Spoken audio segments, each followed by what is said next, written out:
Good afternoon, everyone, distinguished guests, respected faculty members, esteemed speakers, and my fellow participants. It's an absolute honor to host today's second panel discussion on a theme that sits at the heart of leadership, innovation, and change, influence for impact. In an era where ideas travel faster than ever, the power to influence has become inseparable from the ability to create meaningful and sustainable impact. Today, we have with us an exceptional panel of leaders who embody this philosophy in their work every single day. Before we begin, just two quick gentle reminders. Kindly keep your mobile phones on silent mode. Please be seated during the entire session. Let me now introduce our distinguished panelists for this session. Our first esteemed speaker is Shri Gunjan Sharma, Assistant Editor at Press Trust of India, is an award-winning journalist with a career spanning over 15 years. She writes for the news agency's Political Bureau and has reported on various areas from over 30 countries. Her areas of expertise include education, politics, gender issues, and climate change.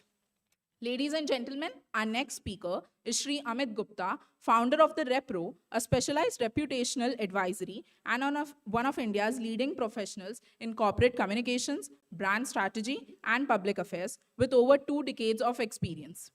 He began his career with Discovery Channel, later joining Coca-Cola India in public affairs and communications. He then led communications and corporate branding at Pearson Education India, managing litigation, M&A communications, and key government engagements with CBSE and several state governments. An alumnus of Sri Ram College of Commerce, Sri Amit went on to build and scale the corporate communications function at Oxford University Press, expanding its mandate across the Asia region. Most recently, he served as head of public policy for Coursera in India and Asia Pacific. He has also advised Cambridge International Examinations, ISB, KPMG, IFC, World Bank Group, and Samsung. A recipient of multiple awards, he was selected for the Emerging Leaders Program at the UK-India Prime Minister's Summit 2011. Our last speaker for this panel is Professor Rohit Kumar, Associate Professor at the Indian Institute of Management, Ranchi. He holds a PhD in Strategic Management from the Indian Institute of Foreign Trade, New Delhi, and an MBA in Healthcare Management from IIHMR, Jaipur. He has also completed executive education in participant-centered learning from Harvard Business School, Boston. A university rank holder, Professor Rohit brings over 16 years of academic and corporate experience. He has published more than 30 peer-reviewed research papers and has presented his work at leading international conferences across the UK, USA, Germany, Shanghai, and Hong Kong. He currently serves as president of the Institution Innovation Council at IIM Ranchi, Board of Governor member of IIHMR Delhi, and advisory member of the Jharkhand State Evaluation Board and Jharkhand Innovation Lab. He is also an accredited management teacher by AIMA. His research spans strategic management, core competencies, business model innovation, and entrepreneurship. It is now my pleasure to introduce the moderator for this session, Professor Shubhro Sarkar, Assistant Professor in the Marketing area at the Indian Institute of Management, Ranchi. He holds a PhD in Marketing from IIM Rohtak and a BTech from NIT Agartala. At IIM Ranchi, he also serves as the chairperson of the Digital Communications and Website Committee, contributing to the Institute's digital strategy and outreach. Professor Sarkar's teaching interests span marketing management, business research methods, digital marketing, experimental design, and structural equation modeling. He has also taught digital and social media marketing as visiting faculty at IIM Sirmaur. His research focuses on consumer behavior, retailing, online travel, and digital and mobile retailing, and has been published in several leading international journals, including the International Journal of Information Management, the Journal of Business Research, the International Journal of Retail and Distribution Management, the Journal of Information Technology and Tourism, and the International Journal of Human-Computer Interaction. May I now call upon all our speakers, along with our moderator, to join us on stage as we begin the panel discussion. A warm round of applause, please.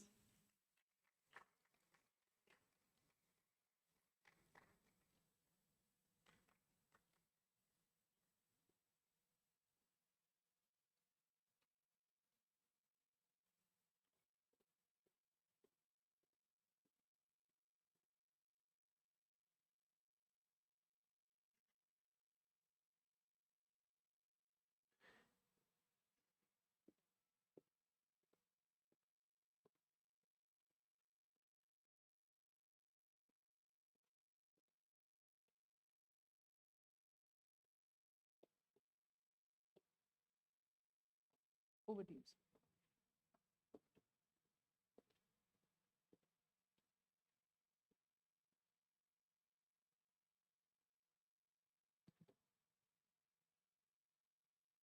Good afternoon, respected speakers, distinguished guests, and conference attendees who are attending this conference. This is the second panel discussion which we are having, which is centered around the theme of influence for impact. It's a very time-relevant and meaningful theme, and very relevant in today. So it's a very contemporary and a time-relevant theme, given the rise in influencer marketing, given the rise in ideas, given the rise in technology and information flows. We are seeing a huge amount of information being served in today's time and being consumed by our users on a daily basis. Now, in order to set the context, and in order to again give relevance to the theme, I want to quote certain facts to you regarding the industry. So globally, the industry is expected to reach over 32.5 billion US dollars in 2025, which is growing at more than 35% a year, which is far faster than traditional word of mouth and advertising. In India alone, the influencer industry is projected to cross more than 3,000 crores by 2026.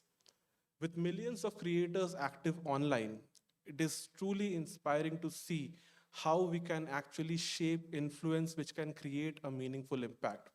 I would like to welcome our speakers, Ms. Gunjan Sharma and Mr. Amit Gupta, and we would be discussing, or we would be having this discussion around four major themes. The first theme which we would like to touch upon would be building authentic influence through narratives and digital platforms. The second theme would be media's role in shaping responsible impact. And the last theme which we would be touching upon would be influence in leadership and institutions. So I would like to start with Mr. Amit Gupta. Mr. Amit, your work with the Repro truly demonstrates the power of narrative building. In crowded digital spaces, what differentiates authentic influence from superficial visibility? Because in today's time, influence is no longer just about visibility, it's about creating a lasting impact. Thank you. It's a pleasure to be here. Thank you to all those who've joined. So to answer your question, there are a couple of things, and it's important to look at what is authentic and what is superficial, because what is authentic will stick, it will sustain, it will build a community around it. But it's also increasingly difficult to sift between what might be real and what might be artificial. In fact, when I speak to social media marketeers, they tell me that half of our campaigns do not give us ROI. The problem is they do not know which half. So that's the nature of the problem. But coming back to your question, if we have to really look at some levers to differentiate between what is authentic and what is superficial, I would put down three things that we could look at. One is that what is authentic will have takers, it will build community around the narrative.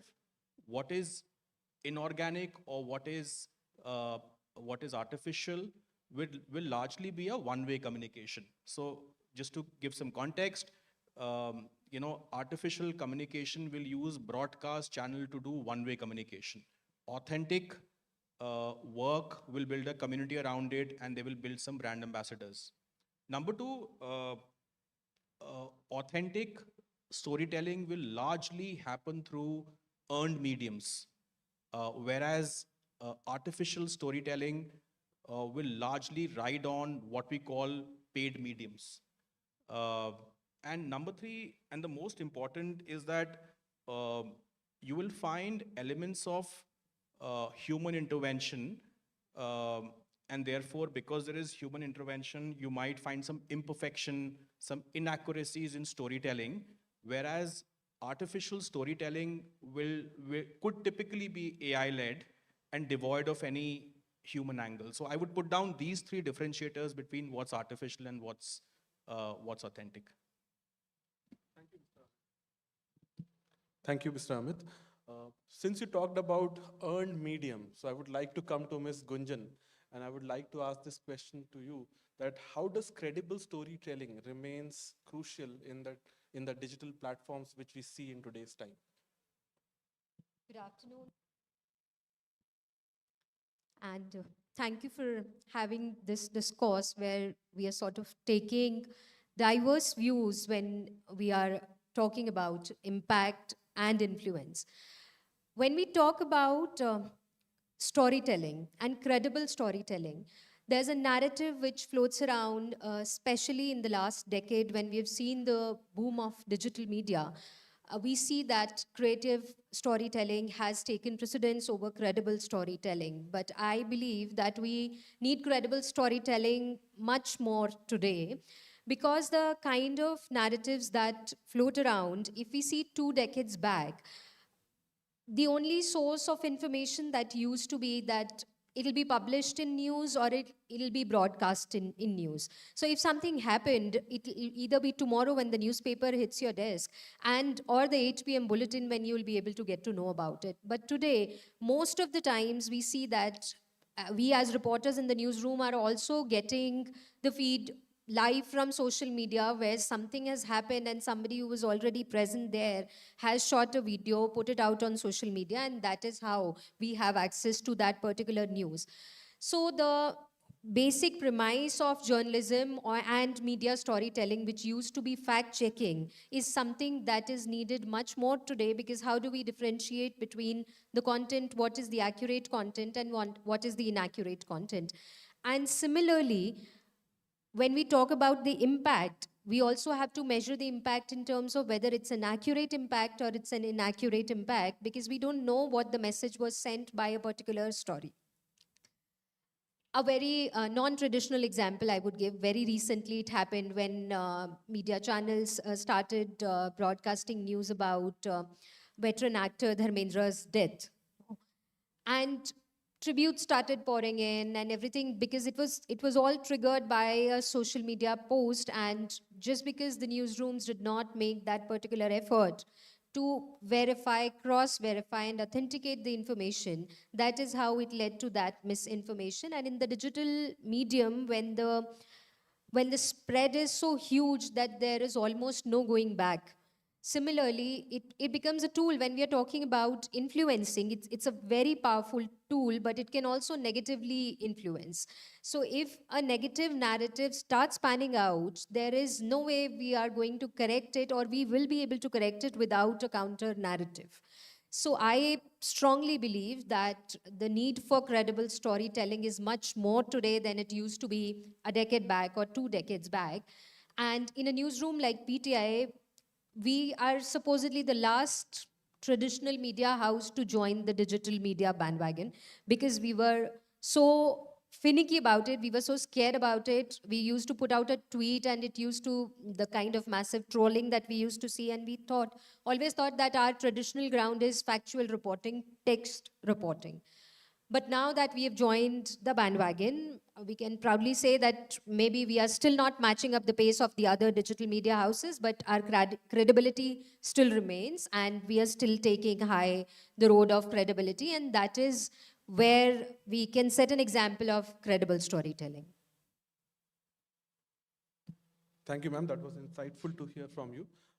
So I would like to have a different viewpoint from Professor Rohit. Uh, so, sir, how can thought leaders build meaningful digital influence in today's time without compromising on depth or substance?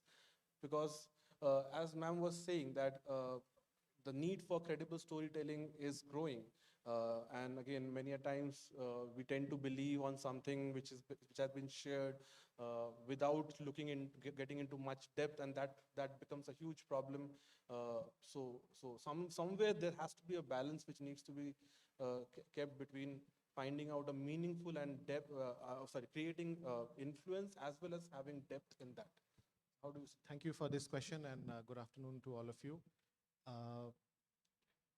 This whole idea of how thought leaders should look at content and try to develop this authentic conversation, I think when we look at the strategic literature, there's a lot of best practices that could be followed. And when we talk of thought leaders, some of the things that we are aware of is if they can have a disciplined practice around looking at the content that they are dealing with. And since we are talking of influencers here, you have to also figure out that what is the role of these influencers and how you should engage with them. So if you look at a thought leader, it is very important for that individual to figure out both the short-term and the long-term objective that is to be achieved through the content that they're trying to engage with. Now, when we look at some of these practices, of course, short and long term is something that becomes very important. But what is more important is that how you are looking at that content from a strategic standpoint. Now, as we know that when we talk of strategy, we always talk of the strategic intent. What is the intent that you have that you're trying to focus on, and how you want to use a particular content through the different mediums that we have to achieve the desired goal. And as Amit ji was suggesting that, of course, you have two different buckets where you can organize in organic and inorganic. Organic is which is authentic, which is more natural. It emerges from the way the customer interacts with the company through its product and services. It could also be inorganic, in which the company tries to incentivize entities to develop those content and then spread it out. So I think for thought leaders, it is very important to kind of differentiate the objective with which they're trying to use the influences. That would be one. Another would be, if you see from a strategic standpoint, we always say that now is the time when you need to co-create with your users. And when we look at this co-creation, again, you have to see it from different perspectives. Normally in strategy, we have this thing of talking about 4 C's, which are very important. One C, of course, is the company. So within the company, how the narratives are being created, how people are responding to those narratives is very important. And once you look at the company, then you try to then look outward to your customers. What kind of narratives you would like to, what you're hearing from the customers, and what kind of narratives you would like to tell them so that they value your product and services. And then a very interesting C which is there, which I think thought leaders should be aware of, is competition. Now, we know in the business world, competitors can also maybe facilitate certain narratives that benefit them, which could not be seen in a positive light from a company standpoint. So from a thought leadership standpoint, it is very important for leaders to appreciate the source of that narrative. What is that source through which you are getting that narrative? What is the intent which is kind of hidden behind the communication or the narrative that is getting built up? And a lot of times, it will lead to something that will have some financial linkages. So I think appreciating and understanding that is very important. And the fourth C, in addition to your customers, your company, your competitors is the community. And I think that's where I think thought leaders can actually create a lot of value, where they might want to engage with the communities in kind of appreciating what they are trying to say through narratives, and then building on those so that they can again add value back to the communities at large. So this whole aspect of having a disciplined set of practices where you are trying to look at both the short and the long term, you're trying to look at the difference between organic and inorganic, you're also trying to look at the 4 C's, and again, thinking of co-creating along with your audiences. I think these are some of the things that will hopefully help them build narratives which are authentic and can create value. Thank you, Professor Rohit. That was enlightening to hear that how narratives can be shaped and how narratives can get influenced based on different 4 C's. Now, I believe that narratives media also has a huge role in shaping responsible impact, like shaping responsible influence, as well as which can actually create an impact. So I would like to ask Ms. Kunjan, as a journalist with PTI, you are at the intersection of information and public opinion. So in an age of information overload and misinformation, how can journalism continue to shape public understanding responsibly? Misinformation is the latest challenge that newsrooms are dealing with, and I believe that it is going to be the biggest challenge that we will continue to deal with, at least in the next decade, because anything that is being tried and tested is proliferating at such a massive speed that there is, as I said, there's just no going back from it. I believe 3 things that newsrooms are following, and we need to follow it stricter to the journalistic code as well. One is relentless verification, that anything that comes to our table and anything that comes to us from a particular source has to be relentlessly verified. If we were fact checking it twice before, like a decade back, we have to fact check it 4 times, and we have to fact check the narrative also, that why, not just that we are getting this information, we also have to fact check that why are we getting this information, why are we being fed this information that we are going to multiply when we take it to our readers or when we take it to our audience. So I believe relentless verification, there should be no compromise on that. Wherever we have begun to value speed over accuracy is where everything is falling flat. In digital media, in electronic media, parts of print media as well, today we agree that speed is supreme, and there is competition, that we have to be ahead of others and we have to be the first to be broadcasting or breaking that particular news. But again, it should not take precedence over accuracy. Accuracy, if will continue to remain the first thing that should be the priority, speed can follow later, because that is what is needed for credible storytelling. Third thing is that there has to be context, because now what is happening is there are reels, there is shorter content. If you see in shorts is feeding something in like 50 words, where we used to have like full-fledged stories on that. I'm not saying that the need for full-fledged long-form stories is dying, but then the attention span is so low that if the users and the traditional audience wants to consume only the shorter content. So if they want to consume the shorter content, we also have to give them the context that, okay, you are seeing this particular video, that there is, for example, there's a fire somewhere and we see a car burning. And then that video lands up on your feed and we do not realize that what might have happened. So it is an example that where we have to give context. So anything that is being reported, a narrative that is being set, there should always be context, and we journalists are responsible for providing that context. Fourth thing is that earlier we used to rely heavily on that sources are with the journalists and the content is for the public. The sources are not for the public, but now the consumers want to know that where are you getting this information from that you are sharing with us? If you are telling that something is being changed, if you are telling something is moving in the country, if you are telling that this change is being brought, who is telling you? The audience wants to know this. So this is also a trend shift where we are supposed to tell them that what are the methods that we are using to procure this particular information, and what are also the methods that we are using for verifying that information. So as I mentioned, the need for credible storytelling is much more today, and all these methods that we should follow. And in the newsrooms, we are under immense pressure to be able to meet the kind of standards we have set 2 decades back, that we are able to deliver the same kind of thing when it comes to narrative setting. Thank you, Ms. Gunjan. I think you very rightly said, and again, very relevant for all the media houses, that whatever information, because again, the media has a lot of responsibility on their shoulders. Whatever information they are putting for the public, that has to be relentlessly verified.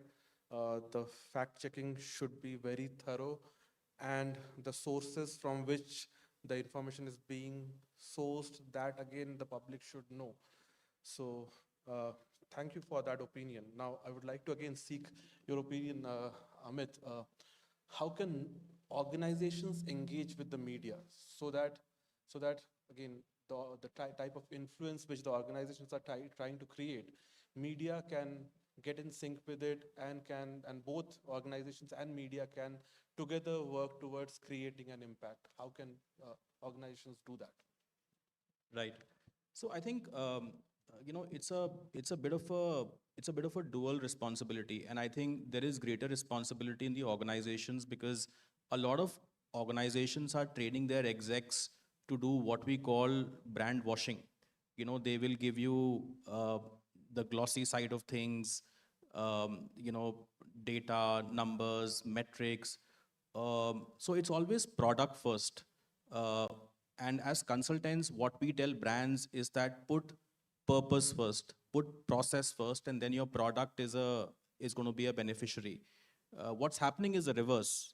Thanks to brand washing, what eminent journalists such as Gunjan ma'am get to see or get to hear is the glossier side. Of course, given that she's seasoned, she will probe, she'll get to the truth. But the fact is that organizations are not making the job simpler because they're constantly presenting the good side.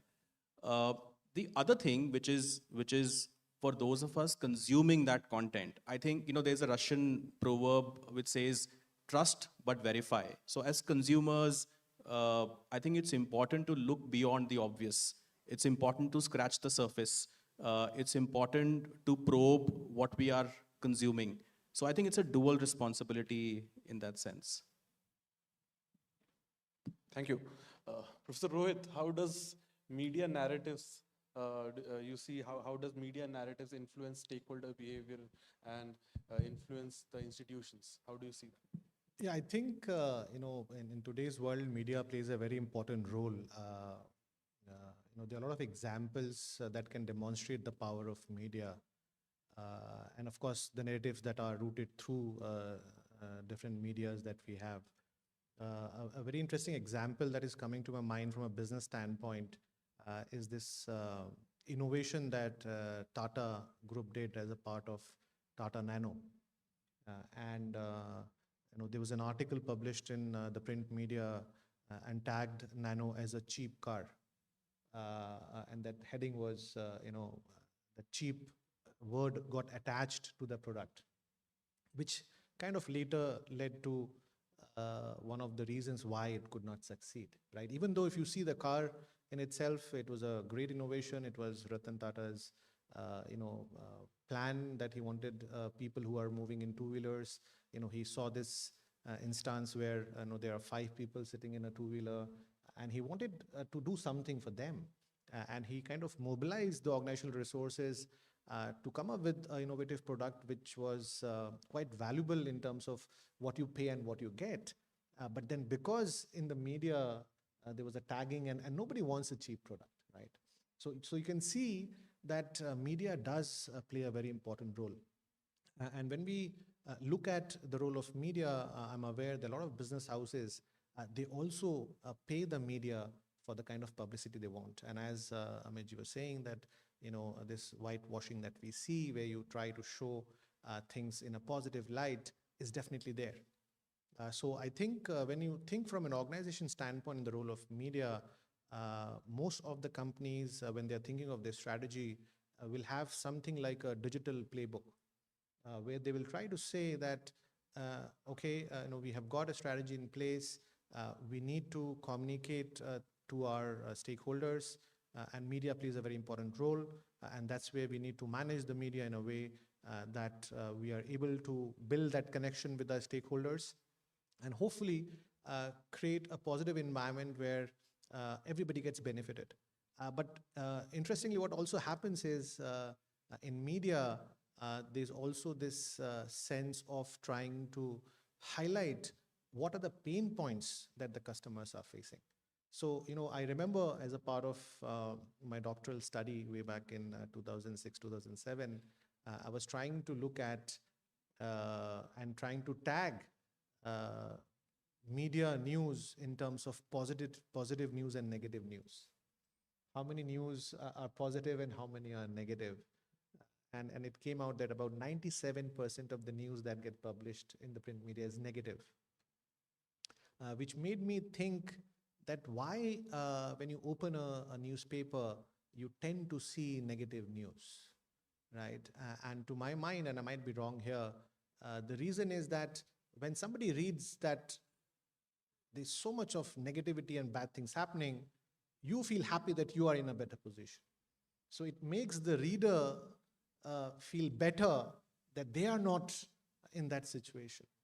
So if you see, there is this, I would say, a culture which has been built in media to sell negative news. And I think that's where corporates have to realize that even though they want to do whitewashing or window dressing kind of a thing, the counterbalance happens because media is driven through negative news. And bigger the brand you are, the higher risk you have of one customer, maybe, he might have faced a difficult time or whatever, but then because as, Gunjanji was saying that with the digital media and all kind of things, you are able to reach out to such a large audience in such a short span of time, and that small clip of maybe 15 seconds can create a narrative and completely change the brand imagery of a company. So from that standpoint, I think it's very important for companies to understand and kind of walk this very delicate balance of trying to say that, okay, I want to engage positively with the media houses, but also be aware that they should be prepared to deal with a crisis situation which can happen because of bad publicity. And I think this is applicable not only for business houses, for any entity for that matter, whether it's for profit, not for profit, whether it's a corporate for not profit. I think it's equally important. And you have to be sensitive and careful of trying to use this media. I think it won't be wrong to say that media is like a double-edged sword, right? We might have heard this, that you want to kind of manage it, but it can also come and hurt you. So I think the best thing to do would be, as we are discussing, that try to be as authentic as possible when it comes to the content that you are focusing on. And also, it's okay to accept your mistakes and failure. I think media is also quite receptive when they see that the company is accepting their fault and mistake, and they're not trying to beat behind the bush or trying to hide away or trying to brush away things beneath the carpet. And once you do that, when you are coming out and accepting your mistake, I think it is something that should be done from a company standpoint. And again, since we are talking of different stakeholders, and most of the businesses are trying to exploit the resources, which means they're trying to do more with less. They will never be able to have all the stakeholders feeling happy about what they do. So there will always be some stakeholder groups who would be negatively getting impacted by your actions.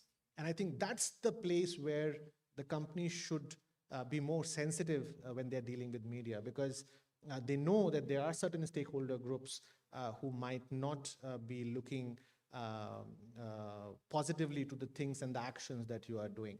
And I think the strategy should be then to engage with media, and through their CSR efforts, try to do something for those communities or those stakeholder groups so that you can create a positive narrative around the development works that the company is doing, and how it is, of course, not nullifying the negative impact, but at least you're showing an intent that you care and you want to make a positive impact. So, yeah. Please. In the space of my work, we deal with media as well as social media. So it's earned media and owned media. Uh, the problem that brands and corporates have created, and I call it the lipstick on the pig syndrome. I mean, no offense to the animal, but how much ever lipstick you put, it remains what it is. And they have overdone it to the extent that using the power of paid media, that the onus of finding real facts has come to media, and therefore, when they probe, when they go into depths, that is when they probably get blamed. But I was speaking to this, my colleagues earlier some time back, and I said, long time back, someone told me that in the context of branding, when money talks, bullshit walks. Today, you can practically sell anything with the power of money. You can make that impact. You can get spikes. You can get your metrics right. But I think it's earned media that is the true test of your credibility, in my view. So the same thing that we were discussing, and the point that you made about that media is bound to look at it negatively. So in the journalism schools, we were taught this, that anything that is negative is news, and anything that is positive is PR or publicity. Though in the newsrooms, we have begun to accept this, that there is so much negativity already in the society and the community, that if we do not take the positive message out, that what is positive also happening in the society, or positive things that are being done, we will just end up creating a whole negative narrative. So slowly, that trend is also shifting when we talk about negative news. But a personal example of my field reporting, I'll share about the negative things. So this big coaching brand in Kota, they are into medical and engineering coaching. So they hardly do, as a brand, they hardly do any media outreach. They never interact with journalists. They do not respond to queries. But they are big time investors of advertising. We'll always see, big advertisements claiming about how many students have made it to the competitive exams. So when I met them, I said that, we reach out so actively to you, and there are more journalists reaching out, but we hardly hear back from you, and you are hardly, interacting with the media or taking your message forward. So they said, we want to go to the media with the number of people who have cracked the exams by coaching. But media wants to come to us to talk about how many students have died by suicide because they could not take the pressure of coaching. So that is where the whole, the narrative setting happens. And the narrative shifting also happens. And the kind of conflict between the brands and the media is also being propagated that way. Thank you all for citing these instances. This must have helped the audience understand the gravity of media and how media can actually shape influence. Now, Professor Rohit, since you have an experience in strategy and institutional leadership, I would now like to know what is the role of a leader, and how important is it for a leader to focus organizations, or to lead their organizations in a way such that their organizations can actually create a meaningful impact. So what's the role of a responsible leader? Yeah, so thank you for that question. Now, if you see, the role of a leader is, I think, the most important one. For any company, when we talk of the company, we normally tend to discuss that what is the vision and mission of that company. Why that company exists in the first place. And a lot of times, you need a leader to be very clear in terms of defining what is the purpose of the organization, why it exists, and for whom it exists. And I think it's also the job of the leader to ask some difficult questions.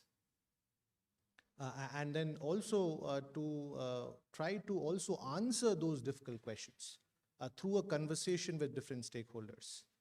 So for example, a job of a leader would be to ask this question that how willing are employees to helping each other?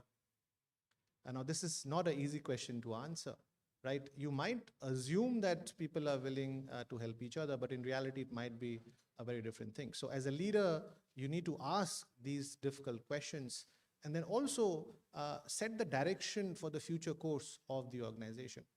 I think the power of the leader is that they are the individuals who have access to the resources that the organization has.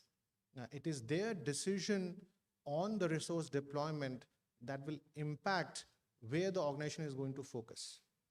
So I think this whole power that they have to allocate resources on things which are critical. And as we know, across organization, most of the organizations are kind of in a resource constrained environment, right? You don't have unlimited resources. You have limited resources and you have to then effectively deploy them to get the desired strategic objectives that you have set. So I think the job of a leader is a very difficult one, but a very important one too, where they have to identify how to deploy the resources and get the desired outcome. And then also have certain milestone which should be then communicated with the relevant stakeholders so that you know that you're in the right direction. It's like saying that you are in a ship and you are out there in the ocean, and because of the fog you can't see anything. I think that's the time when the leader kind of comes in and says that, I have a direction. I know that we are on the right path. But then you also have to communicate that how we know we are in the right path. And that's where the leader kind of has to intervene and has to showcase through his experience and his expertise that what the right path is. And also, when you're thinking of the job of a leader in that sense, it is also very important for the leader to design the operating model of the firm, right? So, I have been doing some research on business model innovation, and I think one of the very important job of the leader is to have clarity in terms of how the different elements of the business model are getting integrated together so that it eventually creates that profit engine or the sustainability engine, which then kind of creates that value back for the stakeholders.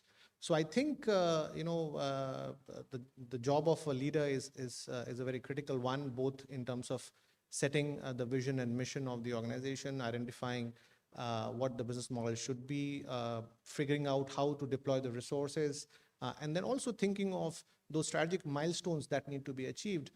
And also, I would say, engaging with the employees and the relevant stakeholders, maybe becoming a kind of a custodian who goes and have conversation about the purpose of the organization, and in doing so, motivate everybody else to give their best in moving towards excellence. Would you like to add something from the media standpoint? How do you see leadership influence shape institutions in today's time? Yes, certainly. So in the newsrooms also, the role of leaders is definitely shifting, and it has changed from what was expected earlier and what should be the way forward. I personally, and as a journalist also, I believe this, that the newsroom leaders today need to, take the initiatives to ensure that speed is secondary and accuracy and transparency is primary. Because this usually happens with a lot of other journalists that we see whenever we talk about that, how did this particular fake news spread? So the answer to it always is that there was a lot of pressure from the newsroom, there was a lot of pressure from office that so-and-so channel is playing it, so-and-so digital media house is playing it, why do we not have it? And why are we late? So we succumb to that particular pressure, and then ultimately we also end up propagating the same kind of fake news that was sent out without doing the right checks and balances. So if the leaders today take this initiative that, okay, even if, you are certainly late on a particular story or a particular news report, we will still give value and we will still, push for your accuracy and the relentless fact checks that should have been done. That is the kind of leadership that we need today. Again, when we talk from the funding point of view also, because there are a lot of media houses that are, their revenue model is less from the news and more from advertisement. So they are bound to, have certain biases, and they're bound to follow certain protocols that might be their investors and their advertisers might be expecting them to. Not all media houses have those kind of challenges. Like our revenue model is subscription, so we are free from those kind of challenges. But again, the leaders there, where the revenue model is advertisements and there is revenue model is external funding, they also need to take this initiative to ensure that the basic concept or basic premises of journalism or basic ethics of journalism are not compromised in that. Thank you. Mr. Amit, I would like to again take a different viewpoint. Like, do you believe that institutional storytelling can actually contribute to institutional leadership or impactful leadership? Yeah, absolutely. I think there is no doubt, and we have examples, and I'll quote some of them. I think the fundamental shift that business leaders have to bring about is that they have to pivot from valuation to value creation. That is critical. If you think valuation all the time, your narrative, your storytelling will differ. But if you think value creation, you will possibly put out more meaningful stuff. The other thing is that, yes, institutionals benefit from great leaders. You pick up an example of Apple. When someone says Apple, you think cutting edge technology, you think brilliant product. And look at the narrative that Steve Jobs built. He talked about his story of starting out from a garage. He was thrown out, came back, built Apple, cultural misfit, tech geek, trying to disrupt the world. And all of this image building lent itself to Apple. I mean, Elon Musk is doing the same, right? I mean, he's a personality, and therefore we have a certain image of Tesla. We can even take a less dramatic example. When Satya Nadella joined Microsoft in 2014, about a decade back, they had an attitude called know it all because they were the market leaders. He brought in a culture of learn it all, and Microsoft made that pivot. So I think it's absolutely imperative for leaders to lay the foundation of brand storytelling. Brand storytelling is not anymore a CMO or a Copcom job alone. The leader is equally a stakeholder in the process.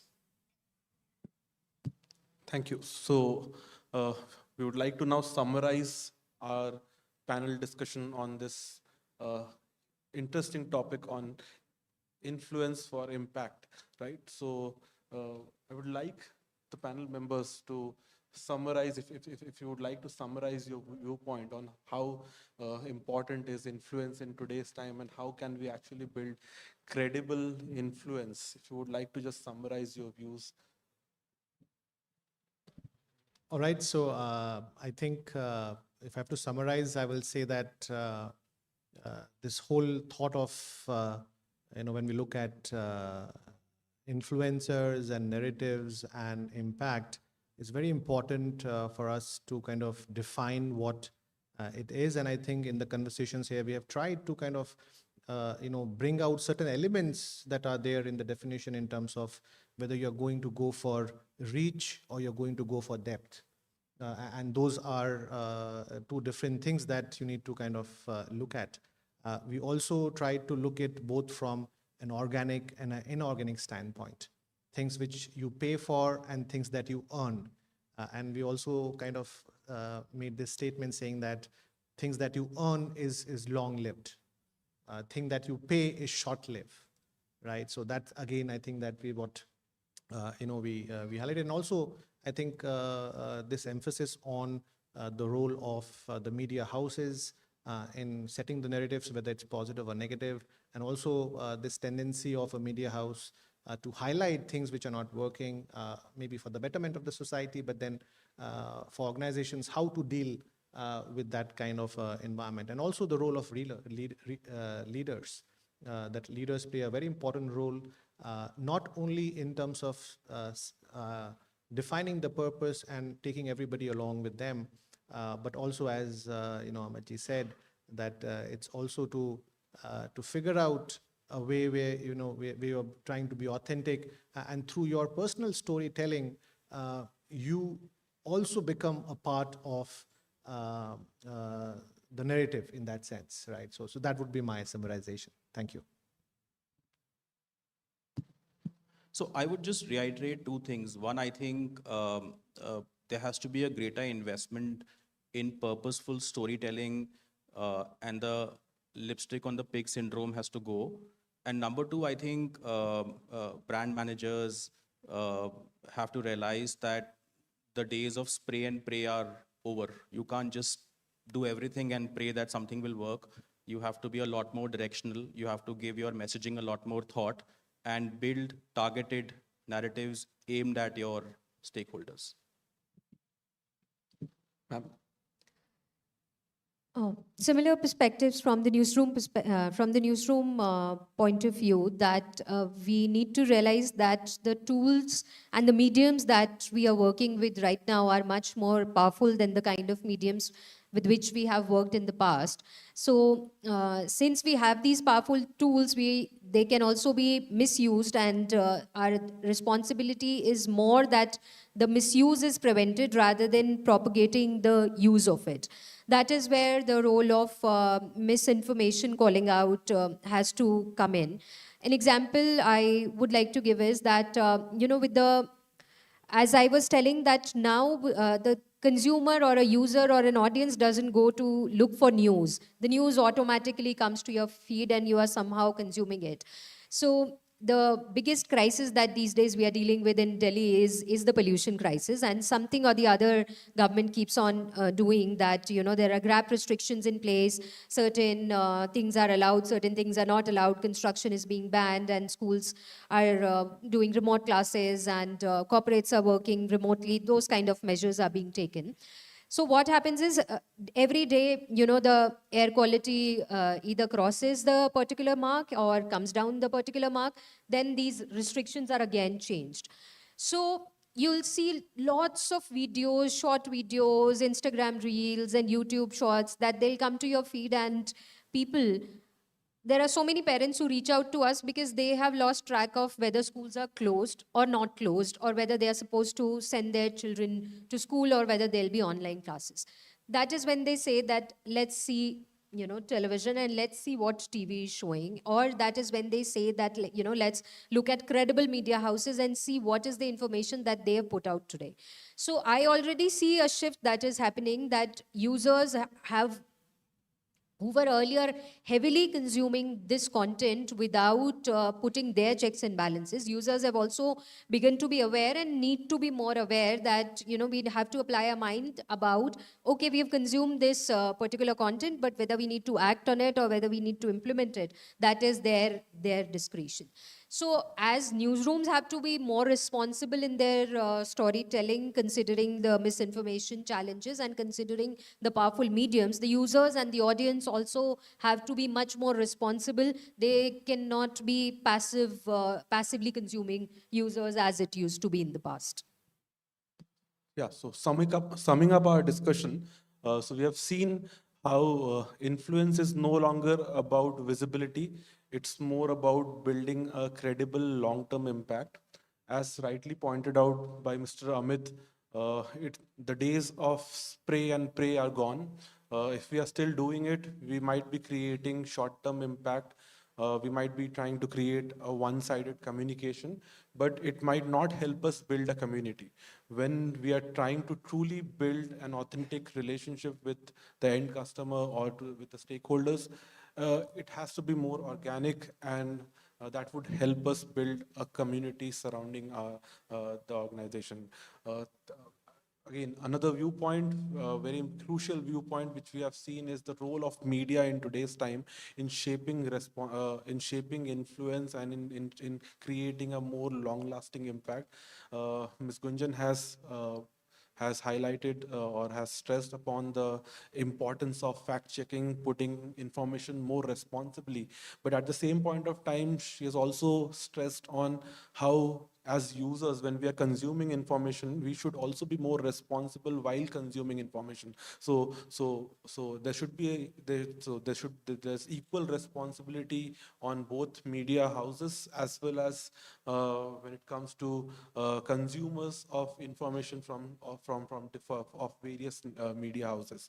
And Professor Rohit has given us a very interesting viewpoint on how leaders can actually shape influence and how leaders can actually help organization make a meaningful impact through creating more through building a long-lasting impact. So thank you all. I would like to thank all my panel members for this interesting conversation. So we would like to end our discussion here. Thank you. Thank you. Thank you to all the speakers for those enriching insights. With that, we come to the final segment of this panel discussion. It has been a privilege.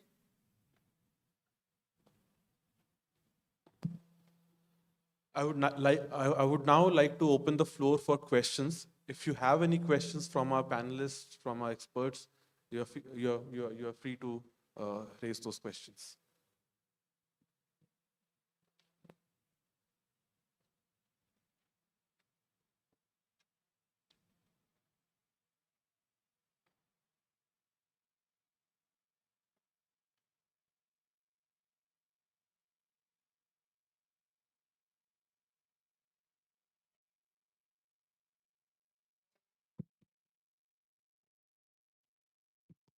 Okay. Hello, everyone. I'm Jay Devnani. I'm a first-year MBA student here at IIM Ranchi. So we spoke a lot about brand building and narratives. So I wanted to ask your opinion on what you think are the role of social media and personal branding is these days. Do you think having a personal brand is very important, or do you think one can still have a great career while not pursuing building a personal brand as well? Mr. Amit, would you like to take that? So I think it's important to bring, it's important to have a personal brand, because in a lot of occasions, your brand is an extension of your personality. Consumers are increasingly looking for products where they see value. So if you can bring some of your personal values onto your brand, onto your business, it is likely to resonate more with audiences. If you are seen as authentic, caring, loving, there is resonance. I mean, look at some of the advertising campaigns of yesteryears, right? I mean, there was a jingle, there was a recall for them, you retained them, they occupied your mind share because they conveyed the value proposition very clearly. We lack some of those things in the present day campaigns. They just come and go while the marketing dollars are burned. So I think building a personal brand is definitely critical. All right, I think, so since you're in the first year of the MBA program, have you got a LinkedIn profile made for yourself? Yeah, I have it, but I don't post very often. All right, so now my suggestion would be that you start to build your personal brand, because now, of course, people will know that you are a student of IIM Ranchi, so the IIM Ranchi brand is associated with your name, right? But then you also need to build your brand in terms of how you think, what are the important problems that managers face, and what are the possible solutions that could help address that. So you need to start communicating with the larger audience. And once you start building your brand, what happens is that you'll have certain influencing capabilities, right? You'll have a circle of influence. So the bigger brand you become individually, your circle of influence will also increase. And let me tell you, when we talk of recruitment, a lot of companies, of course, they will be recruiting you for going through a rigorous program and then learning the not only the knowledge, but the skills, habit, behaviors, and all the things that we focus on here at IIM Ranchi. But they'll also try to see, as you progress in your career, your network. And I think if you invest in building your brand, you might end up having a strong network. and then that will pay in the long run. So definitely, yes, I think it makes sense. But then again, keep in mind the points that we discuss here. Try to be authentic.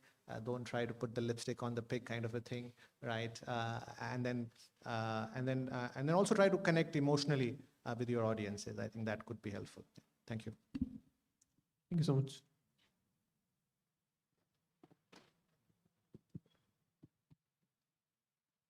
Thank you. This is Chandrika Parmar from SVJMR.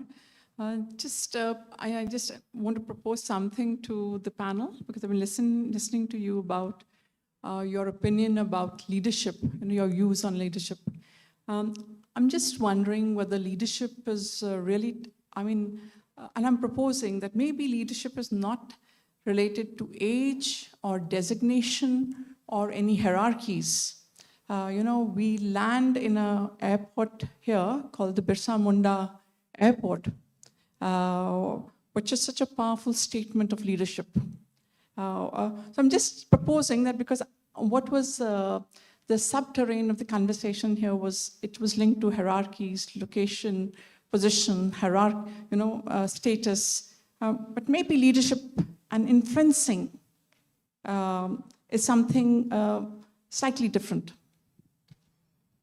Thank you, Professor Parmar. I think you're absolutely right that when we talk of leadership, it is not necessarily with how many gray hairs you have, but it's about the kind of knowledge and contribution that you make to a particular audience. And it's a fantastic example, right? If you look at Birsa Munda, he was in his teens, he was fighting for freedom. In fact, if you look at India and if you look at Hinduism, in fact, you'll find that a lot of young minds in the country has demonstrated, that leadership is not confined to the designation or to the seniority that one has. And I completely agree to what you said. And also, I think it also brings this aspect of how you define leadership. So one of the definition of leadership is the power to influence. The power to influence, of course, can come formally through the position that you hold, but a lot of times we see that the power can also come from the insight and the knowledge that you have, and the commitment that you display when you're acting on things. So thank you for that. Yeah, thanks. We'll take just one last question, yes.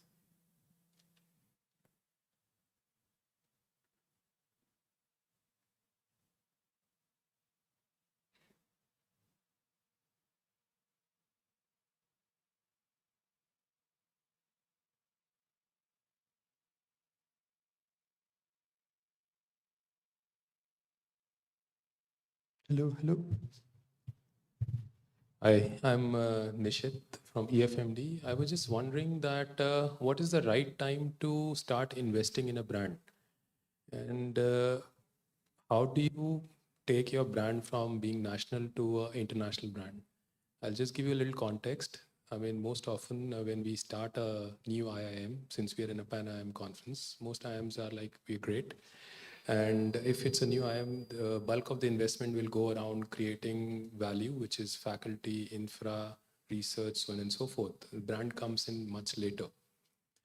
That said, if I look back to the example that you shared about Apple, the brand was not created because Apple is great. It was more about creating a great product, and therefore people will take notice. So what is the right strategy? To invest in brand per se or invest in product?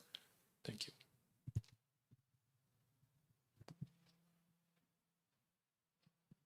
So I think both have to run in tandem. I mean, social media has democratized things to a degree where your thought is your brand, where your concept is your brand. It's not the product anymore. Like I said earlier, even before you talk about the product, talk about the process, talk about the purpose, and then the brand becomes a natural beneficiary. So I don't think one has to wait for the right time to talk about the product or the brand. I think even if you can find resonance for your purpose, you are building your brand. I would like to contribute to that. again, as rightly said, that both have to work in tandem, brand as well as the product. Product could be anything. It could be a physical product. It could be information, news could be a product. And when it comes to brands, brands cannot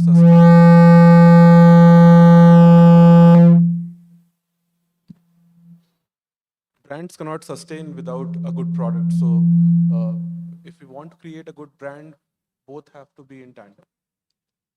This theory of good product and bad marketing. So bad marketing kills a good product, and similarly, a bad product benefits from good marketing.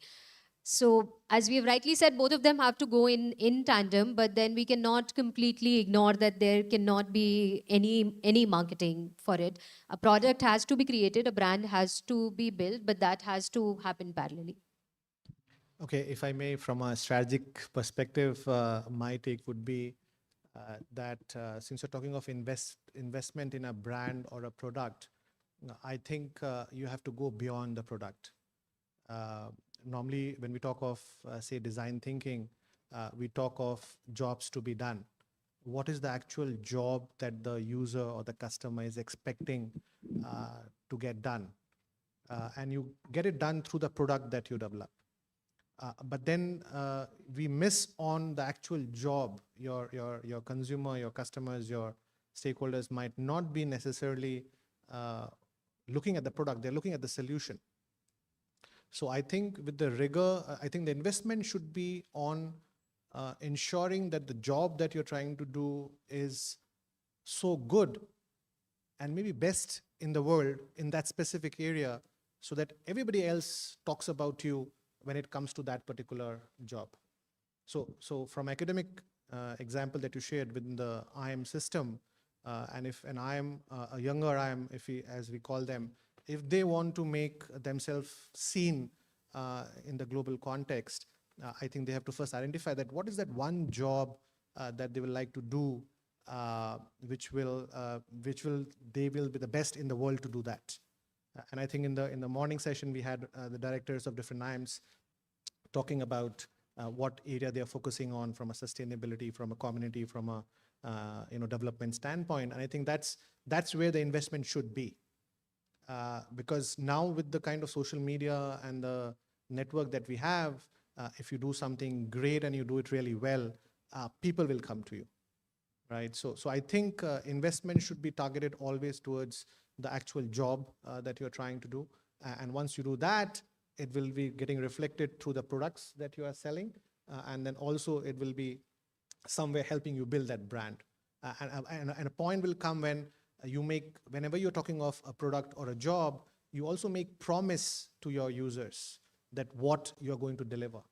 And I think that promise then translate into building a brand, right? Which means that they look up to you and say that, okay, if I'm getting into academic institute like an IIM, I know what I'm getting into, right? Whether it's a student, whether it's a business coming for consulting, whether it's a corporate coming for MDPs, they know what they are getting because of the investment that you have done in the jobs that you are doing well than others. So that would be my take. Yeah, thank you.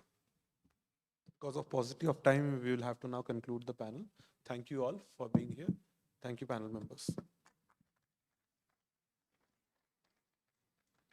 I'd like to thank all the speakers once again for those enriching insights.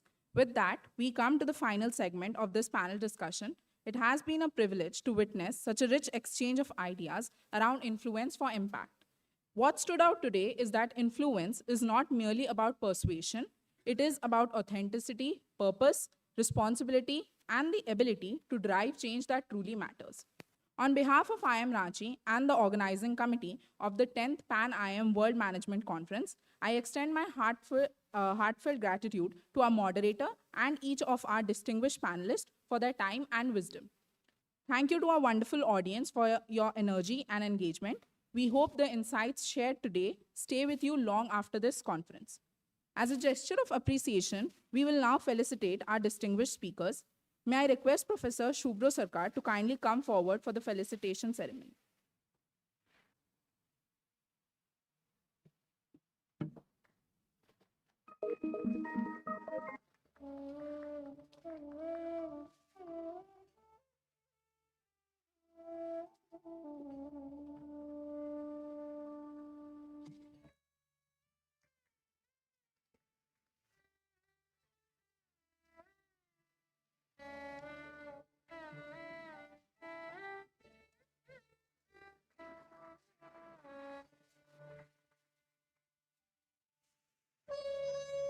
Thank you, sir. To the audience, I request all of you to be seated as we'll be moving ahead with the third panel discussion of the day.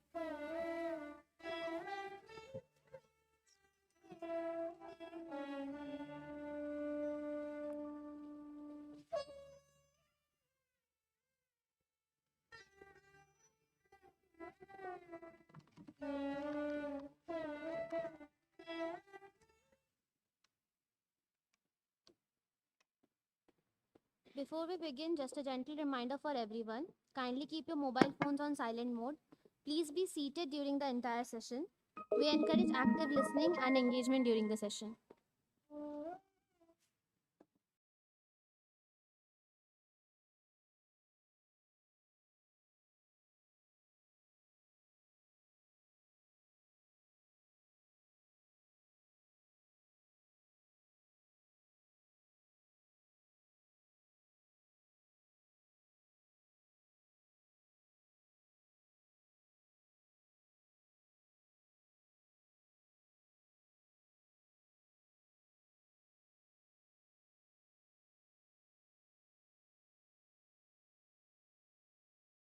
And distinguished participants. On behalf of IIM Ranchi, it is my honor to welcome you to the panel discussion 3 of Pan-IIM Conference. This discussion focuses on research methods, a theme that forms the intellectual foundation of rigorous academic inquiry. As research continues to shape institutions, industries, and national policy, understanding methodological depth becomes even more essential. May I request our esteemed speakers, Professor Arvind Sahai, Professor Sari Matila, Professor Ajit Mathur, and Professor Manish Bansal to please come on the stage.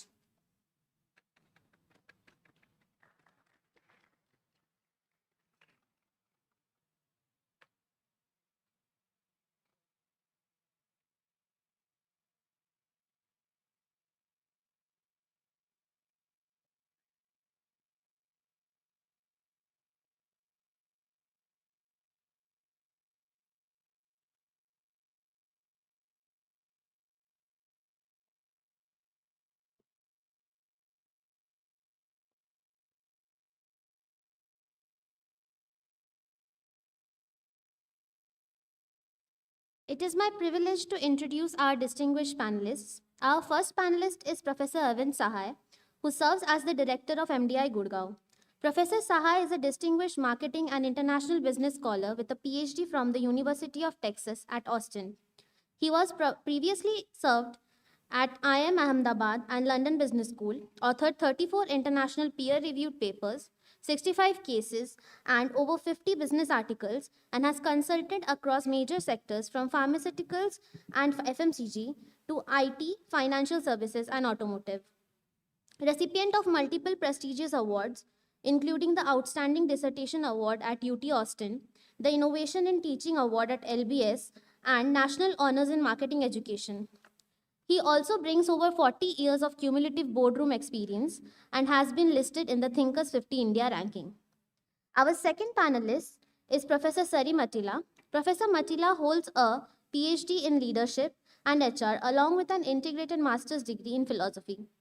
She is a philosophical practitioner, psychodramatist, author, and educator whose work explores human potential, philosophical health, and organizational transformation through an ecosystem lens.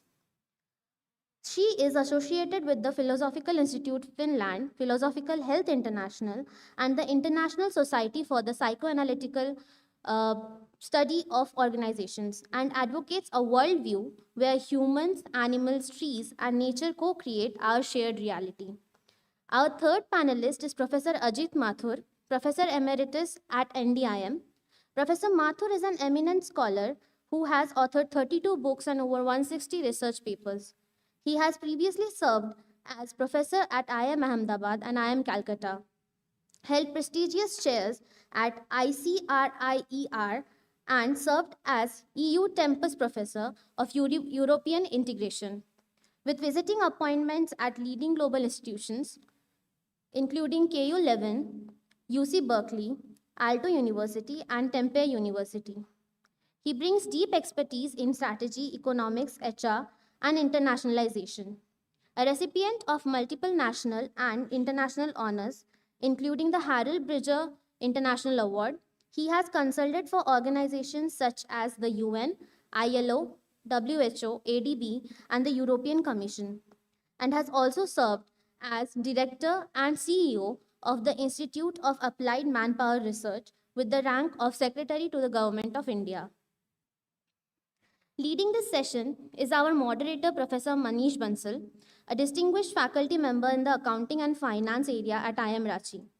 He leads several key institutional portfolios, including the doctoral program, executive education, institutional ranking, and research and publication ethics committee. A prolific quantitative researcher with more than 50 publications, his work spans panel econometrics, causal inference, event studies, natural experiments, and predictive modeling. His research examines how exogenous shocks shape earnings quality, audit quality, and financial reporting behavior, firm performance, and corporate responsibility, with additional work in forensic algorithms and CSR analytics. He is equally active in executive education, delivering sector-specific MDPs for central and state PSUs, and is widely appreciated by students for his rigorous, engaging, and application-oriented teaching pedagogy. With great respect, I request our esteemed panelist and Professor Manish Bansal to begin the insightful discussion. Thank you, Ritika. So first, I want to welcome you all to this panel discussion. So our panel is very, one of the core objective of this conference is to learn about research methods, research questions, research tools, research techniques, how we can advance our research with more advanced methodology. But as I feel that research is not about the methods or tool, so it is very pertinent to just first clear on our thoughts that why do we do research and for whom we do it. So our answer shapes these questions we ask, the phenomena we choose to investigate, and the evidence we privilege. So, so it's my privilege today to moderate this panel discussion and sharing the stage with you. So let me start by stepping back that before methods, before tools, our purpose comes first. So what do you think? I will start with Professor Sahai because of the expertise in the different areas, starting from the consumer behavior and the neuro tools. So what do you think that what are the things that motivates our researchers to continue their journey to be a researchers? Thank you, Manish, for that question. Let me start with the front end of what you mentioned. Why do we do research? I guess the first answer to that question is, as scholars, which is our primary purpose. If we are not doing research, then why are we here? The second part of my response would be that research is about creating new knowledge, which is also a purpose of being scholars, that you are advancing new knowledge. In fact, I was having this conversation with a second-year PhD student over here. And so I said, now you are no longer a consumer of research, you are a creator of research. So long as, so far you have been learning from textbooks with the help of your professors, but now you will start creating knowledge that will get into textbooks, hopefully over a period of time. So you're creating new knowledge. The third has to do with the compact that scholars have with society, that academia has with society, right? What is the compact between academia and society? The compact is that society, industry, government, they give a certain amount of space for academia to educate and create the next generation, to provide new knowledge, and so on. And so scholars do that research as part of that compact with society. So those would be the three reasons why we do research. And then the question of, what should one do as research? I've always believed that you should do research that excites you, that is interesting to you. It's almost like a little bit being in flow. There is this gentleman called, I can never pronounce his name right. He came up with the concept of flow. Csikszentmihalyi, she sent me high, right? So research should be something that when you do, you literally get into flow. You are doing it effortlessly. You can do it for 4, 5, 7, 8 hours and you don't even realize the time has passed. Then you are doing actual research and then you will produce good stuff. And if you do that, you'll produce good stuff that's not only relevant to you. As a business academic, as a business professor, one of the things that I would also put on the table is that we should be producing something that is of direct practical application for management, for business, for organizations, for government, for NGOs, and so on, that can be directly applied to the so-called real world. So long-winded answer to your short question. Okay, thank you. I think that is a point that where the question of the why research starts. So thank you for your insights. So now, Dr. Matilla, your workplace, meanings, human experience, and psychological, philosophical depth at the center. So how does the purpose, the why of research shape experiential methods for continuing with the research? So the why of research, how you think that the why part of the research need to be intrigued? So in biology, they say that when an organism stops to learn, it dies. So research is also a way of living. We research because we want to know, as you said. And if you don't want to know, what then? So in a way, research keeps management institutes alive. And when they are alive and they are able to look at different kinds of phenomena, that's where the learning really comes in, because we learn from different disciplines, we learn from different practices, we learn from many, many sources. But why do we do research? And I think the research is a human instinct. Like, I need to know something. And everyone, in some sense, is a researcher of their own lives. The different part is that whether we use that capability or not. And I think that for management institutes, which are so near to practice, this kind of research is really the lifeline. It's not just that you do it for ratings, or you do it because you have to do a PhD. You have to do a research if you try to get a PhD. But it's really the lifeline. It keeps the institutions alive. And I think that's the kind of a deeper why that really it's fundamental for a living organism. So I think the core objective of the research is to be to make our research community to institutional to be more alive, with coming up with the more social levels like issues, so that the researchers community can just contribute by providing some fruitful and the better decisions. So thank you. So now, Professor Mathur, you have done, I was going through your books also I have done, because when we met last time, so I just noted that you have done extensively in the systems inquiry and action research across the different institutional contexts. So how does the purpose influence what we consider credible in practice-oriented research? So again, indirectly the way is about what is the purpose of doing the research.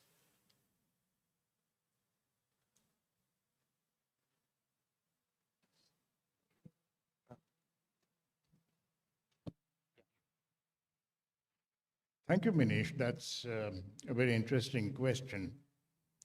Continuing from where my co-panelists Arvind and Sari have already expressed their views, I think the primary aspect that any research is about is that it is sparked by curiosity.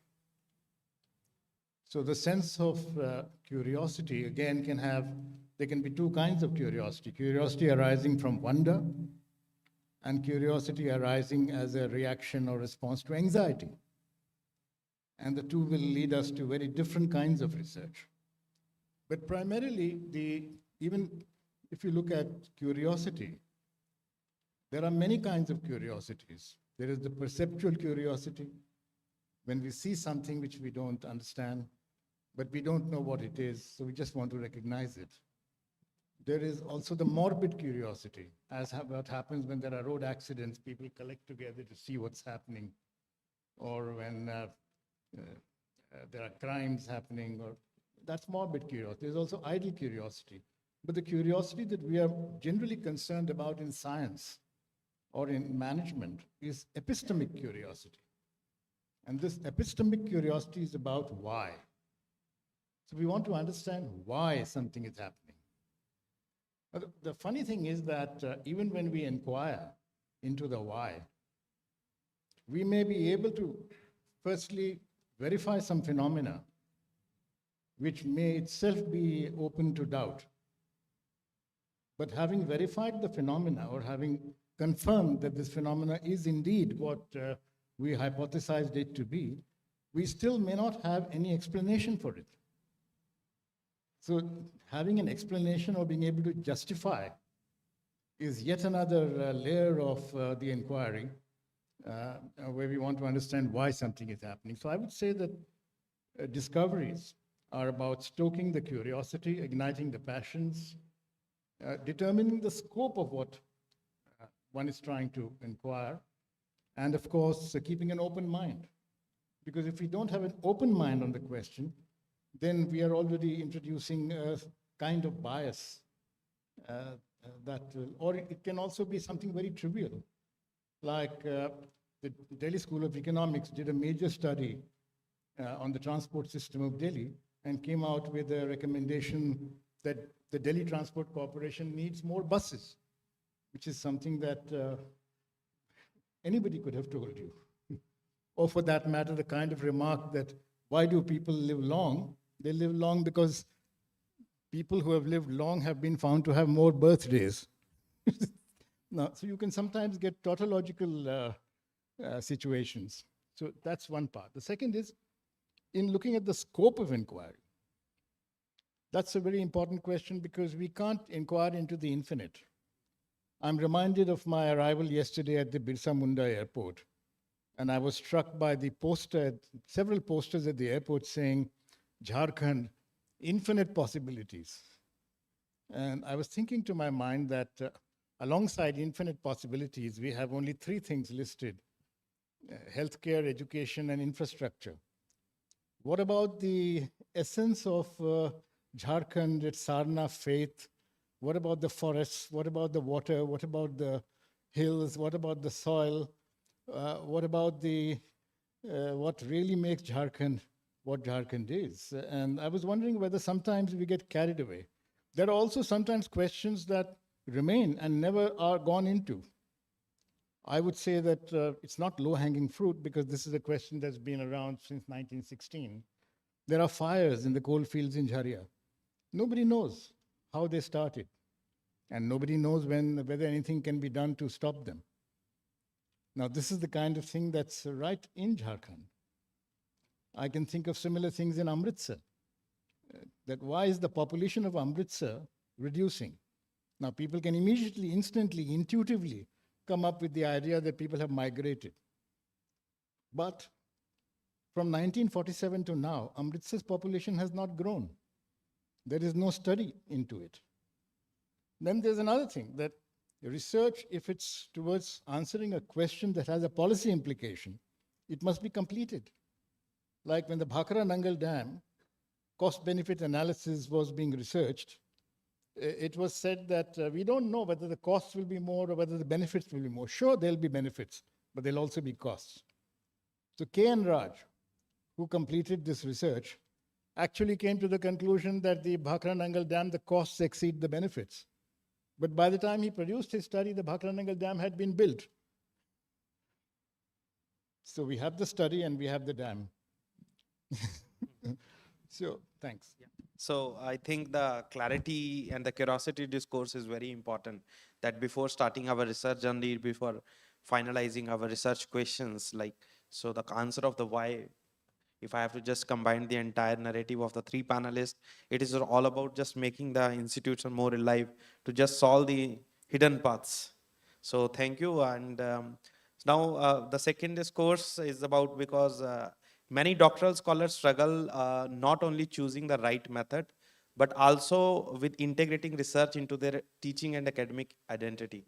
So my second question to the panelist is that how should scholars choose appropriate methods, and how can research become a cycle that also enriches teaching and academic life? So yeah. S- Before I go into that, I also want to kind of build a little bit on what my co-panelists have just said. When we look at the fundamental, one of the fundamentals, which is the why, right? I often notice these days that a lot of doctoral scholars are into the how rather than the why. And the how is an incomplete investigation and an incomplete piece of research, because until you've understood the why, the how is merely a description of what is happening in a certain manner. But why is it happening is a more interesting, important question, much more likely to lead to an establishment of your reputation as a solid researcher. And the why part flows from the curiosity, from the sense of being alive and doing stuff from that. So since I met some of the doctoral scholars over here earlier today, I don't know how many of them are sitting over here, but I want to re-emphasize that message that my co-panelist over here just said. The why is extremely important. Do explore the why also. Coming to the choice of how one chooses the methods, or even the topic for that matter. The topic and the methods are very closely correlated. And it's almost a little bit of a chicken and egg. So, I'll give you 3 examples. One, my own PhD thesis. From my personal experience, all of them. One, a recent paper that we published, just got accepted. And a third one, which started around 7-8 years ago, but which actually got published recently. So in my thesis, I landed up as a fresh PhD student with the idea that, yes, one wants to do a PhD. One is interested in research without really understanding what research is about. And then one of the faculty kind of just shared a report that he had seen, and he said, to me, Arvind, why don't you take a look at it? So it was on technology licensing. And I got interested in that, and I started exploring it a little bit more. Started reading on it a little bit more. So I was kind of driven by the topic and what it meant for industry, because this was a time when technology licensing was becoming much more widespread. And my research therefore evolved and was driven by the topic. And from the topic evolved the idea that I will use this method. So I had to get some training in the method. In this case, it was a combination of experiment and survey design, and then econometric analysis. So that was, in a sense, topic driven. The last one, so that was on technology licensing. Very interesting that the latest one that I'm going to talk about is also technology, though most of my work is in behavioral science and neuroscience. So in this latest one, we had done a case on blockchain. Now, the original case was driven by topic. Then I got interested in the why. Why is blockchain likely to get some scale? And if it happens, how will it happen, in what context? And there, we were driven by the idea that to explain the why, because it's a new and emerging area, we need to first find out more. And so we ended up interviewing 20 different managers from different industries who were applying blockchain in their contexts. And then to be able to build a framework from that interview, we ended up learning about content analysis and qualitative analysis. So again, the methodology followed the content, the topic that required a certain approach, given that it was not very well developed. In the third paper that we are talking about, and here the methodology kind of drove the result, which is it has to do with pricing. And in this particular context, there was a certain data set which was required. And that data set, almost by definition, required a certain form of econometric analysis. If I were to summarize, how do you choose your method?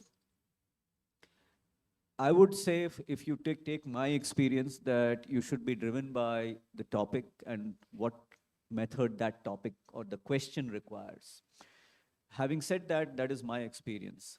There may be someone who is a mathematics whiz, one FPM scholar that I met has a master's in mathematics and clearly is kind of turned on by mathematics. If you're a mathematician and if you're a methodology expert, then you have a unique skill and you can build on that. You can become a partner with people who are more driven by substance, substantial topics, and you can partner them because research has to be not only relevant, it needs to be rigorous. The value add that academic researchers bring to the whole table is that our research tends to have a higher level of robustness than typical research done by companies or the government, industry or government, because they simply do not have the time. Their turnaround time is so fast that they end up being happy with 60, 70% certainty. Whereas our research, by definition, if you're doing any kind of quantitative research, experimental or econometric, the benchmark is 0.25 or 0.21, 95% or 99% confidence. So by definition, therefore, the research that we do is that much more robust, and we can say with more confidence that given such conditions, this is the outcome that is going to happen. That is why people come to us, because they want that extra certainty which they do not have. So if you are a methodologist by inclination, by skills, by existing set of skills, that's what gets you into flow. By all means, be driven by that. But ultimately, good research comes from what Sari said, right? The best research comes from, does it make you feel alive? Can you be in flow when you are doing that research? That's the hallmark of all good research. Yes, so thank you so much. My question is an extension of this. Sometimes is it possible that we are methodologically very strong, but conceptually we identify some misidentified problem? So are you saying So that is it, my question is it possible that methodologically we are very strong, but conceptually we are just focusing on some misidentified problem?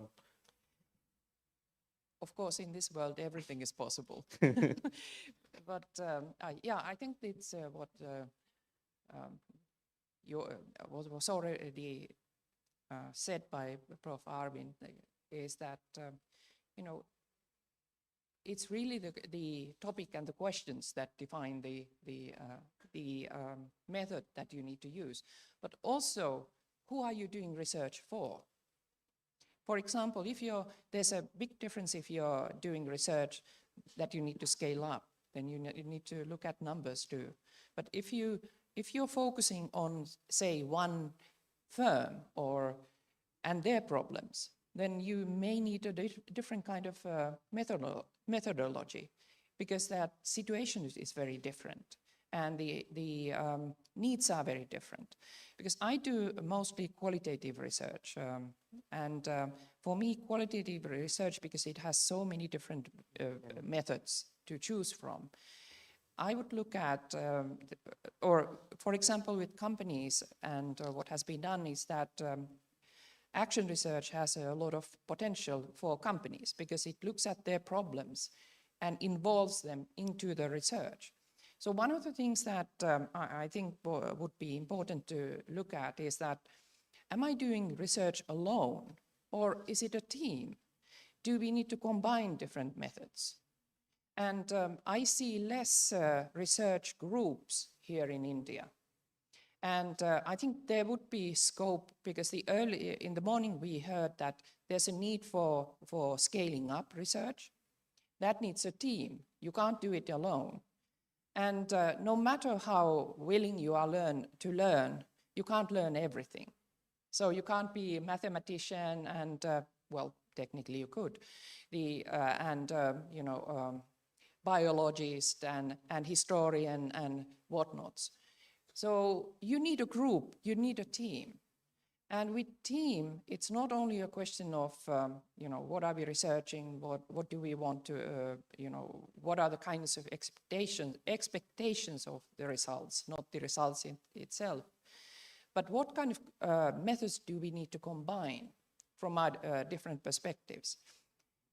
That would be one. So, and then I really would like PhD students to sit in the library and go through all the research methods books, that there are plenty, and there are very good ones, especially in qualitative research.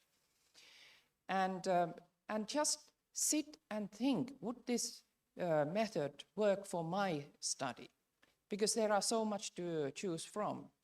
And ultimately, it's not about what you choose, it's what you make out of it. You can always do, technically you could, look at the same study with a different lens later on. Hardly ever we do that, but you could. So selecting a research method is something that you need to understand what the method provides you. And it's good to discuss with people who have done that kind of research earlier on. And then see that whether it fits to your questions. Because there's a lot of pressure on, you should do this kind of research or that kind of research. You need to sit and think. AI can't help you in that. You need to use your brains and mind to do that. Yes, thank you, Isa. But the trend people have followed, for example, one methodology is very dominating in one type of general. So most of the researchers try to just replicate that methodology instead of just thinking whether to map that methodology with the respect question on. So I think that's the part of thinking, why am I doing this? Am I doing this just to get a PhD, or am I doing this because I want to be a good scholar? Now there's a difference. When you become a scholar, you're actually interested in knowledge.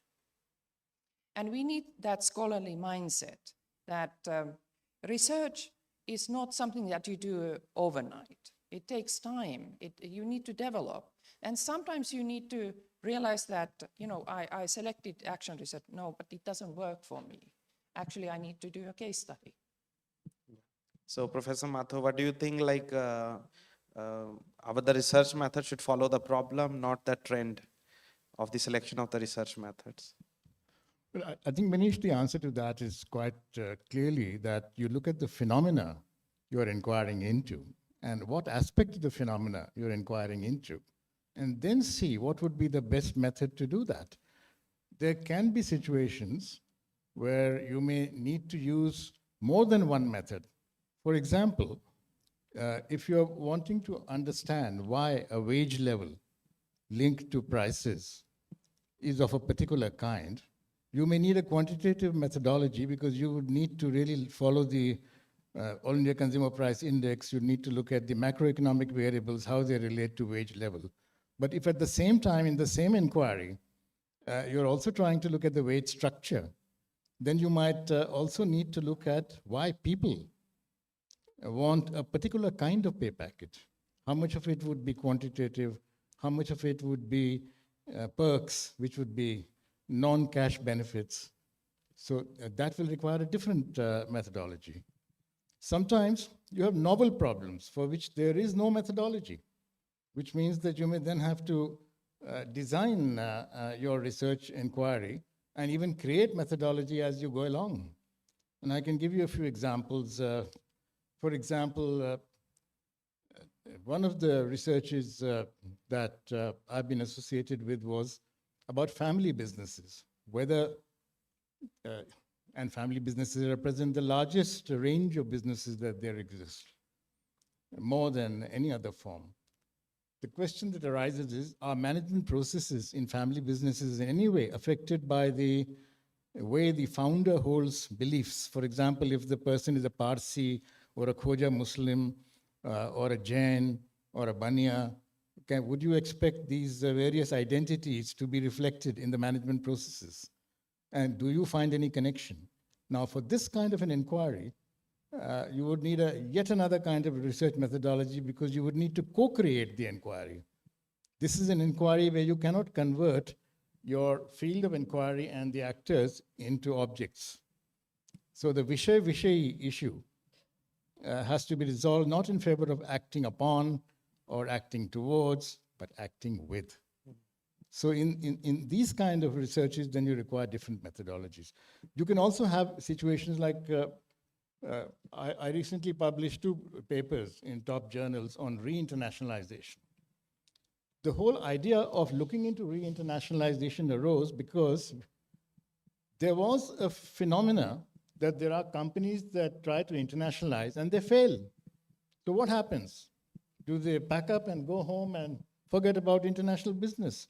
Or do some of them, after a while, reflect on what the failure was about, that failure is not fatal, that failure is not final? Do they re-enter international business? And we found that there are. And the number was not very large. So that itself was an interesting thing to find. So we didn't have to take a sample, we took the whole lot. And we did a quantitative study using quantitative methods, using structural equation modeling, and we also did some case studies, and both were published. The qualitative part of the study was published, and the quantitative part was also published. Yeah, so I think the perspective of this family firms which you bring, so characteristics of the research also sometimes changes the realistic methodology selection for the researchers. So because as you mentioned that the same research can be quantifiable through the quantitative as the qualitative phenomenon both, right? So so thank you, because it is a perspective that the selection of the methods as well as the why question need to be both aligned. But again, if I share my experience of selection of the methods, sometimes we need to choose the method which is actually acceptable to the perspective of the core assumptions of the theory. So because theoretical framework is very important, let's say the question of the research is very unique. And we as a researcher are able to identify the perspective theory also. So without challenging the theory, sometimes we need to map the methods with the theory assumption. So there the challenge really strikes that sometime it will not. This is just my perspective. Now, yeah. Let me respond to that perspective.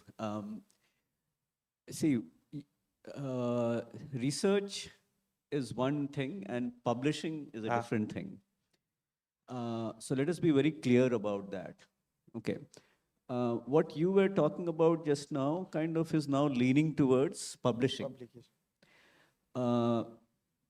30 years ago, when I did my PhD, and probably Ajit is even before me, then the two were kind of together. Publications was almost an automatic process which followed if you did good research. As the research ecosystem has evolved, now the publication process has assumed an independent life. And it is a reality that researchers today have to deal with, absolutely. But when you deal with that reality, you need to be true to the calling of the original research that you are doing, because if the instrumentality of publication, which is I'm using this theory, therefore I have to use this method, I'm going to publish in this journal and this journal accepts these kinds of papers, so therefore I have to model my initial research itself to make sure that I get into this particular journal, because the chance of getting published in this journal is relatively higher than some other journal, and I need to make the numbers by a certain time. Then you dilute the quality of the research almost by definition. And for the Indian research ecosystem, actually, that is not a good idea. We talk about nation building, we talk about being a developed society by 2047. All of that will not happen if the quality of our research goes down, and that particular approach will lead to a decrease in the quality of research. Is there a way around? I think there is a systemic response, and there I see at least two directors sitting over here, and I'm also one of them, well, 3 or 4 maybe, to stipulate that you need to have a certain number of publications is actually bad for our ecosystem. and it is bad for nation building that we keep talking about. We should stipulate quality of research. We should stipulate that you publish in certain categories of journals, not just types of journals. We should stipulate that faculty become expert in a certain area of inquiry instead of measuring 3 journal publications and so on. So kind of coming back to, therefore, your observation that, there is a theory and there is a research. By all means, there is a theory for a particular line of inquiry that is more relevant for being able to do the research and that provides the scaffolding for the research. But then my motivation should be to get to the end of the journey in research so that I'm able to come up with a good insight. Now that insight should also require a particular theory and method. And the journal then should follow naturally. 2 or 3 options should present themselves. The reverse, of course, is that I start out with the idea that here is this journal, my chance of publishing in that journal is high, and let me work backwards from there and do everything. That kind of defeats the purpose of doing good research. Unfortunately, many of the IIMs are subject to this, and I feel a little concerned in terms of the direction in which we are going. If indeed we want to have better quality research, that's not necessarily the way that I would advocate. Yeah. So Can I add to Yeah, that? please. Also, the quality of research, if you're in a particular field and you're becoming expert in that, you need to be in journals which are in that area. And they're not necessary in those lists of journals. Unless you participate in the discussions around what your area is, you miss out, you can't develop. You need to be where that discussion is. Yes, Professor Mathur. I think it's very important to go deep into methodology. I doubt how many researchers really know what is the foundation of a quantitative research methodology. It starts from geometry. And it's when we begin to look at Euclidean spaces and non-Euclidean spaces, and we come to coordinate geometry, that we get into algebra. From where we get into trigonometry and we get into calculus. We get into orthogonal rotations. We get to if you understand why you are choosing a particular technique, then you would really be confident of being able to properly inquire into that phenomena, because I think there's a big difference between being a technician and being a scholar. And I think that IIMs should be encouraging scholarship and discouraging technicians. So I think it is excellent because particularly if I talk about the Indian context, in the emerging markets, the institutional settings are very different. So sometimes it is actually challenging the basic assumptions of the theory. So I just want to have your views that how you think that there is a need for reshaping the methods. Of course, there are sometimes frames of, there are problems that have never been encountered before. For example, in change management, if there is a policy research question, like it arose when economic liberalization happened in 1991, the problem was what would happen to the resistance to the new economic policies. And this question was founded because of the strong unions that there were.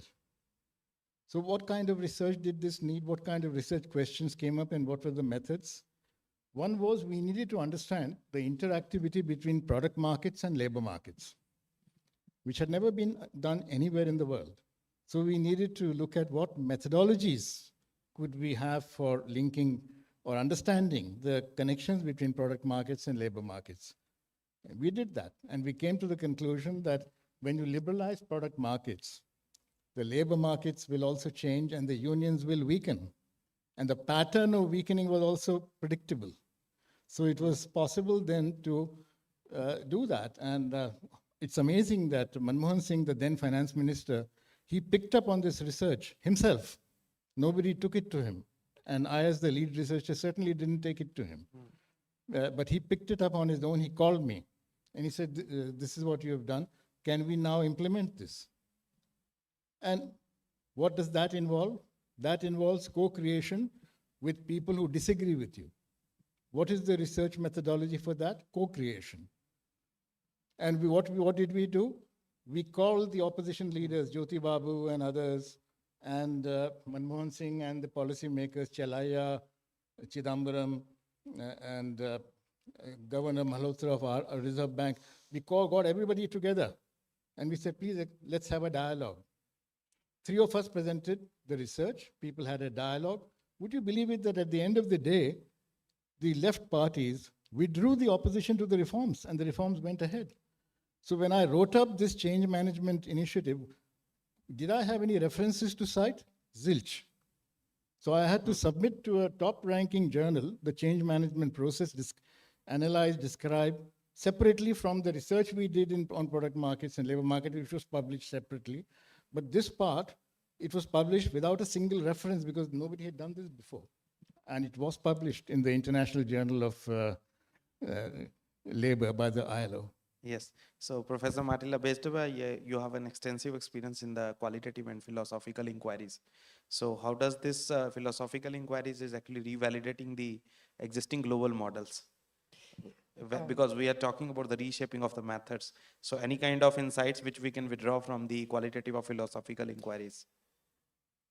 So a lot of research requires observation.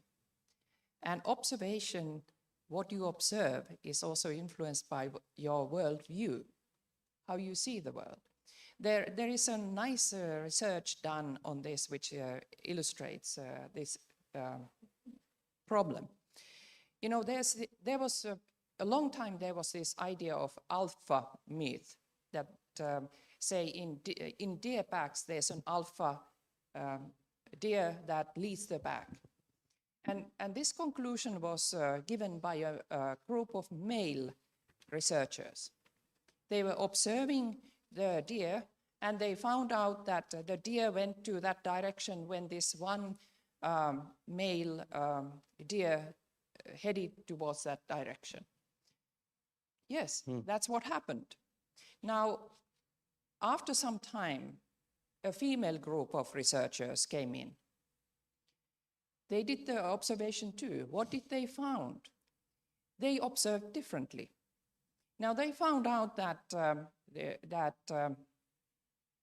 there's actually a democratic process going on in the deer group.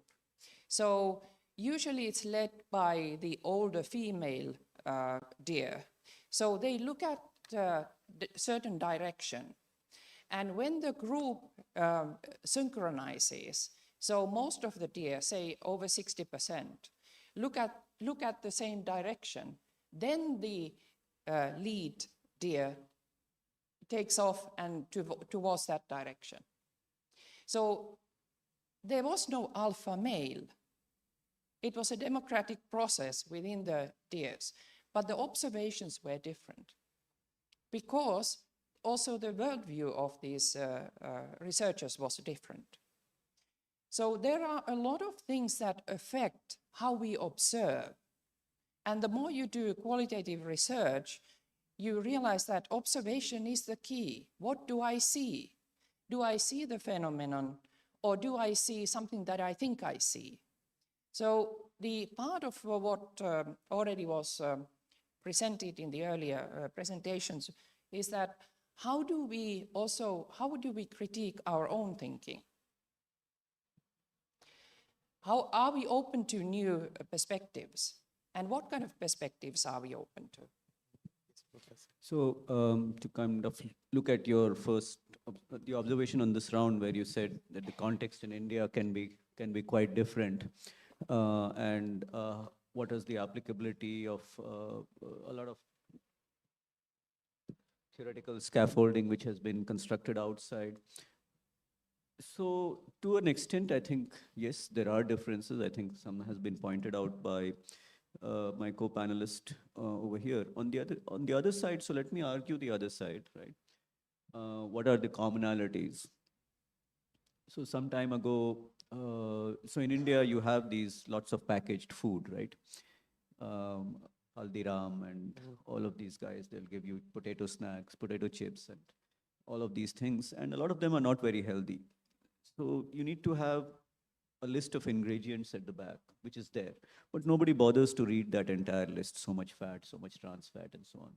So what would the Food Safety Standards Authority of India, what would they want to do? They want to put a small front of package label, which gives you a sense of, how healthy it is. Now that label can be of many different types. It can be a warning, it can be a health star rating, it can be traffic lights, many different types. Which one is going to work better in India? The world over, there are different types of front of package labels which work. So FSSAI asked us to kind of give them an answer, so we did a nationwide randomized control trial. That randomized control trial is fairly famous now because gentlemen at MIT got the Nobel Prize for partly for using this method, right? Esther Duflo and Mukherjee. 20,000 people, stratified random sampling across 14 different states. And at the end of it, we gave a recommendation that, this is the kind of front of package label that seems to work better in India in terms of actually significantly changing the choice when the label is present versus it is not present. Now, if you look at RCT as a method for a particular problem, a similar problem will exist the world over, and it exists in India, and you can apply it anywhere in the world. The scale is different. 20,000 randomized control trial across the nation is a different scale, order of magnitude higher than what you would find in England or Australia and so on. So there are commonalities. That said, the fact of the matter is, and here I'm in complete agreement with you, that as a country, there is no other country like India for a variety of reasons. And so therefore, we do need to have some approaches, at least the theoretical scaffolding, which kind of address the issues over here. But for that, we need to do research in the way that has been suggested by my co-panelists. Okay, yeah, thank you. So before we take up the question from the audience, you have to just give one suggestions to our young or budding scholars. So what will be that? Maybe in one sentence. We may start with Professor Mathur. Okay, I could begin.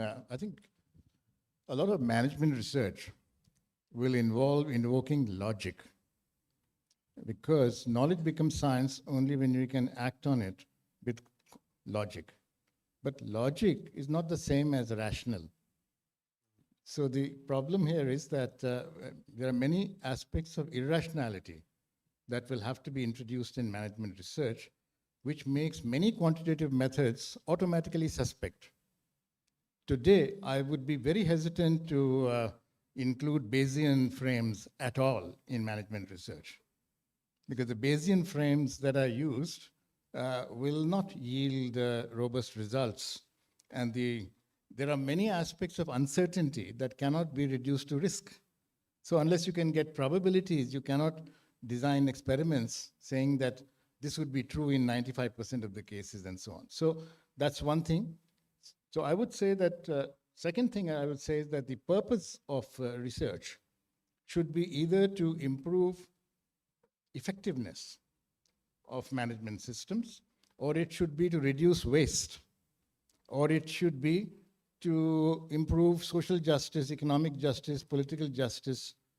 So if the motivation for even framing your research inquiry is that if I find out the answer to this question, or even make some progress towards finding answer through some patterns that we begin to recognize, and which addresses this question of how one can bring about reduction in waste, improvement in effectiveness, and improvement in justice. That would be. So but this involves thinking through, and it involves thinking through. It may even involve the instrument of self. It may involve understanding and learning research methodologies for inquiring unconscious processes, and research methodologies for inquiring group relations in the unconscious. There exist such methods, but it's only in IIM Ahmedabad that we introduced these in methodology courses from 2006 onwards. And I was shocked to find that we didn't have such courses when I arrived there.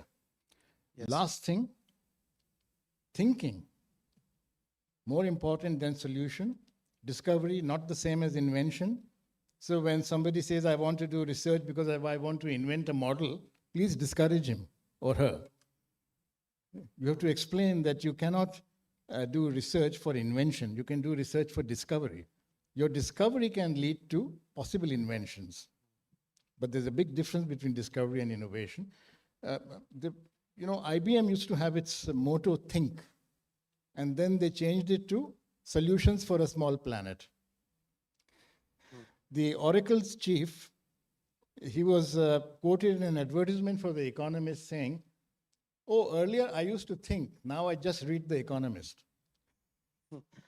I thought it was incredible that somebody could go on record to say something like that. But today people could say that of AI, people could say that of social media. So I think we are entering a very interesting age where the opportunities have expanded, the challenges have become even more interesting, and research is something that will delight, and it would serve many purposes. Thank you. Professor Matla, one suggestion for the young scholars. Oh, there are so many. I'll try to put this very shortly. One is that frustration is part of the research process. So you need to be able to deal with emotions that are not pleasant, because sometimes you get frustrated. The research doesn't advance as you would like to. So be open to those and welcome them, because it means that you need to stop and think, like I was told here. So emotions are part of the research process. And also, last point, when doing research with human beings, consent, informed consent is extremely important. And sometimes I think researchers forget to ask the consent of the people that they're researching. So research ethics. Professor Sahib. The first one, I'll kind of build on the point about dealing with frustration. So research is an iterative process. Good research is a lengthy process. Do not expect to produce a good piece of research in 3 months or 6 months. If you're doing your dissertation, a PhD dissertation, it is the first time that you're doing some really serious research. And your normal time frame to get to the end point where you have a draft that is good enough to be put somewhere should be at least a year, right? Plan on a year, maybe more. Yes, never think that you will produce a good piece of research. This is a Pan-IIM conference. IIMs are the best institutions in India. Never think that you're going to produce a good piece of research in 2 months, 3 months, 5 months. No, that doesn't happen that way. Though there will be people who will try to tell you, give us a good piece of research in 3 months. Doesn't work. So not only should you be prepared for emotions and frustration, you should also be prepared to be there for the long term. Especially important for a generation that tends to want things immediately. Instant gratification is what we have become used to much more. Using AI, for instance, will shorten the period that you need for doing your literature review. It does not absolve you of the responsibility of then drawing insights from there, creating your own research questions, collecting the data or getting the right kind of data, making sure you understand what is the nature of the methodology that needs to be used. All of those are time-consuming processes. There is no shortcut. So that is one suggestion that I would have for you. The other suggestion is that during your PhD process, you should have, apart from your dissertation, 2 or 3 subsidiary tracks that you're pursuing that allows you to grow as a researcher. All your eggs are not in one basket. That allows you to have some flexibility. And the third thing is, please do research that is relevant for our conditions in India. One of my worries is that a lot of PhD students end up using data sets from outside India. simply because they need to finish off a PhD in a reasonable period of time. That is not the purpose of doing research here in India. If you want to do that research, go out and do your research in some place outside. If you are here in India, do research with Indian data, with Indian problems, and come up with something that is useful. Do relevant research. The Western business research model, especially the American business model research, business school research model, is not applicable here in India. It is built on a scale of such large resource availability that is simply not available in our country. So somebody in the morning session had talked about frugality and innovation. We need to be able to do our research in a more frugal way. So those would be the three things that I would say. One advice I have for doctoral students when they've completed their research work and are writing or have just written their first draft is that at that point, take a pause, take a deep breath, and write a postcard to your grandmother, just a postcard, trying to explain to your grandmother, what have you found? And if you can do that, then you are ready to submit your draft of your thesis. But if you cannot write a postcard to your grandmother and explain what you have found on a postcard, no more than a postcard, you're not ready. The second thing is that the study of knowledge, epistemology, and the study of value or use or relevance, what we call axiology, these two, the relations between them are very complex and not very simple, because use or relevance is not a characteristic of knowledge. So I disagree with Arvind. Use or relevance is not a characteristic of knowledge, because use is a characteristic of the user. You can use anything that you regard as knowledge. For example, people use tarot cards. Does that make tarot cards valid? When people use rating scales like what GE and Enron used, and which an American tried to introduce also in IIM Ahmedabad, saying that bottom quartile of your evaluated people every year you should fire. So yeah. That idea about yank and rank, no validity, it has no validity. But if it becomes a fad or a fashion, and we begin to look at the relevance or use of developing methods to try and feed fashions, we are in for deep trouble. So I'll just kind of, since he's explicitly said he doesn't agree with me, I'm just an applied researcher. Keep that in mind. For me, business management research needs to be applied. If somebody is doing fundamental research, they are free to do it, but please don't come to my institution. Yes. So because it is all about the summarization, because how we're trying to linking to that perspective is very important. So now thank you so much. So now we may take 2 to 3 questions maybe from the audience. Yes, please.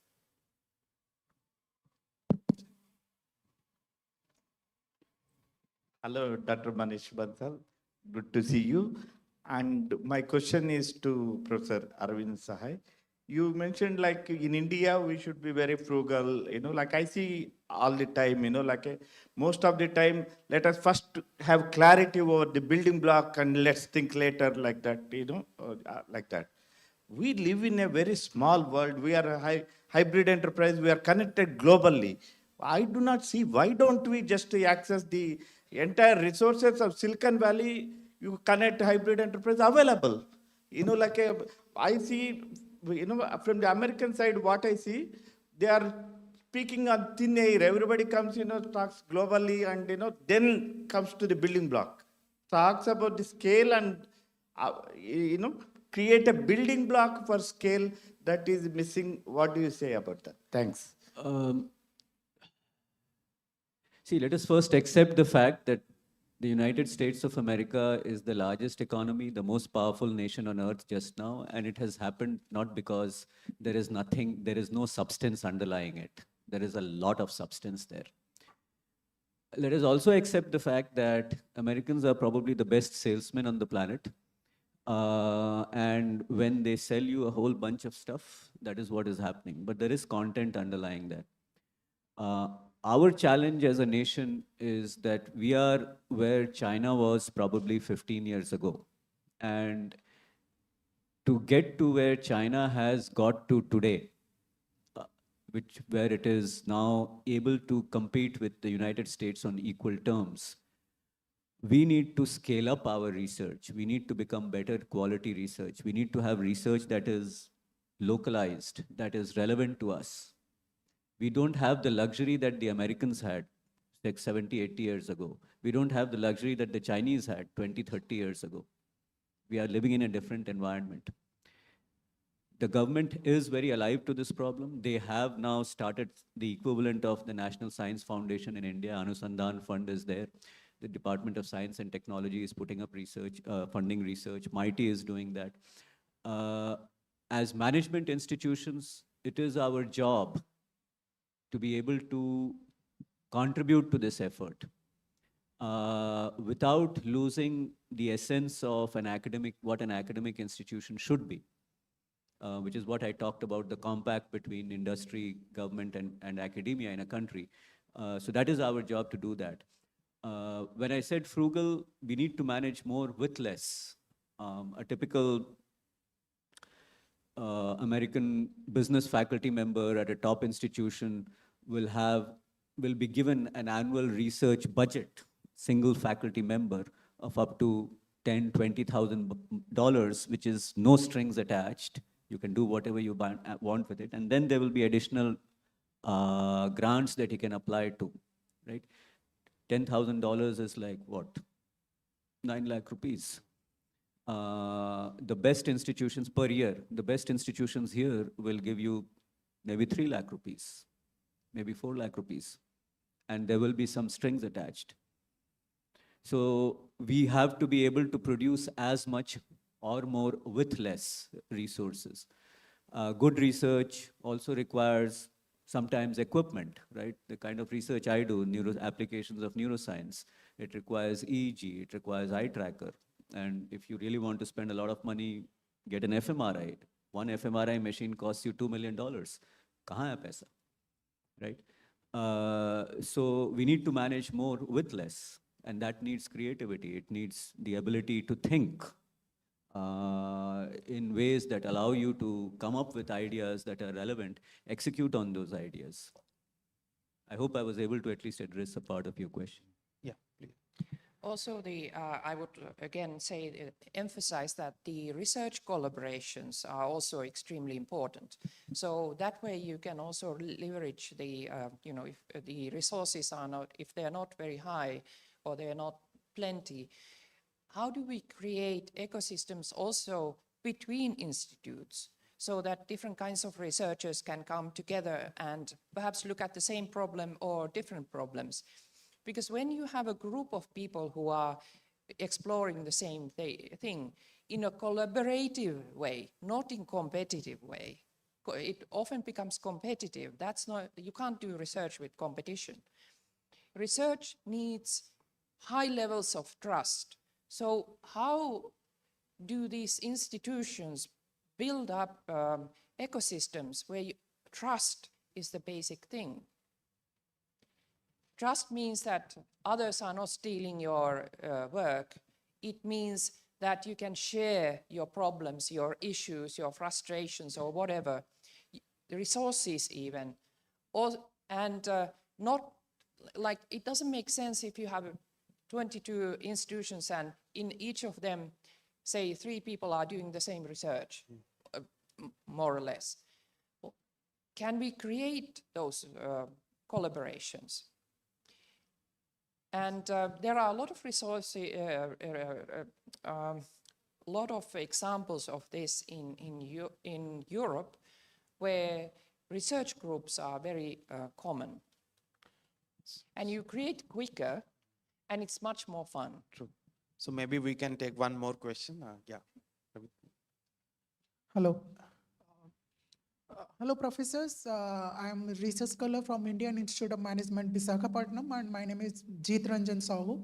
So my question is like, as we had discussed about, like we have to do good research, impactful research. So when the question comes that good research takes time, So I am little bit confused exactly at where exactly we need to take time. Is it only about we learned that good research deals with identifying good research questions. Then sometimes we used to change the research topic. That is how. And that is the question. That is my question that I am really wanted to know.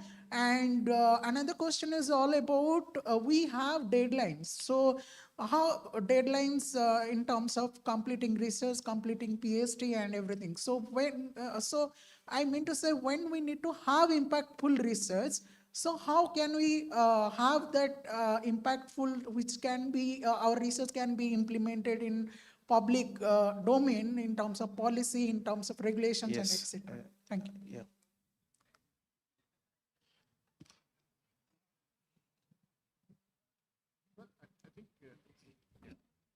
One great advantage, as Arvind pointed out, is that suppose you have 4 years in a program.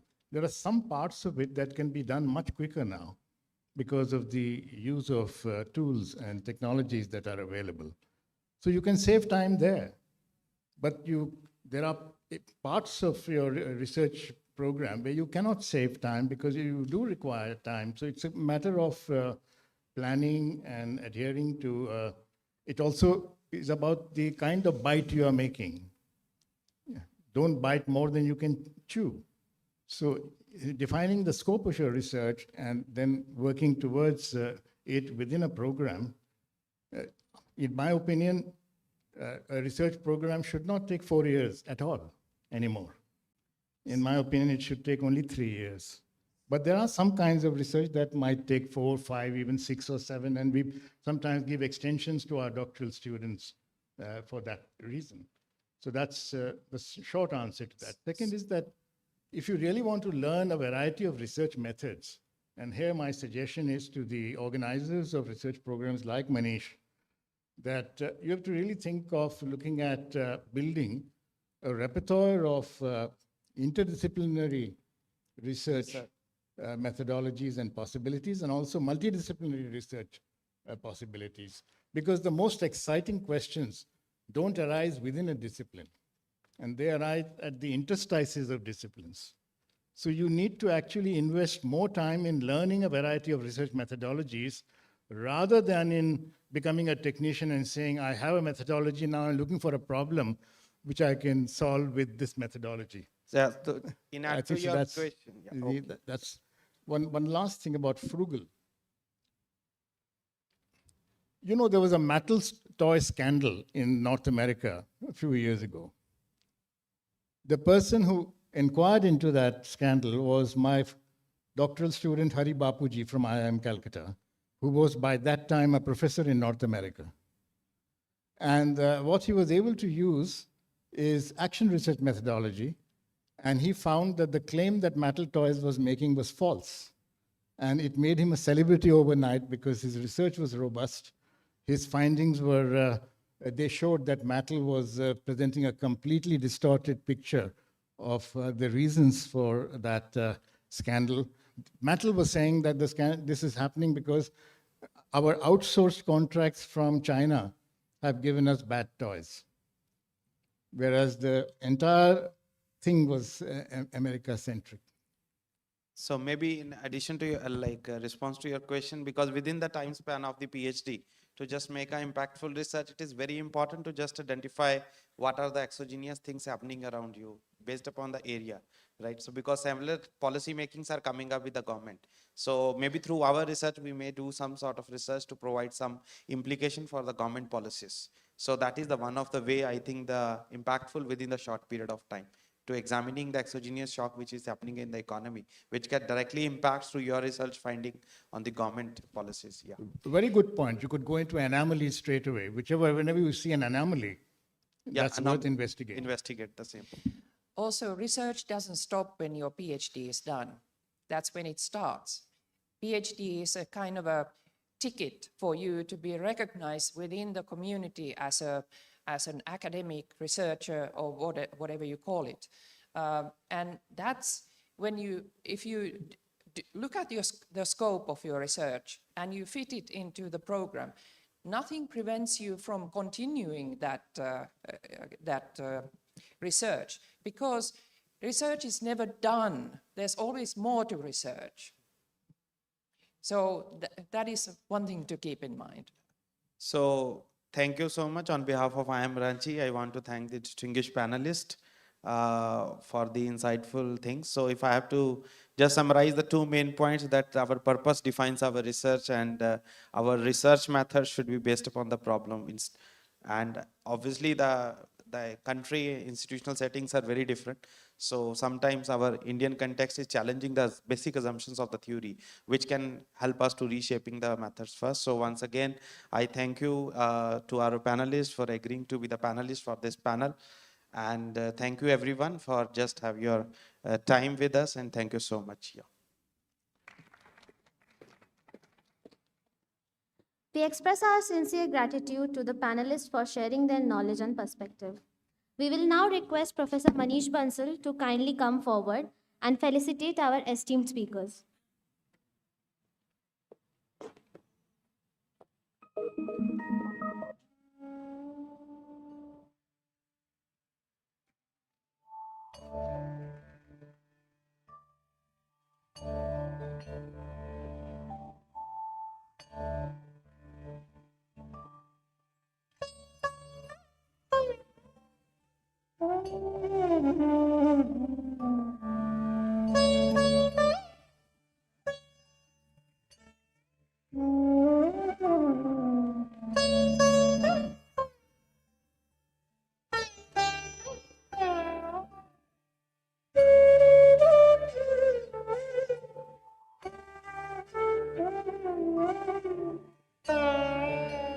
I request all the audience to be kindly be seated. We'll start with panel 4 in short time.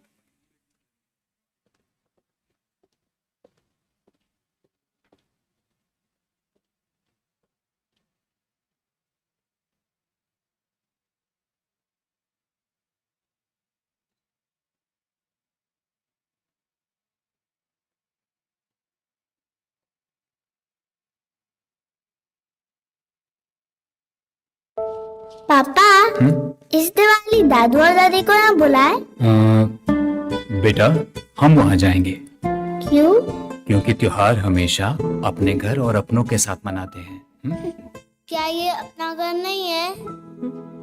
बेटा, हम यहाँ रहते हैं, पर ये अपना घर नहीं। हम अपने घर में कब रहेंगे? यूनियन होम लोन के अट्रैक्टिव इंटरेस्ट रेट से मनाइए त्योहारों की खुशियां अपने घर अपनों के साथ।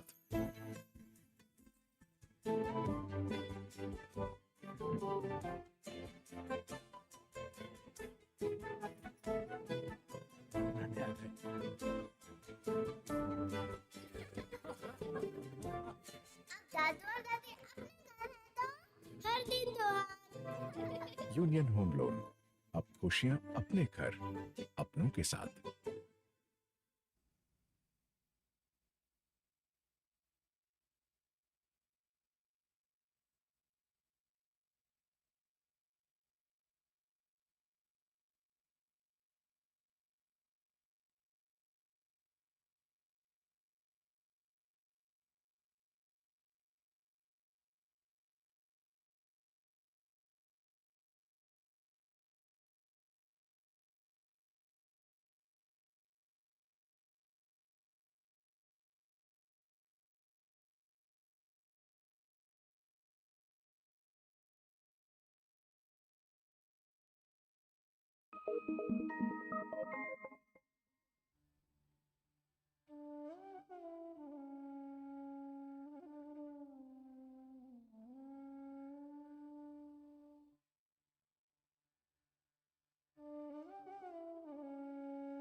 I request everyone to be seated, please.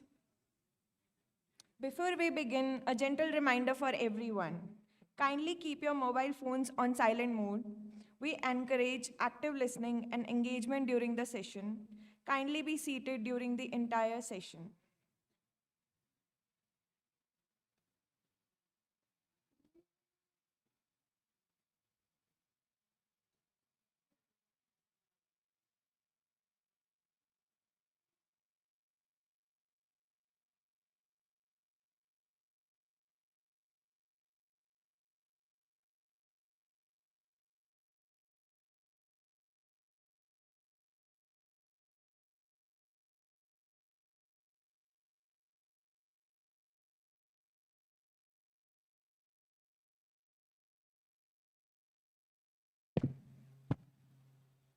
Ladies and gentlemen, we now move forward to our next conversation of the day, one that lies at the heart of modern management education, global collaboration, and institutional excellence. Our theme for this session is Internationalization for Impact. In a world where boundaries are becoming increasingly fluid, internationalization is no longer a choice, it is a strategic imperative. It shapes the way the institutions learn, innovate, and expand their influence, and prepare leaders who can navigate into a global future.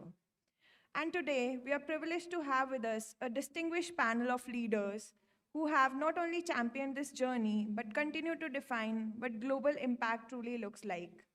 May I now request our esteemed speakers on the stage, Professor M.J. Xavier.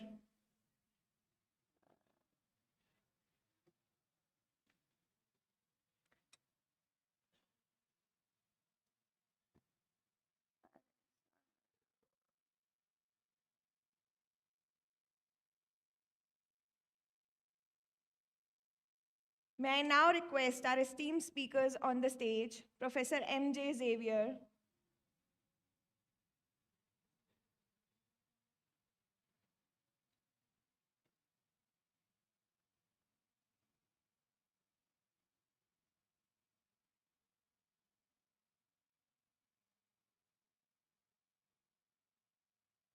Professor Pallavi Srivastava,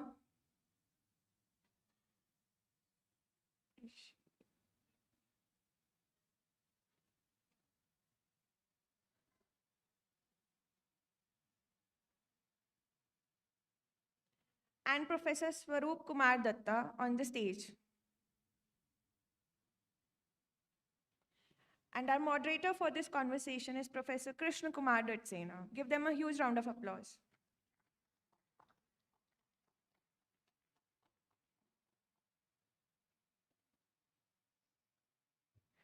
Our first eminent speaker is Professor M.J. Xavier.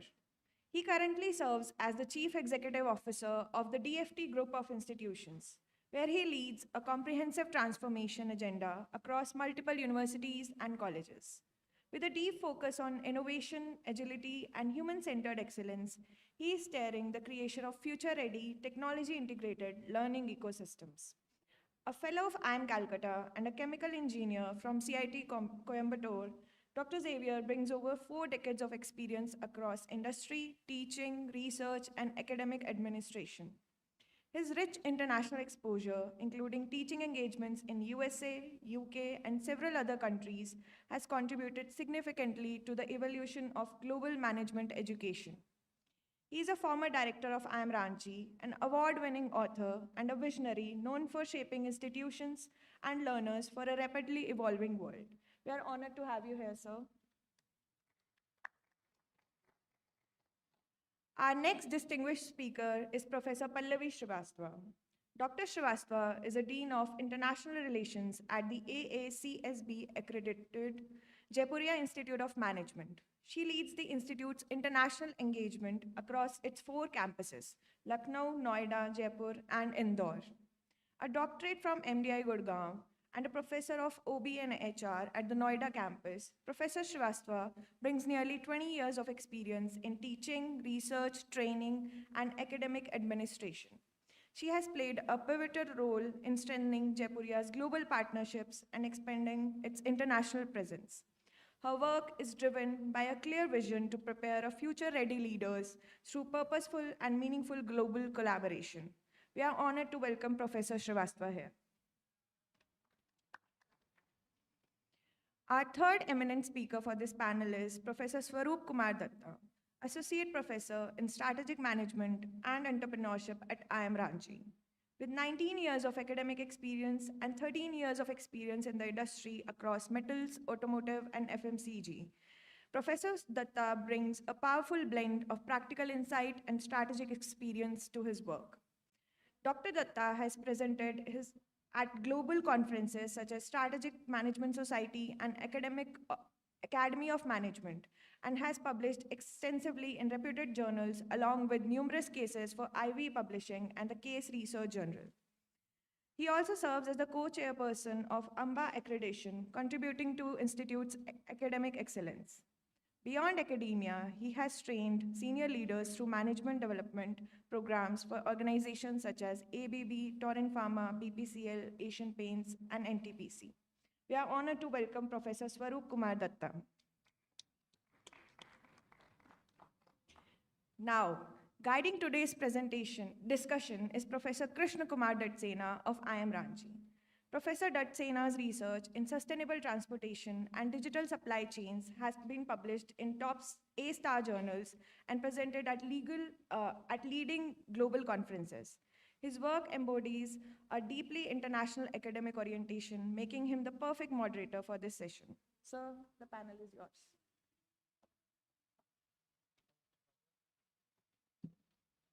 Yes, thank you, Kajal. Thank you, dear panelists, for accepting the request. Don't know when, good afternoon all, first of all. Sorry, good evening, right? Good evening all.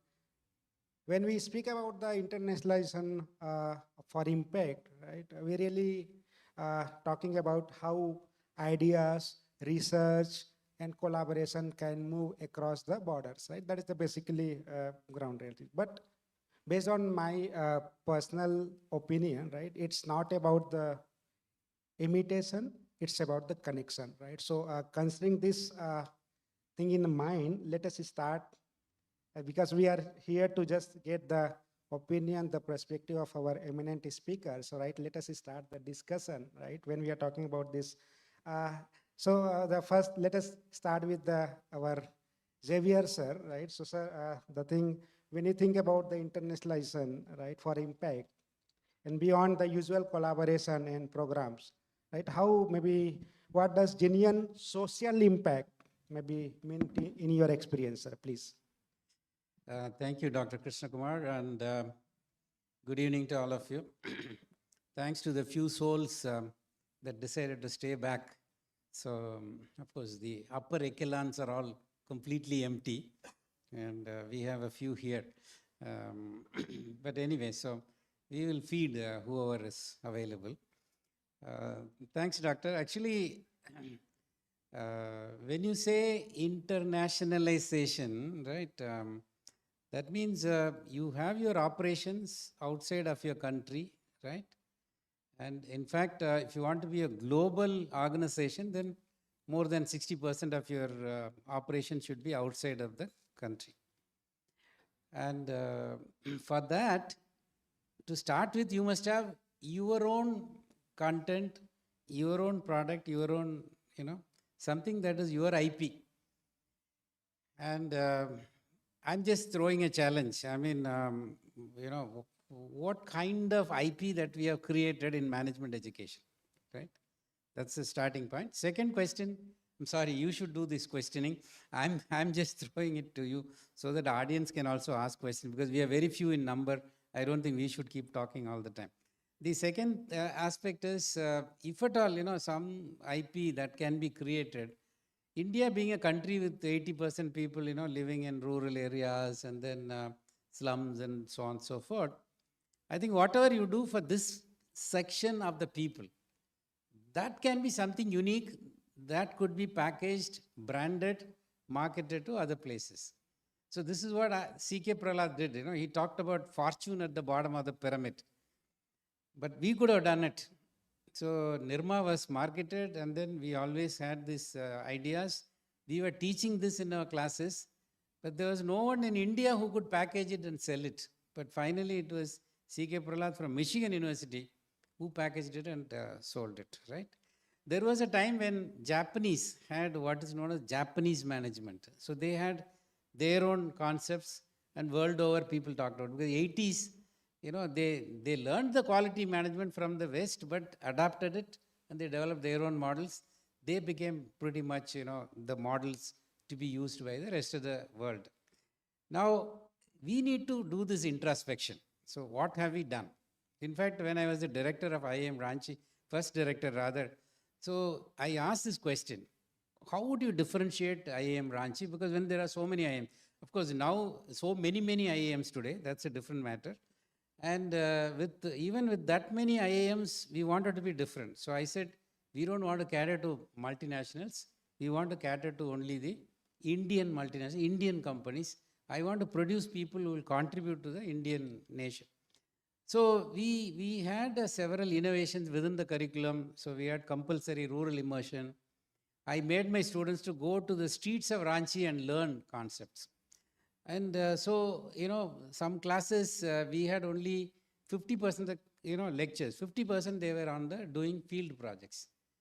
So at one point of time, there were so many projects done by our students that I invited the mayor of Ranchi, and our students presented, and she was so impressed because they had studied this traffic congestion, illegal auto rickshaws, they studied street vendors, they even went to Ratu Road and looked at sex trade, all kinds of things they studied and made recommendations. And she was so impressed, she gave us good amount of money to further implement it, right? Socially relevant education, right? Now, it could not be, like Roni Skuruwala this morning talked about, is it scalable? We could not do that. We also developed what is known as a barefoot manager program. So some students were also engaged in teaching that. This was for, these self-help group women. And at the end of 5 days, we brought lead bankers, and then and there we dispersed loans for them. And this was also a unique innovation of IIM Ranchi, but again could not market. So I think there's a lot of research happening in different institutions. We had research by Dr. S.K. Chakravarti in IIM Calcutta, which talked about Indian management, and he developed a lot of models based on our Vedas and other things, right? And our Debashish Chatterjee, IIM Lucknow director, he is his disciple. I don't know whether he's continuing to work on that. So what is unique with us? What is it that we can sell to the rest of the world? I mean, this is the question to you. If you do anything for India, like our UPI system or Aadhaar card or anything that you do for the entire country, it is saleable.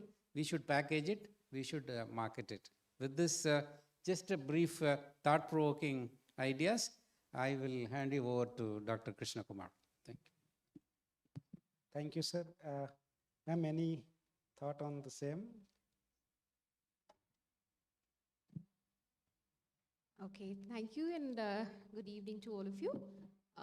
The topic for today's this panel discussion is internationalization for impact. So I would be talking from that perspective.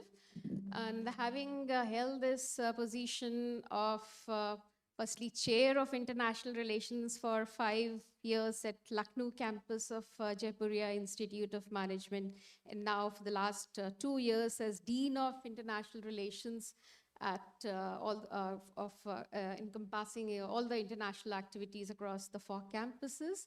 I would speak from that experience.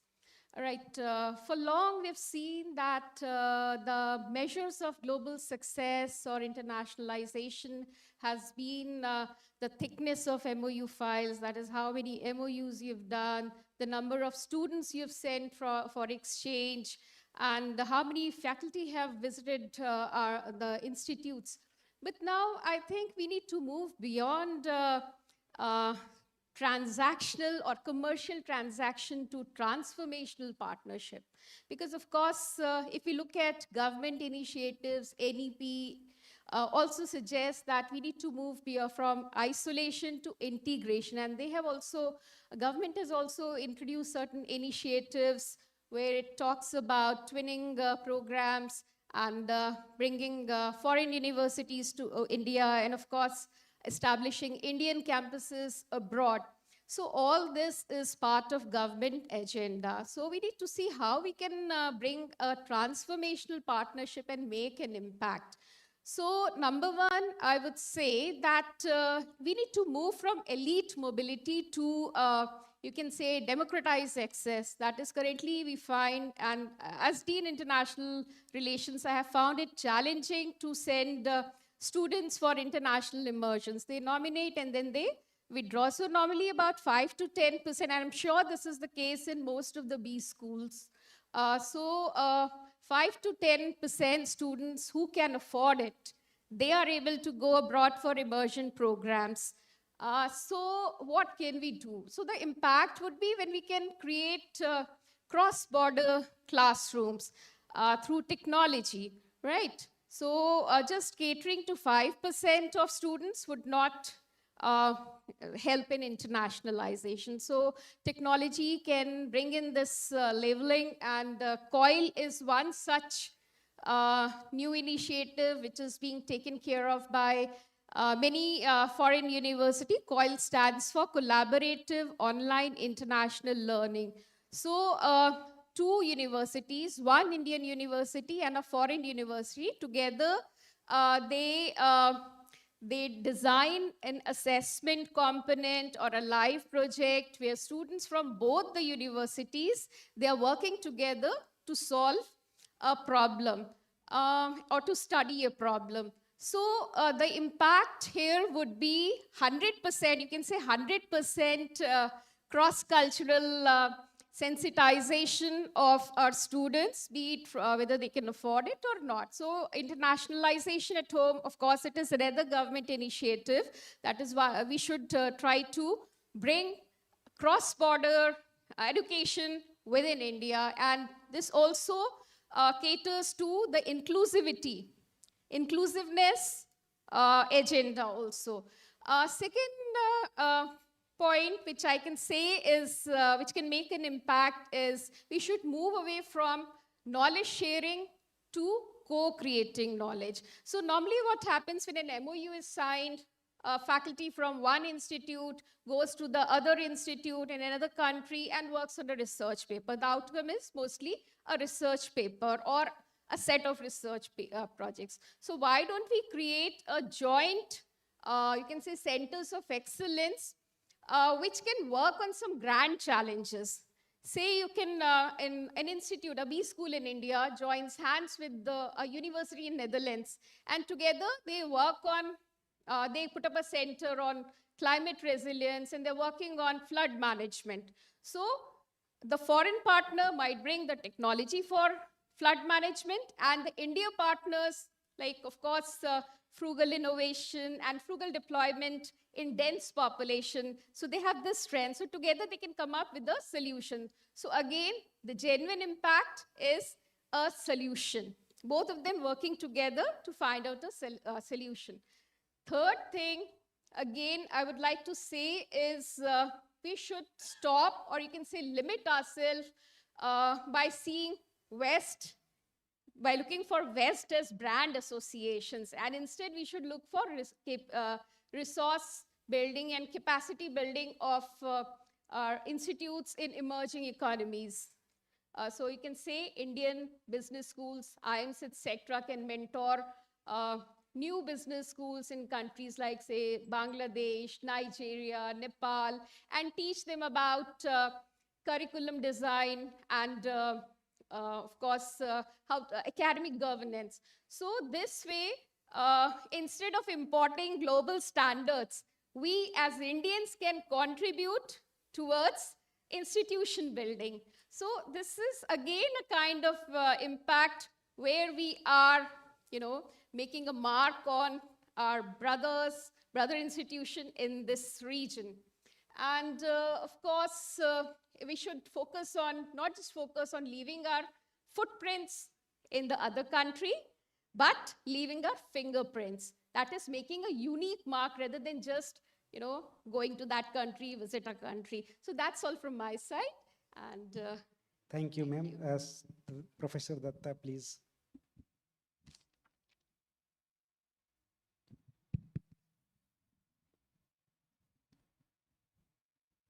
Good evening to co-panelists and good evening to the audience. Thank you for those who felt like staying back to listen to this.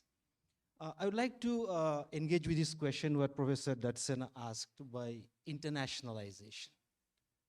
Now, ask yourself this question, are we not internationalized already?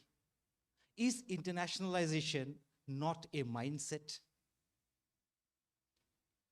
Every college, not just IIMs, every college by and large of some standing is basically doing, if you see the content, you see the curriculum, everything is mapped as per international standards. So are we not internationalized already? Are we looking at only geographical boundaries? Is that the right way to measure internationalization? Because when I say this, let me make a contrasting figure. If you see countries in West Europe, typically Luxembourg, or for that matter, Belgium, it is surrounded by 4 to 5 countries with about less than 50 kilometers. 4 to 5 countries surrounding in some parts of Belgium. For them, internationalization means bringing people from all these 4 countries which have some similar cultures. It's no big deal for them. But think of a country like India. Yeah, we have been posed about this question, how about internationalization? And our response to many of the accreditation committees is, why do you figure it out from an international perspective? Don't you think the states which are very far from India, each itself to be called a much larger than the largest European country probably, many of them, yeah, with having different cultures, different languages, in a way that is internationalization, and that has kept them speechless. So internationalization is actually a mindset. Our content is already internationalized, curriculum is international. What remains is only about, we're referring to the geographic footprints. But can you only talk about that of having geographic footprints only? The other ways that you can look at internationalization probably is how many international faculty you have in campus. Another yardstick. How many faculty members have foreign degrees, or for that matter, they have an exposure to foreign countries, another measure of internationalization. How many research papers have you co-authored? Another measure. How many students, both inward and outward, go forward? Another measure of internationalization. So how we understand internationalization first needs to be figured out. There are various ways of doing that. It is not necessarily that we have to have a geographic footprint, just like all IIMs are doing, having a Middle East campus or somewhere. We also have to do that. Yeah, the mindset has to be internationalized to begin with. So this is my first part of the question. The second part of what I intend to talk about when you talk about certain things that are important from India's perspective, what I see, and to my very brief and limited experience compared to many of my distinguished panel members, I see diversity, equity, and inclusivity going very far. This is a hot area where you are lagging behind. It's a very major area which will be up for grabs in terms of understanding. Then we have ESG, environmental, social, and governance mechanisms, how you handle those risks associated with that. And of course, to talk about the social aspect, we can talk about how sustainable livelihood plays a major role in our lives. I think these 3 would be major issues going forward. Thank you so much, Datta sir. And it was very nice that maybe we got the 3 different perspectives for the first question, right? So, and mostly the aim is same, right? We are trying to highlight the challenges, right? And how we are going to maybe encourage our Indian business system, right? Maybe we can not be always importer. We can also have a export of our maybe knowledge or anything else, right? As also Professor Pallavi already mentioned about the transaction to transformation, right? So that is again the thing we can carry, right? And as very rightly Professor Datta was talking about the measure, how we can measure the international. So let me just take the question from the discussion only, right?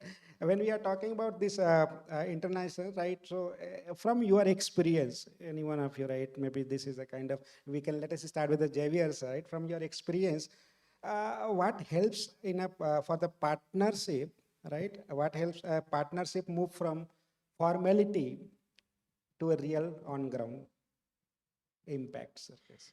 Okay. I think first we have to reconcile what each one is trying to say, right? Okay, so what ma'am said, Pallavi ma'am said is, collaboration and how do you really, effectively utilize that, right? So in order to also bring in inclusivity, and she's also expressed concern about equity, right? That's one dimension of the discussion. Other part is, Professor Sarup was talking about the internationalization standards. Probably the AACSB lecture, it's a reflection of probably what they are saying. It's a standard they set. This is what they call internationalization, and that's for that what needs to be done. That means number of foreign faculty, number of degrees, and so on, so forth. Now the issue is what I was telling is something different. I mean, we are such a large country. We have our own wealth of knowledge and wisdom. Can we not set the standards? So, okay. Before going into that, we have to get AACSB. After that, what do you do?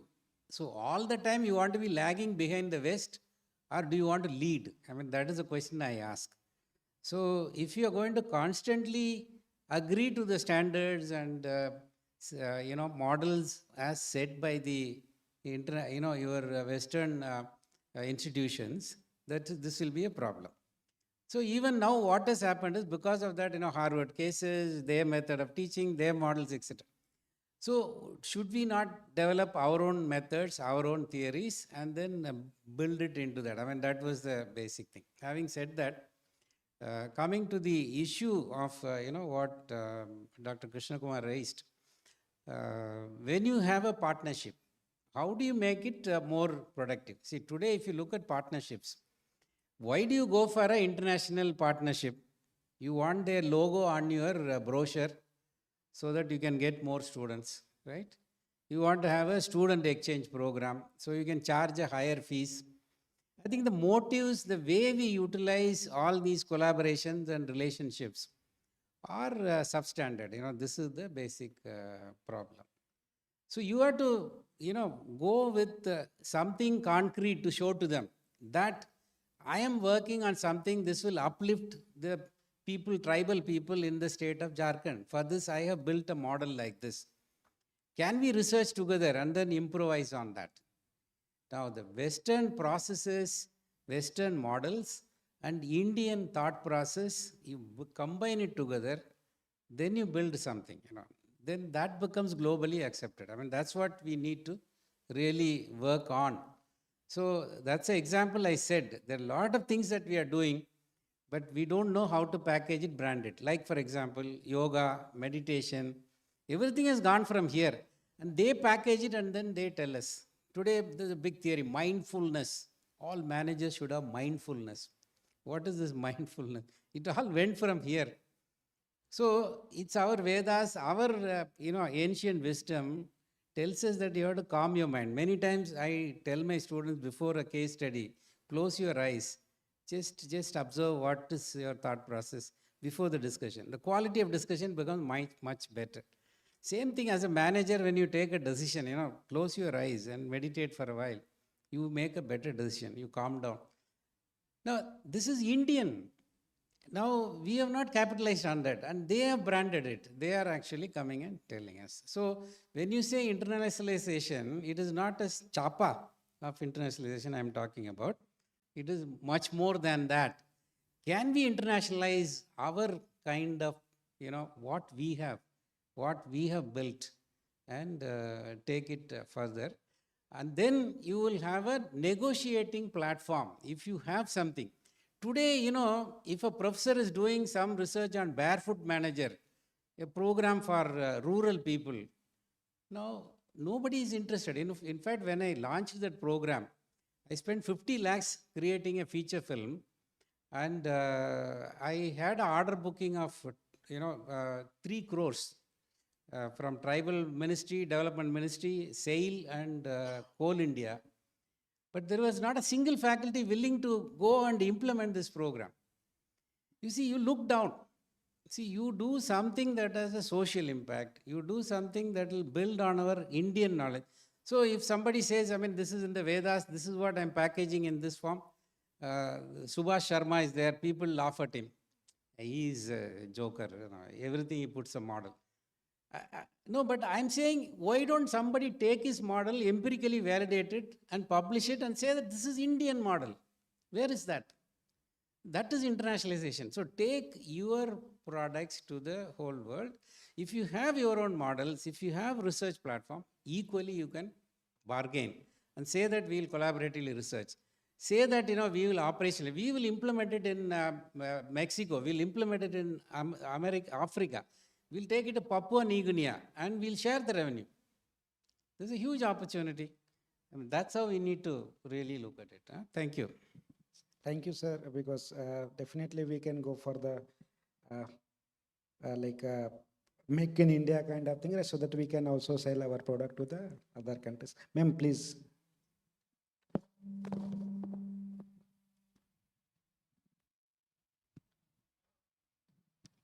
All right. MOUs normally begin with signatures and a group photograph. Yeah. So that's the beginning of an MOU.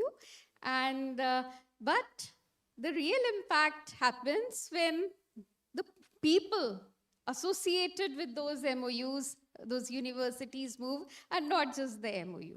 Right. So I would suggest 3 strategies which shall, make MOUs from just being a formality to real action points. Number 1, as Sir said, that there should be a concrete agenda. So when you sign an MOU, it should not be a generic one, that, okay, these are the 5 things, all right, we'll be doing research together, and student-faculty exchange, and joint conferences. So there are 5 agenda which are common to most of the MOUs.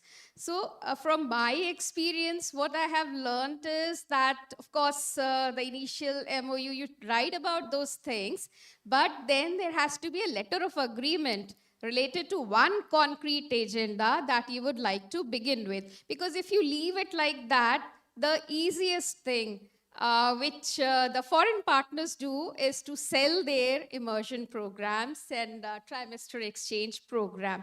And it's a challenge also, because when we ask them to send their students, so they say that their students might not be comfortable in India, or if they are in India, they would like to visit a certain, a few cities only, not, so it becomes an academic tourism. If you go by that, then it just becomes an academic tourism. So it's important that we have a concrete agenda while we are drafting an MOU. For example, we have recently almost closing an MOU with the European University, and there we have made it clear that training, executive training, is going to be the main agenda. So we are going by that. Of course, rest things would fall into place, but executive training by joint participation of resources would be our main agenda. For example, we would be taking our executives to their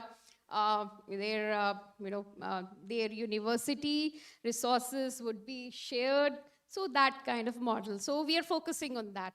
Then second thing, faculty participation and involvement is very important, because you can't just make an MOU move when your faculty is not some like coil is coming up in a big way now.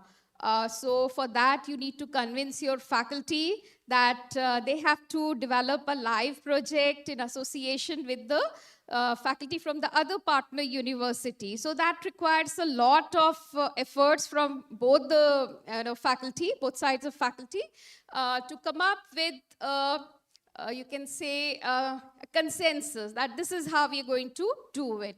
And secondly, joint research projects, of course, faculty will drive it. And of course, in motivating the students, because you need to give a lot of push, convince them, okay, how this immersion program is beneficial for you. And so faculty involvement is important. And the third thing is we should not, we should take things slowly. Like we say, make haste slowly. So we should not push an MOU with 5 activities at a time. Let's pick up one. When it gets successful as a pilot, then we go for the second. And many times the international partners say that before going for an MOU, let's do something like common research webinars together, or faculty visits in the beginning, and let's develop a trust, because when we go slowly, we develop a trust. So when we take these steps, it brings more action in our MOUs rather than just being a paperwork. Okay, thank you so much. Thank you very much, ma'am. Very rightly you have indicated about the strategy, right? There should be the clear strategy agenda for the maybe your MOU. So Professor Datta, please.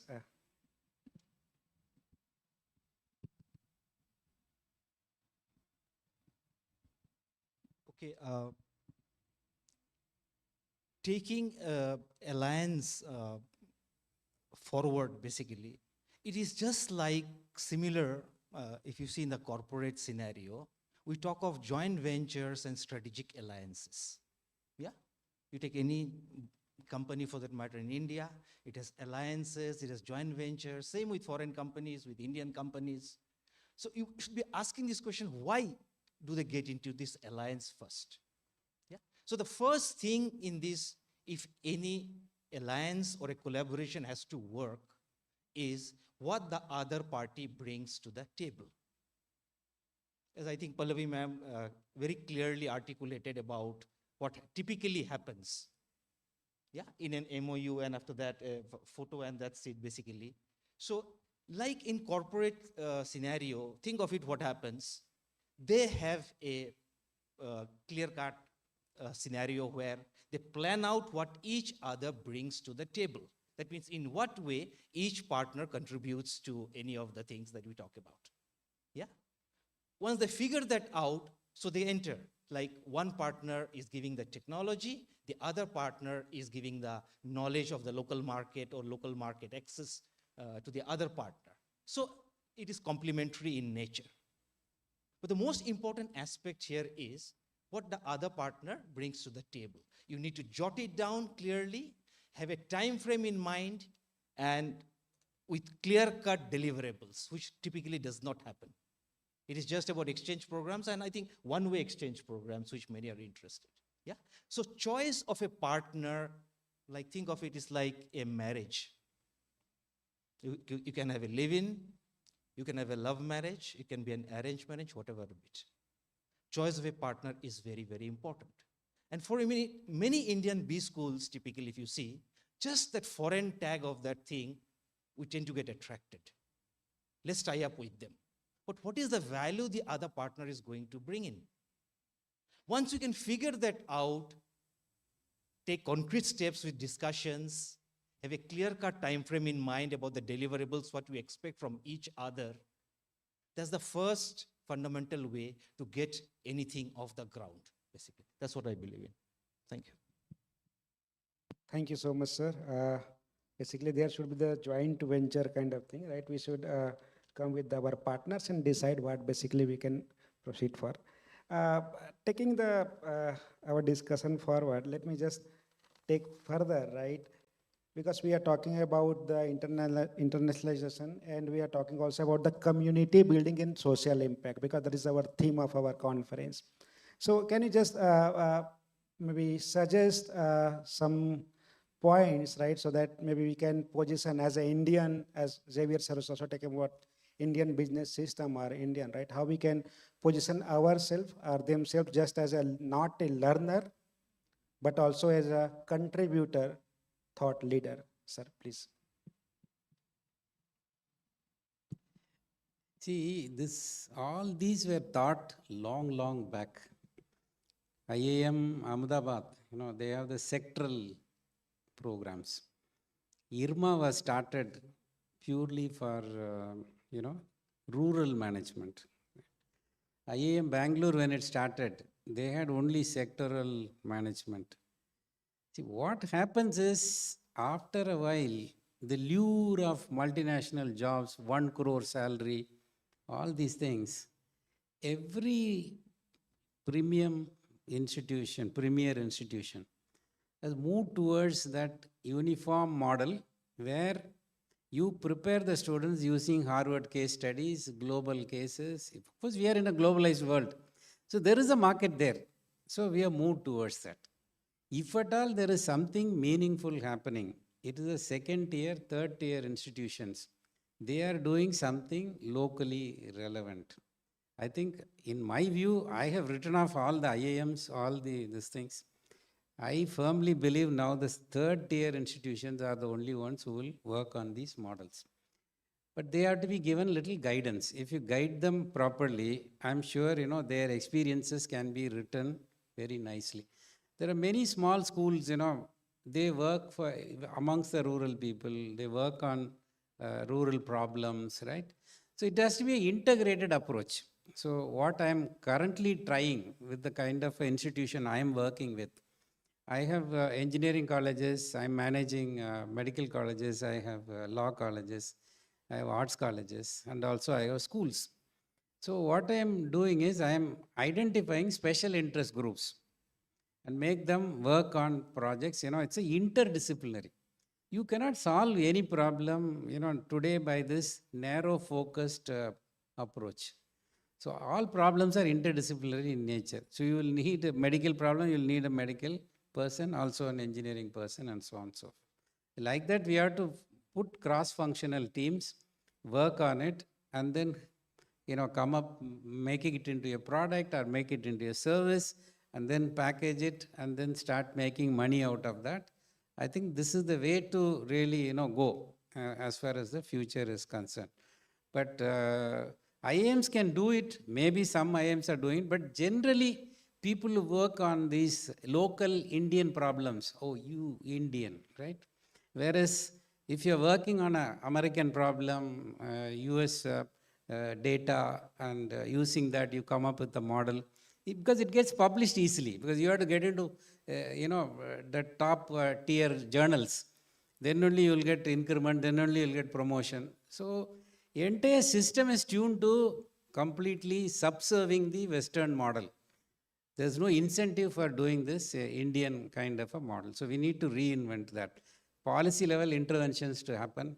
And it has to become fashionable to say that I am working on a rural problem. I am working for the tribals.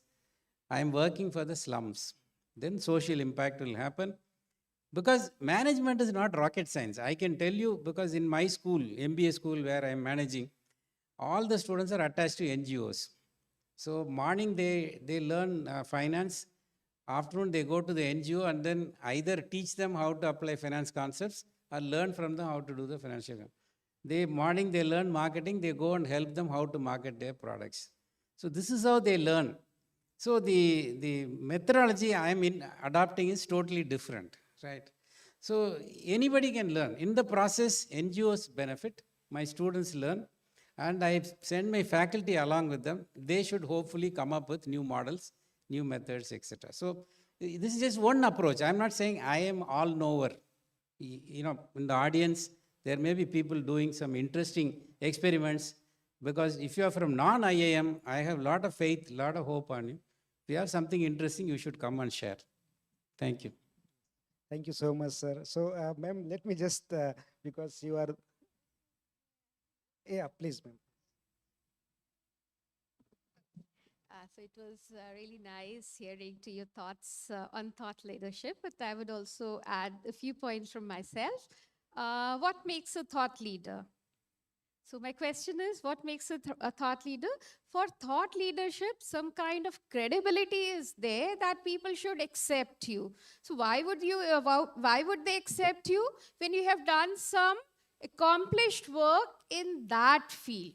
So how can you do accomplished work? By one of the avenue is doing a good research, a research like what they were speaking about in the previous panel. So if you have that kind of research, focused research, as we are told, that just pick one area, one or two area, and focus all your research in that area. So that makes you a master of that domain. So if abroad somebody is saying, okay, so in digital payments, who is the who has done wonderful work in India, or e-governance, who has done a wonderful work in India, so the person's name should come into mind. So that way people are going to accept you. And of course, citations is one of good citations of good papers is one of the measure which leads to thought leadership. So that makes one thought leader. And of course, sir was talking about students working with NGOs and such thoughts. Even we don't say that we didn't have thought leaders in India. I'm an HR and OB professor, so Professor Uday Parekh, we take his name with with great respect, because Professor T.V. Rao. So they are the thought leaders in their field, because they have done some wonderful work, and their work was not just limited to academic contribution.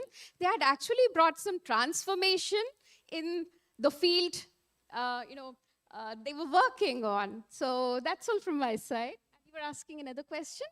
Yes, ma'am. As a Would maybe you like to add? I'm sorry. yes, Swarup, sir, please.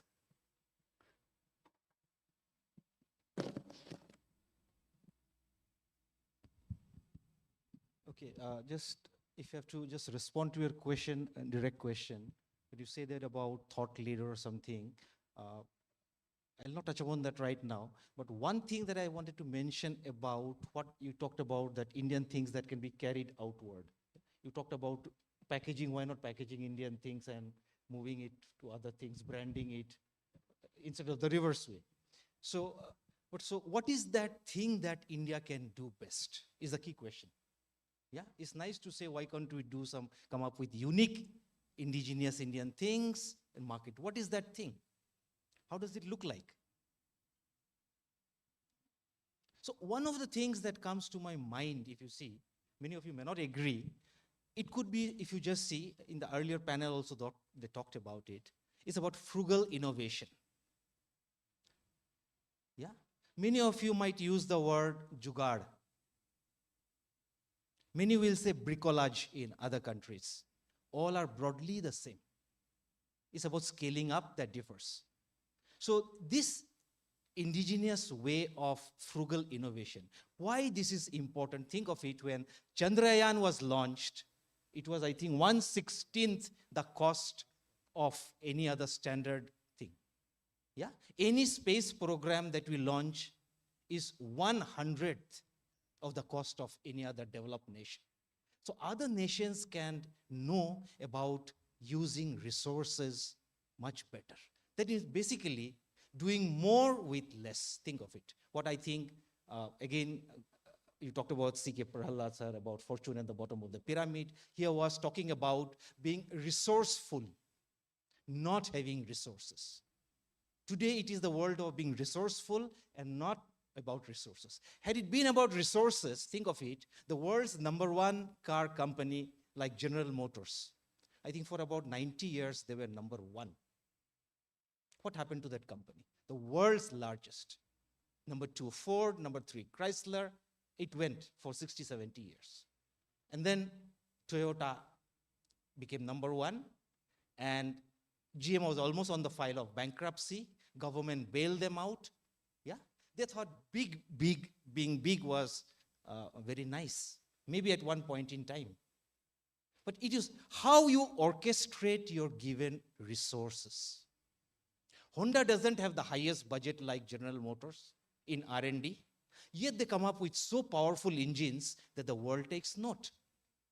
Yeah, and they've extended this expertise, I'm referring to Honda, from engines to motorcycles, to lawn mowers, to motorized boats, and everyone feels Honda engine has power. This is their expertise.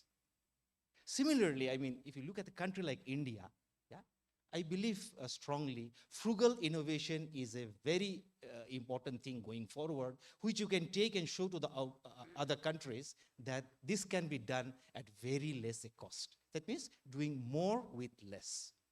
Thank you. Yes, thank you so much, sir, for your. Now, because of the time constraint, let us take some questions from audience. 2 to 3 questions. Yes, anyone, please.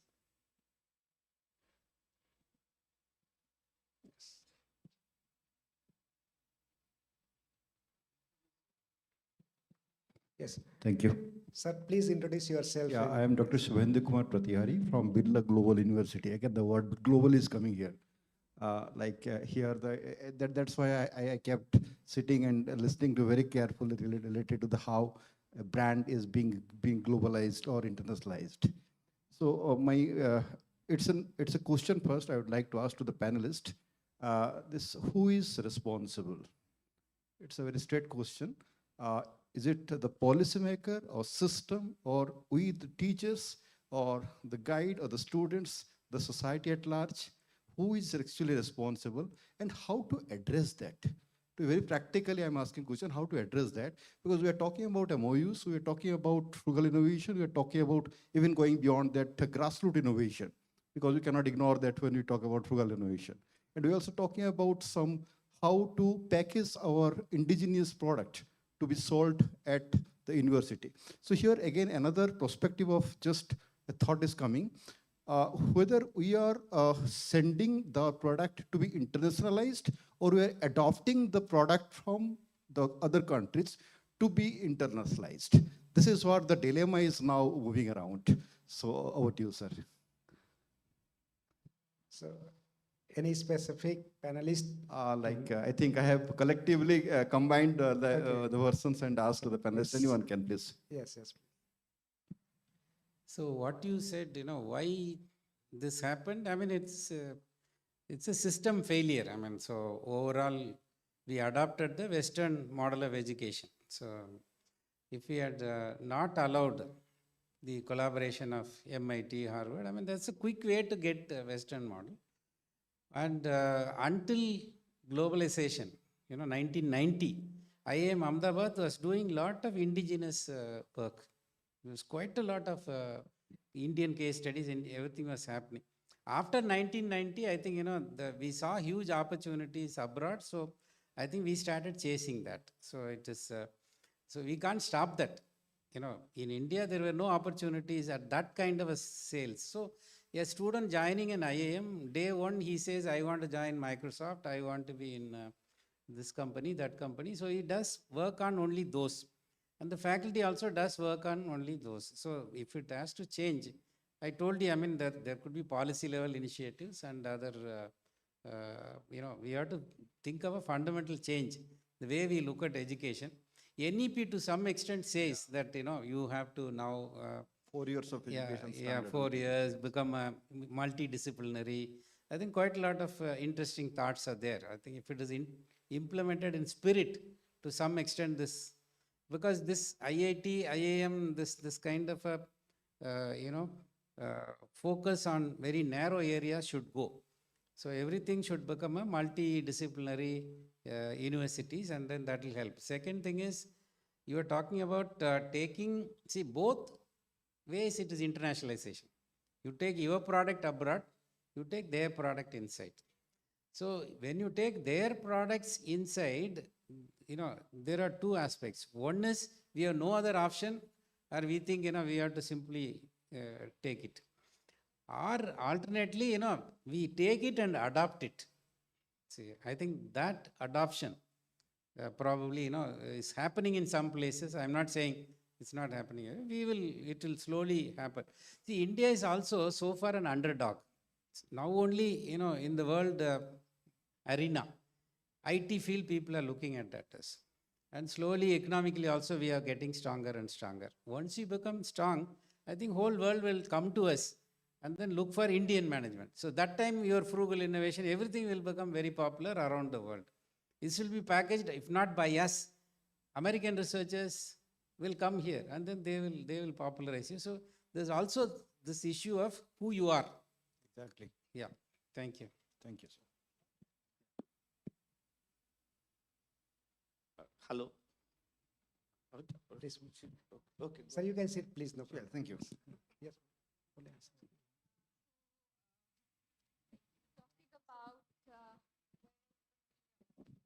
Where is the failure, right?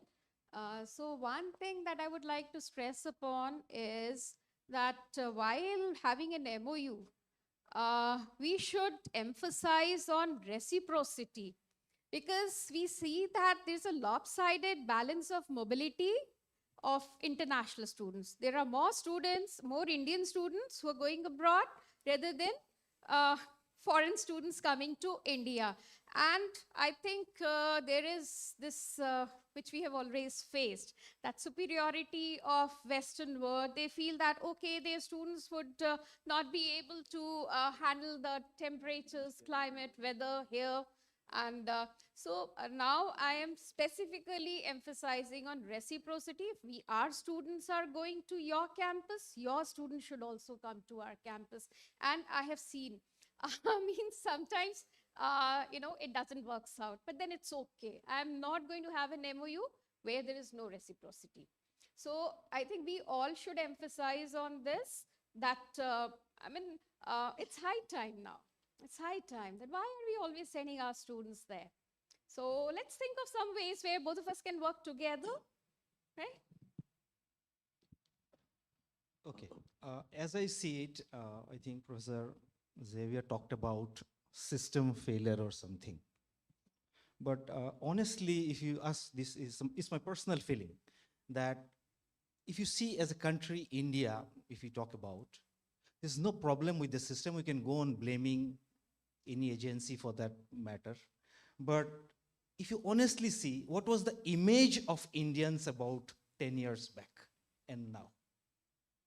Yeah, it has a lot to do with the image. What has changed in this 10 years or 14 years? What has changed? Why people are looking at us more seriously now?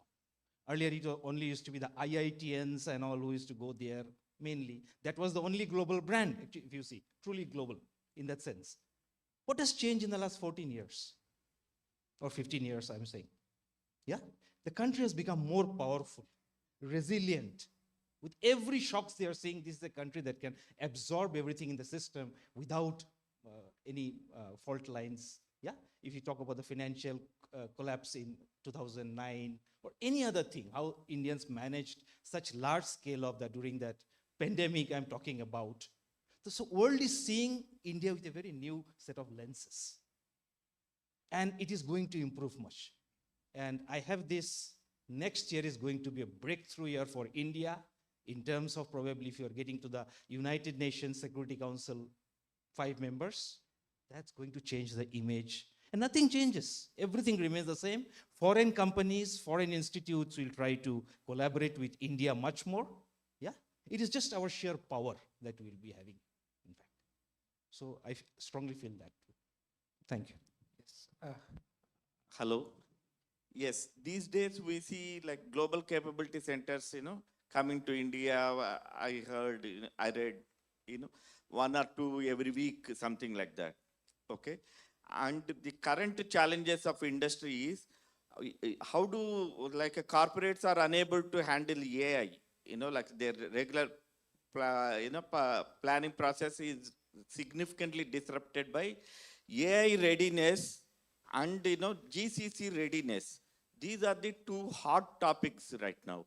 And what I see, as an outsider, as you mentioned, maybe somebody outside of IIM system and all, like I'm an American graduate living in India, like a NGO, founder of an NGO, I have a different view. like IIMs and all functional expertise, very reliable knowledge you are providing.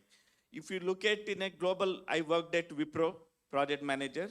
We have like functional support, but we do projects where we pick, from each functions and add value to some client, right? So for this GCC readiness, I see huge value where startups are going to pitch that, like a gap.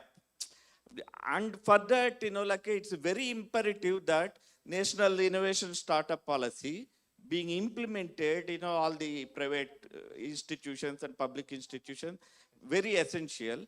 And also I see Pallavi Madam mentioned, we insist on reciprocity, right?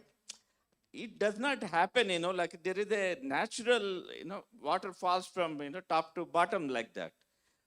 I do not see an invitation from a Jaipur, institute, we want to add value to our partner program, invite the partnership of American graduates, something and all, such that the value is enhanced, such that global participants are willing to join our program. It's only we need to appeal all these, program partnership is what's missing.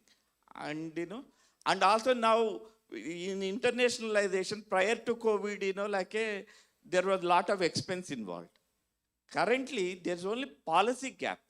Grassroots globalization is very, very easily doable, except for the,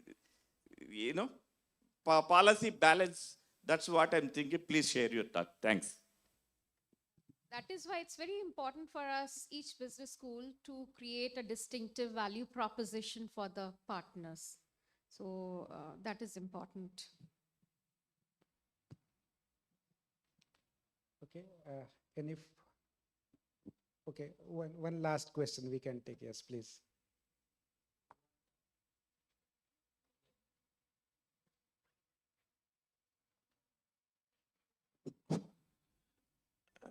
Respected Swarup Kumar sir. Sir, my question is in what ways does internationalization help address global issues such as sustainability, inequality, and public health?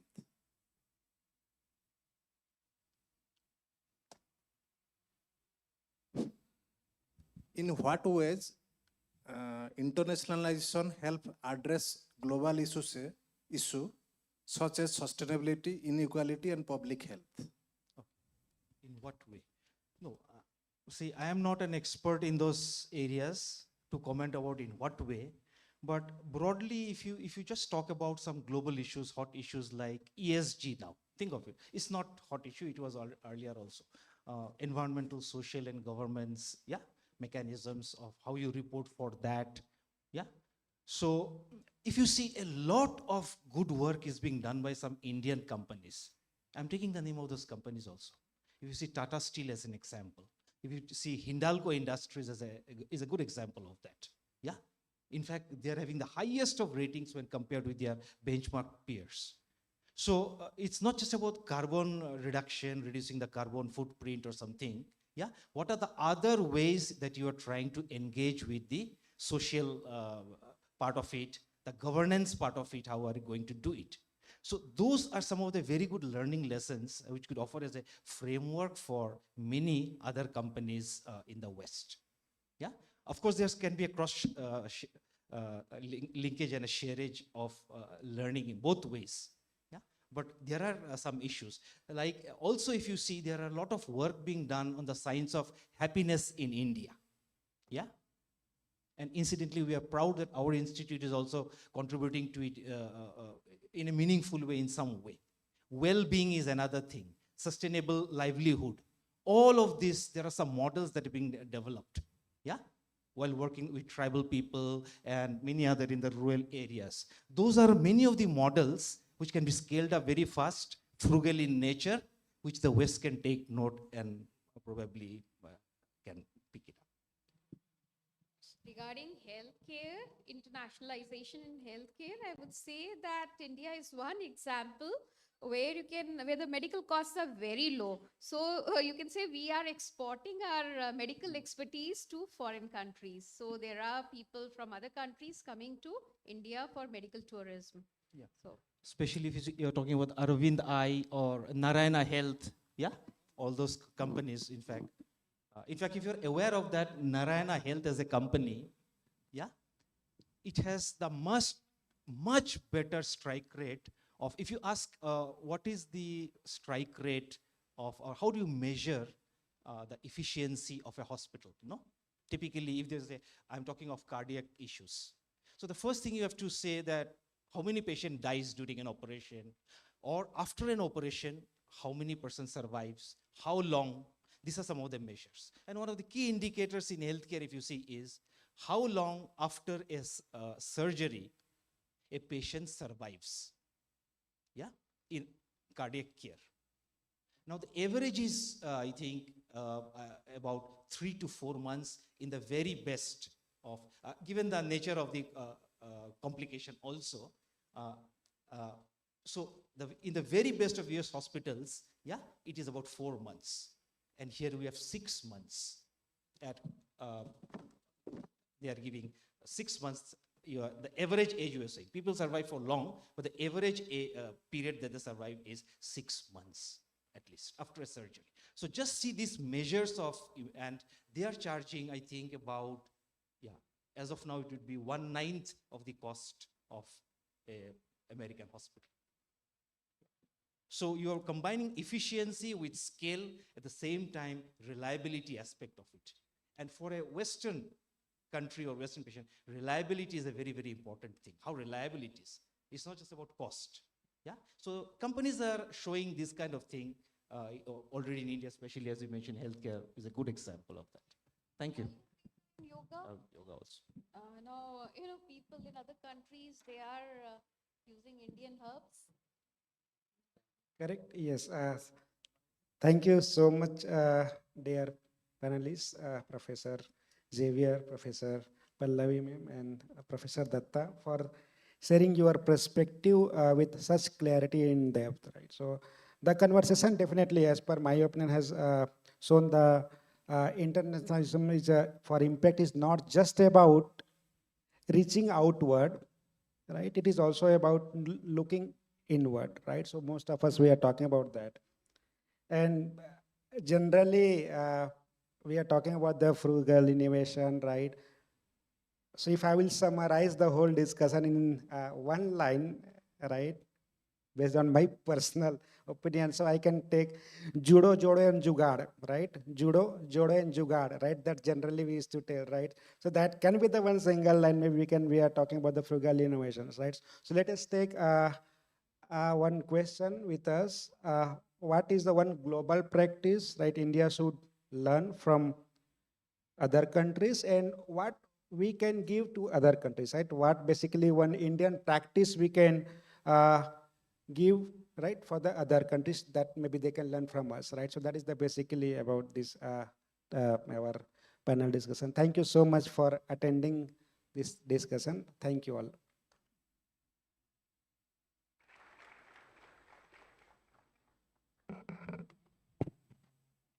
Thank you so much, Professor Datsena, and to all our speakers for their thoughtful insights and inspiring reflections. This conversation has truly deepened our understanding of how internationalization shapes not only institutions, but also leaders, communities, and global impact. As a gesture of our appreciation, we'll now felicitate our distinguished speakers. May I now request Professor Krishna Kumar Datsena to kindly come forward for the felicitation ceremony.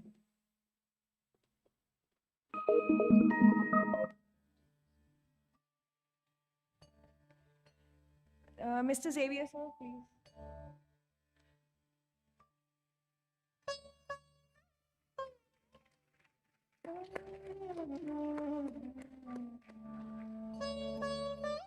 Professor Pallavi Srivastava.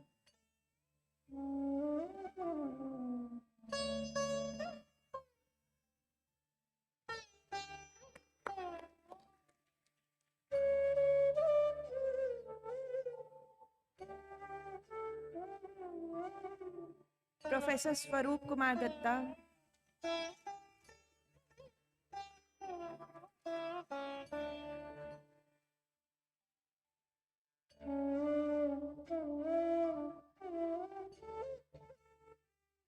thank you so much, sir. Before we break for the high tea, we gratefully acknowledge the contribution of our partners, Union Bank of India, our platinum sponsor, and Hindalco, our silver sponsor, whose support has been instrumental in bringing this conference together. Everyone, please join us for the high tea arranged at the auditorium foyer. And please be back by 6 p.m.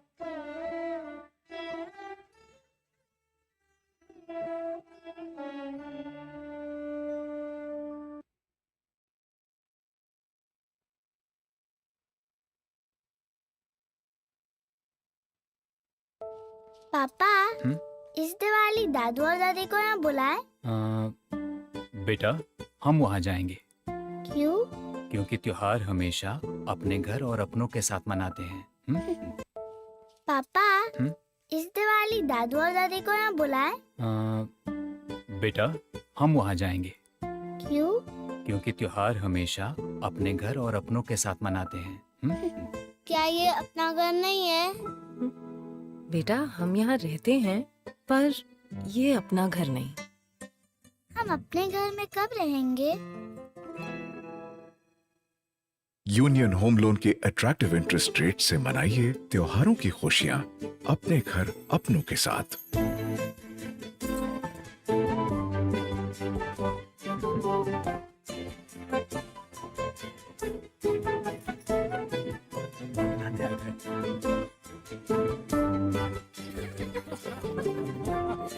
दादू और दादी अपने घर है तो हर दिन त्योहार। Union home loan, अब खुशियां अपने घर अपनों के साथ। पापा इस दिवाली दादू और दादी को यहाँ बुलाए? बेटा हम वहाँ जाएंगे क्यों? क्योंकि त्योहार हमेशा अपने घर और अपनों के साथ मनाते हैं। क्या ये अपना घर नहीं है? बेटा हम यहाँ रहते हैं, पर ये अपना घर नहीं। हम अपने घर में कब रहेंगे? यूनियन होम लोन के अट्रैक्टिव इंटरेस्ट रेट से मनाइए त्योहारों की खुशियां अपने घर अपनों के साथ।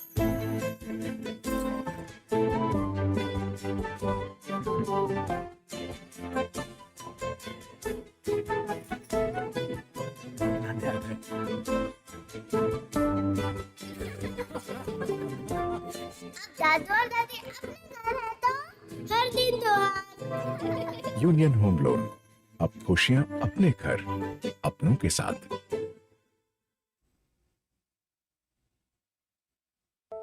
पापा इस दिवाली दादू और दादी को यहाँ बुलाए? बेटा हम वहाँ जाएंगे क्यों? क्योंकि त्योहार हमेशा अपने घर और अपनों के साथ मनाते हैं। क्या ये अपना घर नहीं है? बेटा हम यहाँ रहते हैं, पर ये अपना घर नहीं। हम अपने घर में कब रहेंगे? यूनियन होम लोन के अट्रैक्टिव इंटरेस्ट रेट से मनाइए त्योहारों की खुशियां अपने घर अपनों के साथ।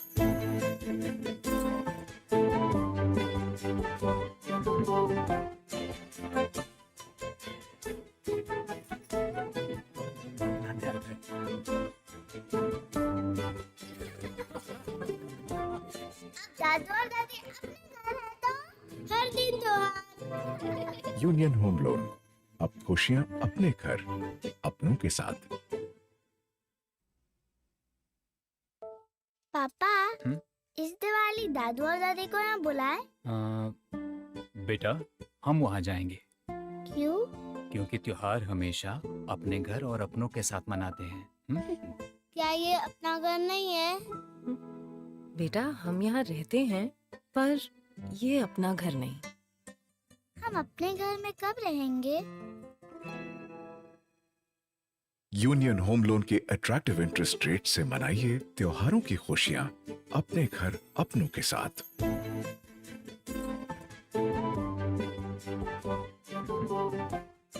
दादू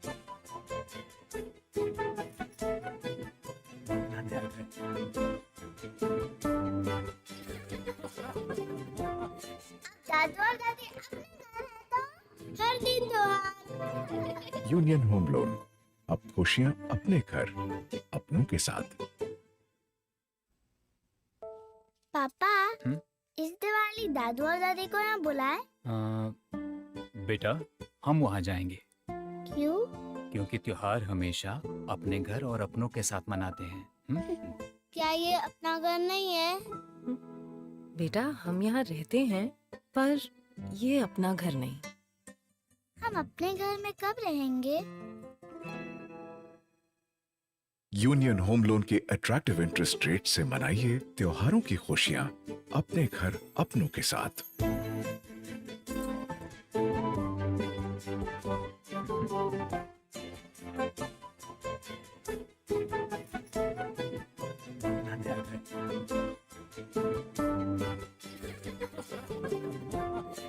दादू और दादी अपने घर है तो हर दिन त्योहार। यूनियन होम लोन, अब खुशियां अपने घर, अपनों के साथ।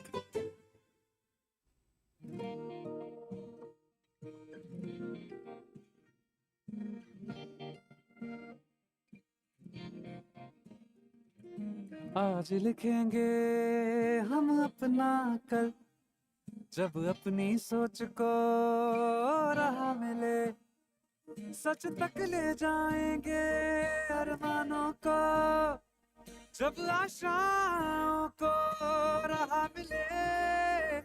सोच से सच तक चले हम, सोच से सच तक, सोच से सच तक बढ़े हम, सोच से सच तक।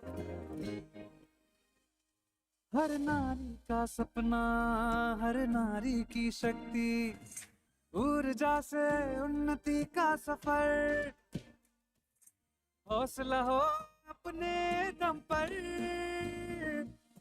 सोच से सच तक चले हम, सोच से सच तक, सोच से सच तक बढ़े हम, सोच से सच तक। देश विदेश से जुड़ते रहे, हर मंजिल पाते रहे, मान सम्मान और आयुष्मान, आगे बढ़े बढ़ते रहे, रोशन होंगे उम्मीदों के दीपक। यूनियन बैंक ऑफ इंडिया, सोच से सच तक। यूनियन बैंक ऑफ इंडिया के आसान MSME लोन्स के साथ हर ख्वाहिश सोच से सच तक। पापा इस दिवाली दादू और दादी को यहाँ बुलाए। बेटा, हम वहाँ जाएंगे क्यों? क्योंकि त्योहार हमेशा अपने घर और अपनों के साथ मनाते हैं। क्या ये अपना घर नहीं है? बेटा, हम यहाँ रहते हैं, पर ये अपना घर नहीं। हम अपने घर में कब रहेंगे? यूनियन होम लोन के अट्रैक्टिव इंटरेस्ट रेट से मनाइए त्योहारों की खुशियां अपने घर, अपनों के साथ।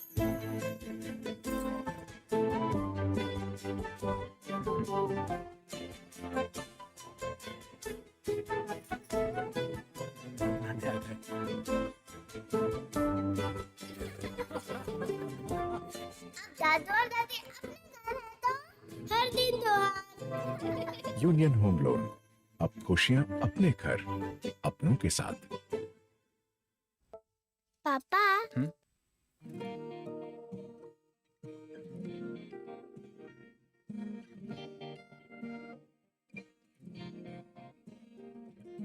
आज लिखेंगे हम अपना कल, जब अपनी सोच को राह मिले, सच तक ले जाएंगे अरमानों को, जब आशाओं को राह मिले। सोच से सच तक चले हम, सोच से सच तक, सोच से सच तक बढ़े हम, सोच से सच तक। हर नारी का सपना, हर नारी की शक्ति, ऊर्जा से उन्नति का सफर, हौसला हो अपने दम पर। सच तक चले हम सोच से सच तक, सोच से सच तक बढ़े हम सोच से सच तक। देश विदेश से जुड़ते रहे, हर मंजिल पाते रहे, मान सम्मान और आयुष्मान आगे बढ़े बढ़ते रहे, रोशन होंगे उम्मीदों के दीपक। यूनियन बैंक ऑफ इंडिया, सोच से सच तक। यूनियन बैंक ऑफ इंडिया के आसान एमएसएमई लोन्स के साथ हर ख्वाहिश सोच से सच तक। पापा, इस दिवाली दादू और दादी को यहाँ बुलाए? बेटा, हम वहाँ जाएंगे। क्यों? क्योंकि त्योहार हमेशा अपने घर और अपनों के साथ मनाते हैं। क्या ये अपना घर नहीं है? बेटा, हम यहाँ रहते हैं, पर ये अपना घर नहीं। हम अपने घर में कब रहेंगे? यूनियन होम लोन के अट्रैक्टिव इंटरेस्ट रेट से मनाइए त्योहारों की खुशियां अपने घर अपनों के साथ।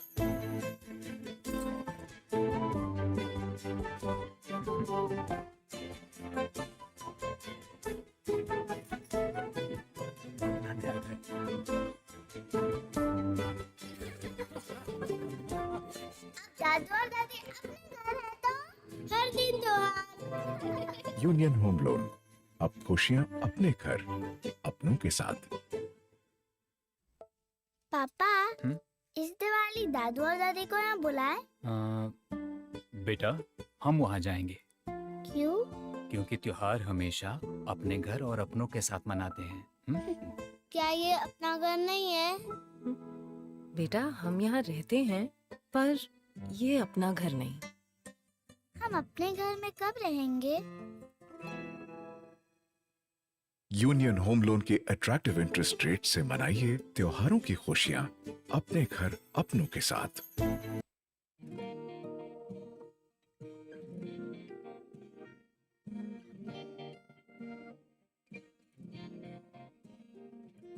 आज लिखेंगे हम अपना कल, जब अपनी सोच को राह मिले, सच तक ले जाएंगे अरमानों को, जब आशाओं को राह मिले, सोच से सच तक चले हम सोच से सच तक, सोच से सच तक बढ़े हम सोच से सच तक। Hello, check check. हर नारी का सपना, हर नारी की शक्ति, ऊर्जा से उन्नति का सफर। हेलो हेलो, हौसला चेक हो चेक। अपने दम पर, सोच से सच तक चले हम सोच से हेलो, सच तक, चेक चेक। सोच से सच तक बढ़े हम सोच से सच तक। देश विदेश से हेलो, जुड़ते चेक चेक। रहे, हर मंजिल पाते रहे, मान सम्मान और हेलो हेलो, आयुष्मान चेक चेक। आगे बढ़े बढ़ते रहे, रोशन होंगे उम्मीदों के दीपक। यूनियन बैंक ऑफ इंडिया, सोच से सच तक। यूनियन बैंक ऑफ इंडिया के आसान एमएसएमई लोन्स के साथ हर ख्वाहिश सोच से सच तक।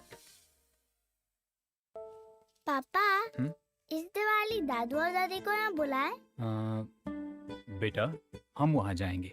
क्यों? क्योंकि हेलो, त्योहार हेलो, हमेशा हेलो, अपने चेक घर चेक। और अपनों के साथ मनाते हैं। क्या ये अपना घर नहीं है? बेटा, हम यहाँ रहते हैं, पर ये अपना घर नहीं। हम अपने घर में कब रहेंगे? यूनियन होम लोन के अट्रैक्टिव इंटरेस्ट रेट से मनाइए त्योहारों की खुशियां अपने घर अपनों के साथ।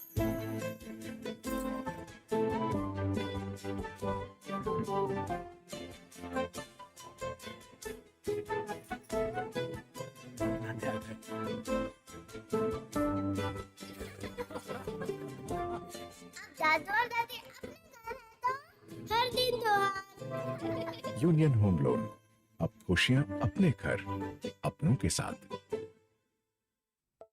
पापा,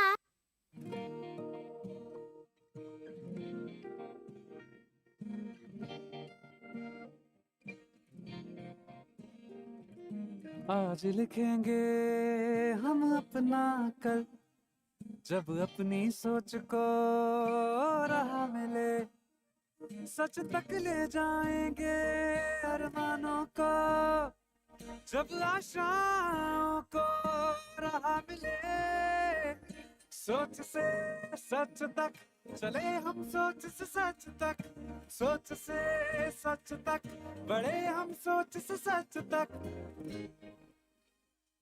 हर नारी का सपना, हर नारी की शक्ति, ऊर्जा से उन्नति का सफर, हौसला हो अपने दम पर।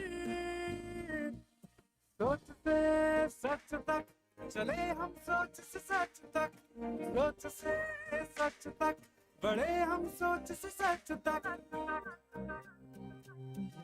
देश विदेश से जुड़ते रहे, हर मंजिल पाते रहे, मान सम्मान और आयुष्मान, आगे बढ़े बढ़ते रहे, रोशन होंगे उम्मीदों के दीपक।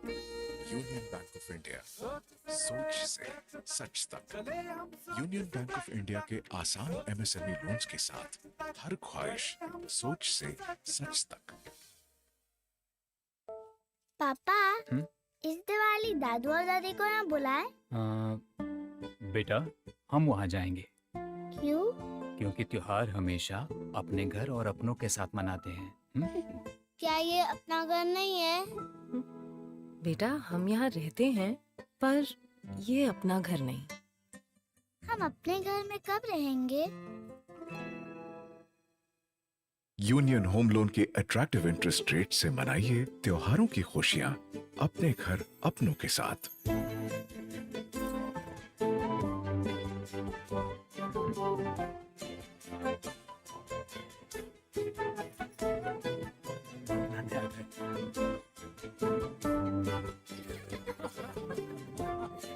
दादू और दादी अपने घर है तो हर दिन त्योहार। यूनियन होम लोन, अब खुशियां अपने घर अपनों के साथ।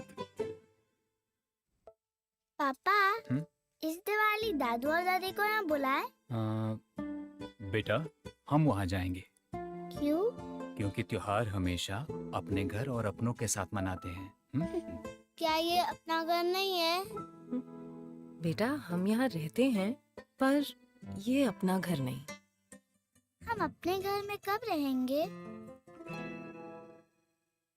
यूनियन होम लोन के अट्रैक्टिव इंटरेस्ट रेट से मनाइए त्योहारों की खुशियां अपने घर अपनों के साथ।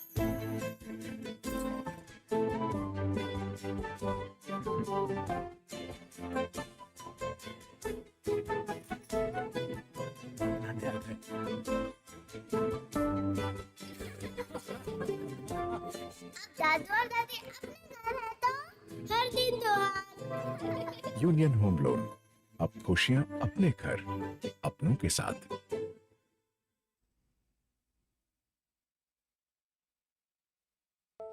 पापा, इस दिवाली दादू और दादी को यहाँ बुलाए?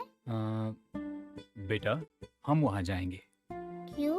क्योंकि त्योहार हमेशा अपने घर और अपनों के साथ मनाते हैं। क्या ये अपना घर नहीं है? बेटा, हम यहाँ रहते हैं, पर ये अपना घर नहीं। हम अपने घर में कब रहेंगे? यूनियन होम लोन के अट्रैक्टिव इंटरेस्ट रेट से मनाइए त्योहारों की खुशियां अपने घर अपनों के साथ।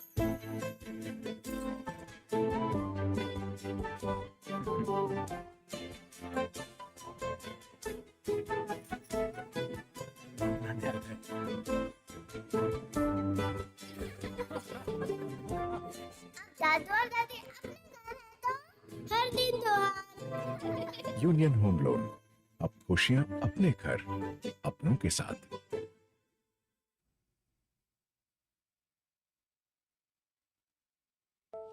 पापा, इस दिवाली दादू और दादी को यहाँ बुलाए? बेटा, हम वहाँ जाएंगे। क्यों? क्योंकि त्योहार हमेशा अपने घर और अपनों के साथ मनाते हैं। क्या ये अपना घर नहीं है? बेटा, हम यहाँ रहते हैं, पर ये अपना घर नहीं। हम अपने घर में कब रहेंगे? यूनियन होम लोन के अट्रैक्टिव इंटरेस्ट रेट से मनाइए त्योहारों की खुशियां अपने घर अपनों के साथ।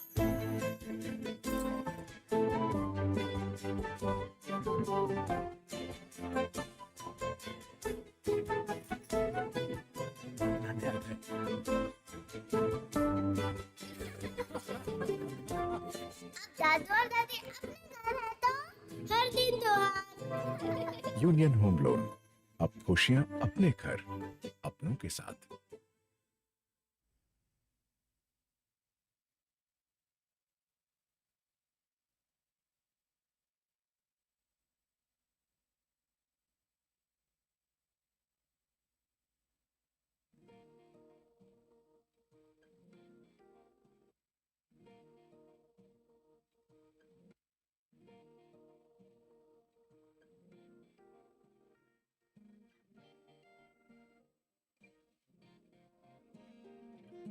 आज लिखेंगे हम अपना कल, जब अपनी सोच को राह मिले, सच तक ले जाएंगे अरमानों को, जब आशाओं को राह मिले।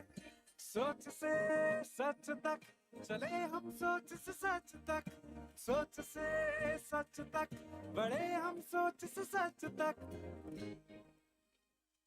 हर नारी का सपना, हर नारी की शक्ति, ऊर्जा से उन्नति का सफर, हौसला हो अपने दम पर। सोच से सच तक चले हम, सोच से सच तक, सोच से सच तक बढ़े हम, सोच से सच तक। देश विदेश से जुड़ते रहे, हर मंजिल पाते रहे, मान सम्मान और आयुष्मान, आगे बढ़े बढ़ते रहे, रोशन होंगे उम्मीदों के दीपक। यूनियन बैंक ऑफ इंडिया, सोच से सच तक। यूनियन बैंक ऑफ इंडिया के आसान एमएसएमई लोन्स के साथ हर ख्वाहिश सोच से सच तक।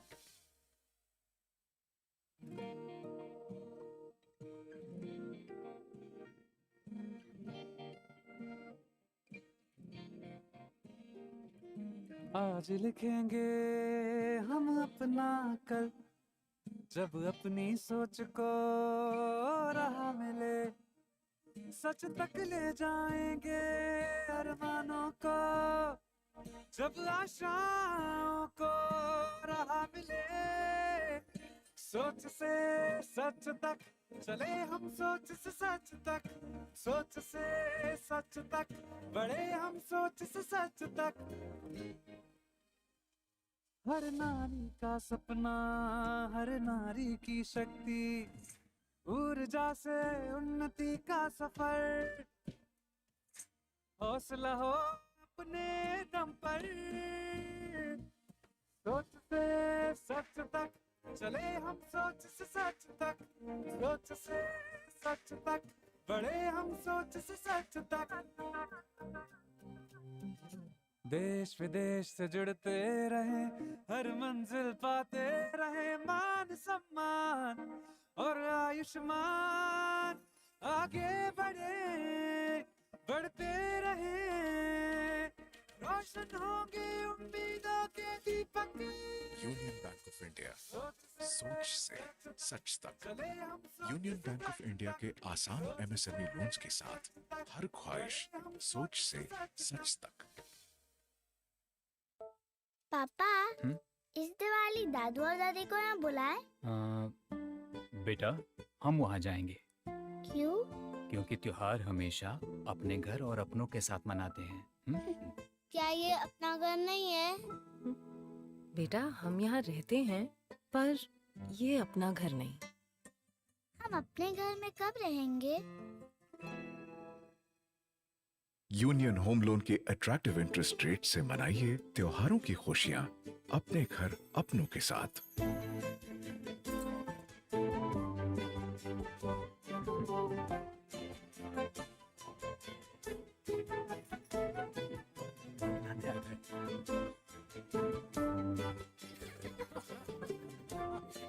दादू और दादी अपने घर है तो हर दिन त्योहार। यूनियन होम लोन, अब खुशियां अपने घर, अपनों के साथ।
The panel is about to start.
We welcome everyone back after the high tea break. Thank you for rejoining us as we now move to the panel discussion 5, centered on a theme of deep contemporary relevance, management for amplifying social good. This discussion brings together eminent thinkers and practitioners whose work spans grassroots innovation, responsible management, climate sustainability, and institutional leadership.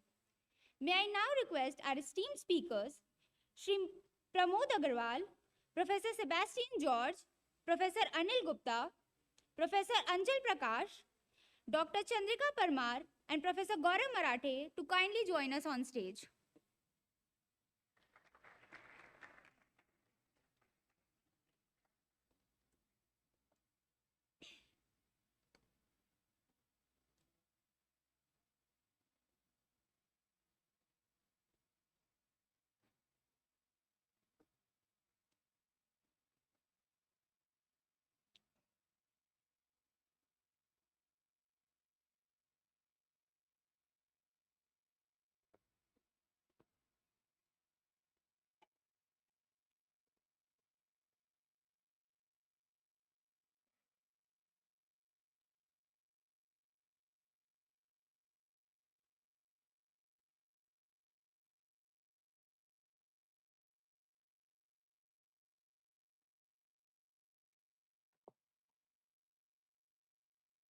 Thank you, esteemed speakers, for joining us on stage.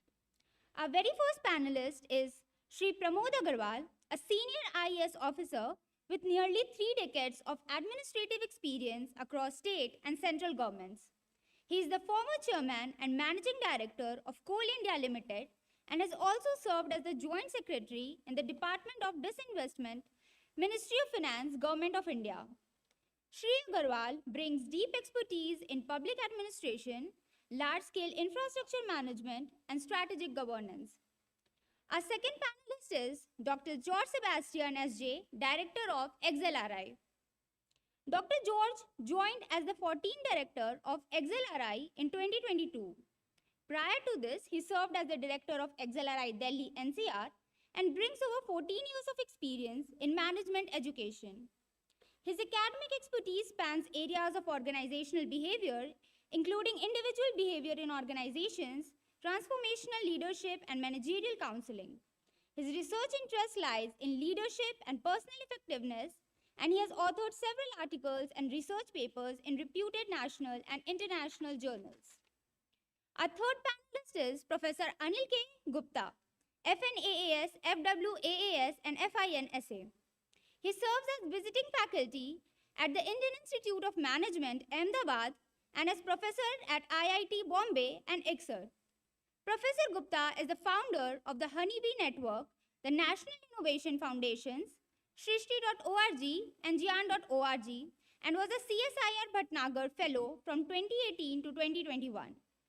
His work is dedicated to expanding innovation spaces for grassroots and informal sector creativity, linking formal and informal knowledge systems, and ensuring recognition, respect, and reward for creative communities. He pursues research on frugal and social innovation and has led the Shodh Yatra, learning walks across every state of India, covering over 7,000 kilometers. Through his work, he has contributed to building large open innovation databases and to strengthening inclusive innovation ecosystems in India and globally.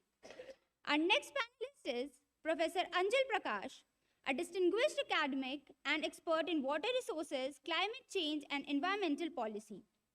He currently serves as Clinical Associate Professor and Research Director at the Bharati Institute of Public Policy, Indian School of Business, Hyderabad. Professor Prakash brings over 25 years of experience working across South Asia, including India, Nepal, Bhutan, Bangladesh, Pakistan, and Sri Lanka. He holds a PhD in Social and Environmental Sciences and a master's degree in Social Work from Tata Institute of Social Sciences, Mumbai. His scholarly contributions include 9 edited volumes and over 40 peer-reviewed journal articles on urban resilience, gender inclusion, water governance, and climate adaptation. Professor Prakash has also served as coordinating lead author of the IPCC Special Report on the Ocean and Cryosphere and as lead author for the IPCC's 6th Assessment Report. He continues to contribute to the IPCC through his role in the 7th assessment cycle. Our final panelist is Dr. Chandrika Parmar, faculty member at SP Jain Institute of Management and Research, Mumbai. She leads the Department of Corporate Citizenship at SBJIMR, an experiential learning initiative that connects MBA and executive students with grassroots social organizations across India. Dr. Parmar also serves as the chair of the UNPRME India chapter promoting responsible management education across the country. Her interdisciplinary research spans disaster studies, sociology of violence, environmental values, democratic theory, science and technology studies, and future thinking. She has published widely, including recent work on COVID-19 and ecological responsibility.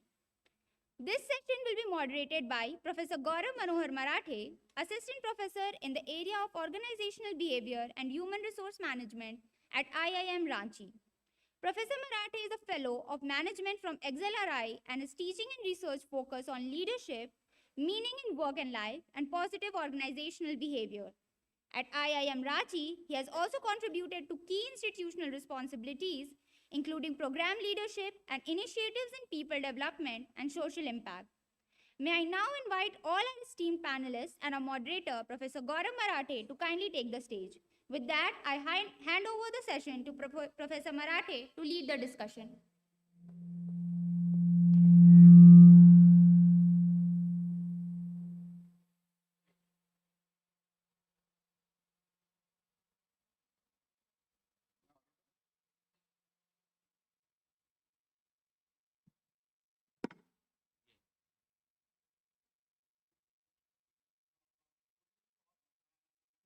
Being here, I think it's a long day.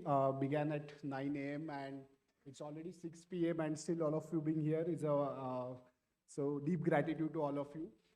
My deep gratitude to Professor Manish for allowing me to coordinate this panel. I think this panel consists of absolutely wise people who each can easily give us pearls of wisdom for 1 hour. So also complain to Manish that 1 hour with all these esteemed panelists is not going to be sufficient at all to discuss topic which is so complex as can management amplify the social good. So let's start the discussion. I think my journey, I have personal, kind of a gratitude to many of the panelists. I studied my PhD in XLRI, father, and I think first exposure to social impact was because I was a student of XLRI, and I cannot take out XLRI out of me. Such is the impact. I led a Sigma committee there, and I first time realized what it means by the institute having a social good and greater good for everyone, what that mean a part of a character. I went to a Shodh Yatra with Anil sir in first time in Jharkhand. So that was the first exposure to Jharkhand. And believe me, wherever he has taken us, I have not gone after that for next 15 years. That was a real eye-opener, and finding meaning in life has been because I went to Shodh Yatra. I also went to Shodh Yatra to Mizoram, and I think that was a... Yes, next one will definitely come. And I think Anil sir represent what it means to be in management and still thinking about amplifying social good. His work on grassroots innovation is aspiring to all of us.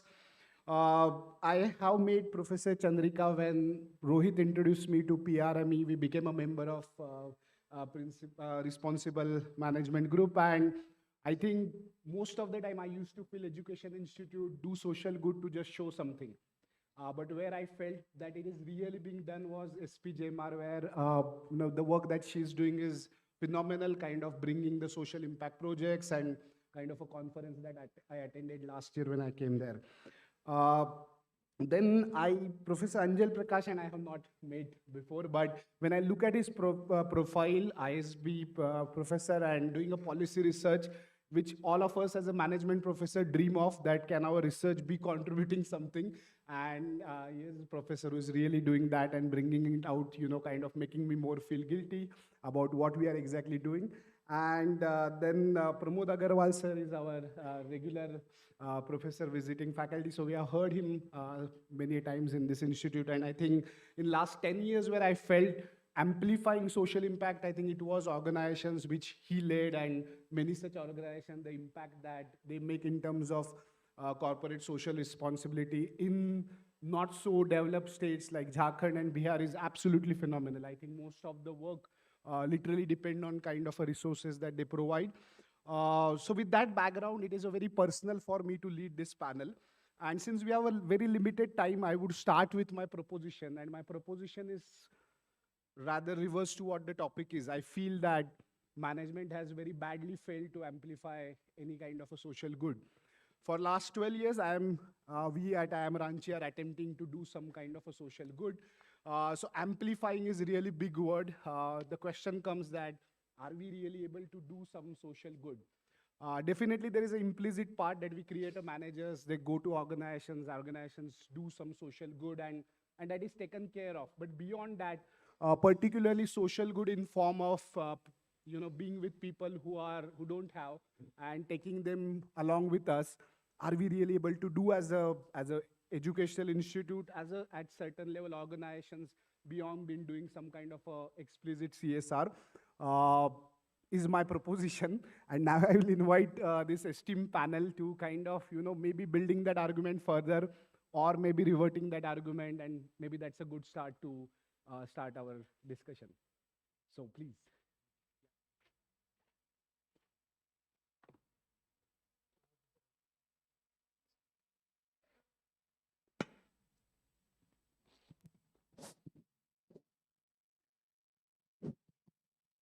Respected my co-panelists, Professor Marathe and dear friends. When I say management, I don't mean the management institutes per se. What I thought that the topic relates to the larger concepts of the management. And when we say that larger concept of the management, then there should not be any doubt that concepts of management must be applied for social good. Whenever you are doing anything which relates to social good, the resources are always limited, and the concepts of management do help us in improving the efficiency. Again, efficiency is a word which sometimes create confusion. It is not just economic efficiency. When we say efficiency, it has to be social, political, environmental, administrative. All these aspects affect the economic efficiency of all the resources, but that make the results much more effective. And I have seen in my life the concepts of management, right from planning to budgeting or to monitoring or replicating whatever good has been achieved in the society, always gives good result. I will not talk much about theory, but I would like to just give 2 examples from my life. Because professors sitting here with in this panel will, I know that I can't compete with them on the theoretical part, but I would like to give 2 examples. When I joined as SDM Badwani in 1994, my commissioner told me that there can be a flood, so you must prepare some flood management plan. And Badwani, the significance of flood management plans happens because the Badwani is on the upstream side of the Sardar Sarovar Dam, and at that time, Medha Patkar and this Narmada Bachao Andolan was very strong. The Baba Amte was sitting in the Choti Kasrawat, which was just few kilometers away from my headquarters. And he's told me that if the flood happens and something goes wrong, everything will be attributed to the dam, partly constructed dam at that time. I was very busy otherwise because Badwani was a big subdivision. So I asked my Tahsildar कि भाई ये plan कैसे बनता है? So he said कि नहीं sir, कुछ बात नहीं. Last year we also made the plan and we will do the same. So they prepared a plan, and which was a copy paste for last many years being done, and it was sent to the commissioner. After a few days, commissioner rang me up and told me, Pramod, I was expecting much better work from you. And ये shoddy work तो हमारा कोई clerk भी कर लेता. I really felt bad about it. To us, commissioner saying such words is always considered very bad. So I thought कि कुछ तो करना चाहिए. Then being a civil engineer, I knew something about stage discharge curve. Whenever we hear about the flood, etc., we hear that so much of cusecs of water has been released. But cusec of water to a common man or to a person doesn't, or to an administration doesn't mean anything. We need to know at what height the water will be flowing so that we will know whether that is, my village will get affected or not. if 2 lakh cubic is passing and my village is not getting affected, it is not a flood. But even if 20,000 cubic is passing and it is touching my village, so I use that stage discharge curve, and there was a monitoring station at slightly about 50-60 kilometers from Badwani, not 50, about 100 kilometers from Badwani. So I had got time that water is released from there, so I will get at least 2 hours to know that what will be the stage discharge, with the stage discharge curve, what level the water will reach to my villages. And since this land was being acquired for that submerged, some village which were proposed, which were getting submerged were acquired, so we knew the reduced level of all the villages, MSL compared to the mean sea level. So our detailed plan was prepared.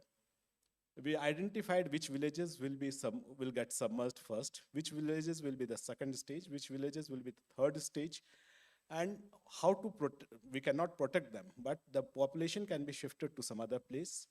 And there we stocked some cereals, etc., so that, not cereals means grains, in that sense, grains, etc., so that they can be served for a few days, water, etc. And we identified for each village one patwari or one chowkidar or somebody who will be communicated through whatever communication system was existing, wireless, police wireless was existing, through which we will communicate to them. And believe me, the flood came in 1995. One of the worst flood in Badwani we faced. Baba Amte was sitting there in Choti Kasrawat saying that I will die here, I will get submerged today, but I will not. So I had to tackle that also. But since the planning was done in very great detail, by 9 o'clock or 10 o'clock, I was free from rest of the thing, and I could go to Baba Amte ki sahab, ab aap nikal jao idhar se. He said, I will not, but by 3 o'clock in the morning, I could convince him. And I actually told him that I am detaining you, and as a law-abiding citizen, you must obey me. That was the last line. Then he said, as law-abiding citizen, I cannot say no now because you are arresting me. That arrest was a fraud, but whatever. But we have to play tricks. But coming to the social good, many a times we say that applying management principles are not good for the social good, but I will say you here, I have faced many situations such as, I can go on speaking like this for perhaps hours and keep on giving example where the management principles were applied and social objectives were achieved. The advantage I got that Baba Amte started calling me his third son thereafter. And because the flood was managed so properly, you get some recognition in the government as well. So this is one thing where I understood that management principles need to be applied very effectively, although they need to be slightly tempered to adjust to the social realities. Another example I will give where the management principles cannot be applied. I don't know whether I did right or wrong. I was chairman of Coal India. I came to know there is a girl, which is a daughter of a labor. She is suffering from a very peculiar disease, and for which some vaccination is available in the world, which will cost something like 15 to 16 crore rupees. I asked them, how much time I have for take a decision? Because spending 15 crore rupees to save a life, 15 or 16 crore rupees to save a life, I think was, from management principles, not a very, I can save 1,500 life with that amount. But as a head of the organization, can I neglect a daughter of one of my minors? That was the question. I thought over it for 3 to 4 days. Ki kya karna chahiye? I ultimately decided, because see, we are subjected to all the audit, we are subjected to CVC, everything. I tried to get some example somewhere, ki what was the decision taken in the circumstances. Ultimately, I decided to support that girl. There was a 50% chances. I don't think that girl survived. But I'm not very sure whether I did right or wrong. But I feel at such moments, you have to take some decisions from your heart, not from your head. And at those point of time in your life, management principles, and such things do happen with you when you are managing social things in the life. Thank you very much. I think that is a great start to counter the points. I think So management definitely brings out a head and that solves many problems. But is it really shaping the heart to use that head towards management solutions applied for a social impact is a still question. And I think I would go ahead with the next panelist. So, Good morning, good evening. I will start with the theory since Professor Pramod started with practical, very lively examples. Let me start with the theory that is Carl Jasper.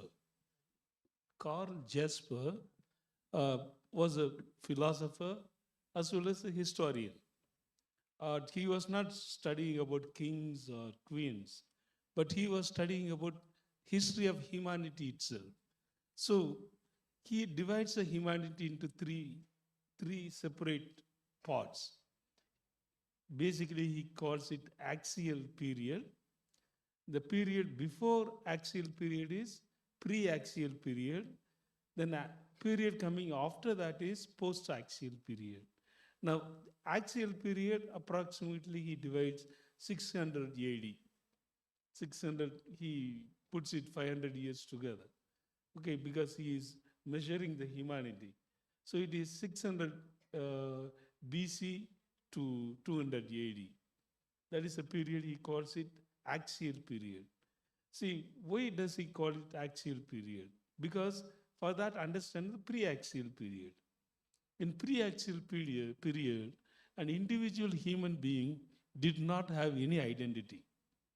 An individual identity is nothing but a part of a tribe or a caste or a society. He is, as an individual, he is useless. Only his identity saved him who he is. So apart from the society, apart from the tribe, he is nobody. So that period is known as and each individual living a life of total dependency. Means you are nothing unless you depend on some other bigger thing, a society, tribe, some hierarchy. So that went on for thousands of years. So then Carl Jasper sees that 600 BC and down the AD, you look at it, a number of top thinkers are emerging throughout the world. It's not in just one part of the world. If you take India, Gautam Buddha is emerging, and in Deep South, Adi Shankara is emerging, and in China, Confucius is emerging, and in Judea, Moses as well as Jesus Christ is emerging, and Mexico, other spiritual leaders. Look at all their teaching, as if they have copied each other. The message is one and same. They are all saying that each individual is unique. Each individual is valuable. And each individual is child of God. That is a message everyone is giving. Take Sri Shankara, he would say, Aham Brahmasmi. That means what? I am God.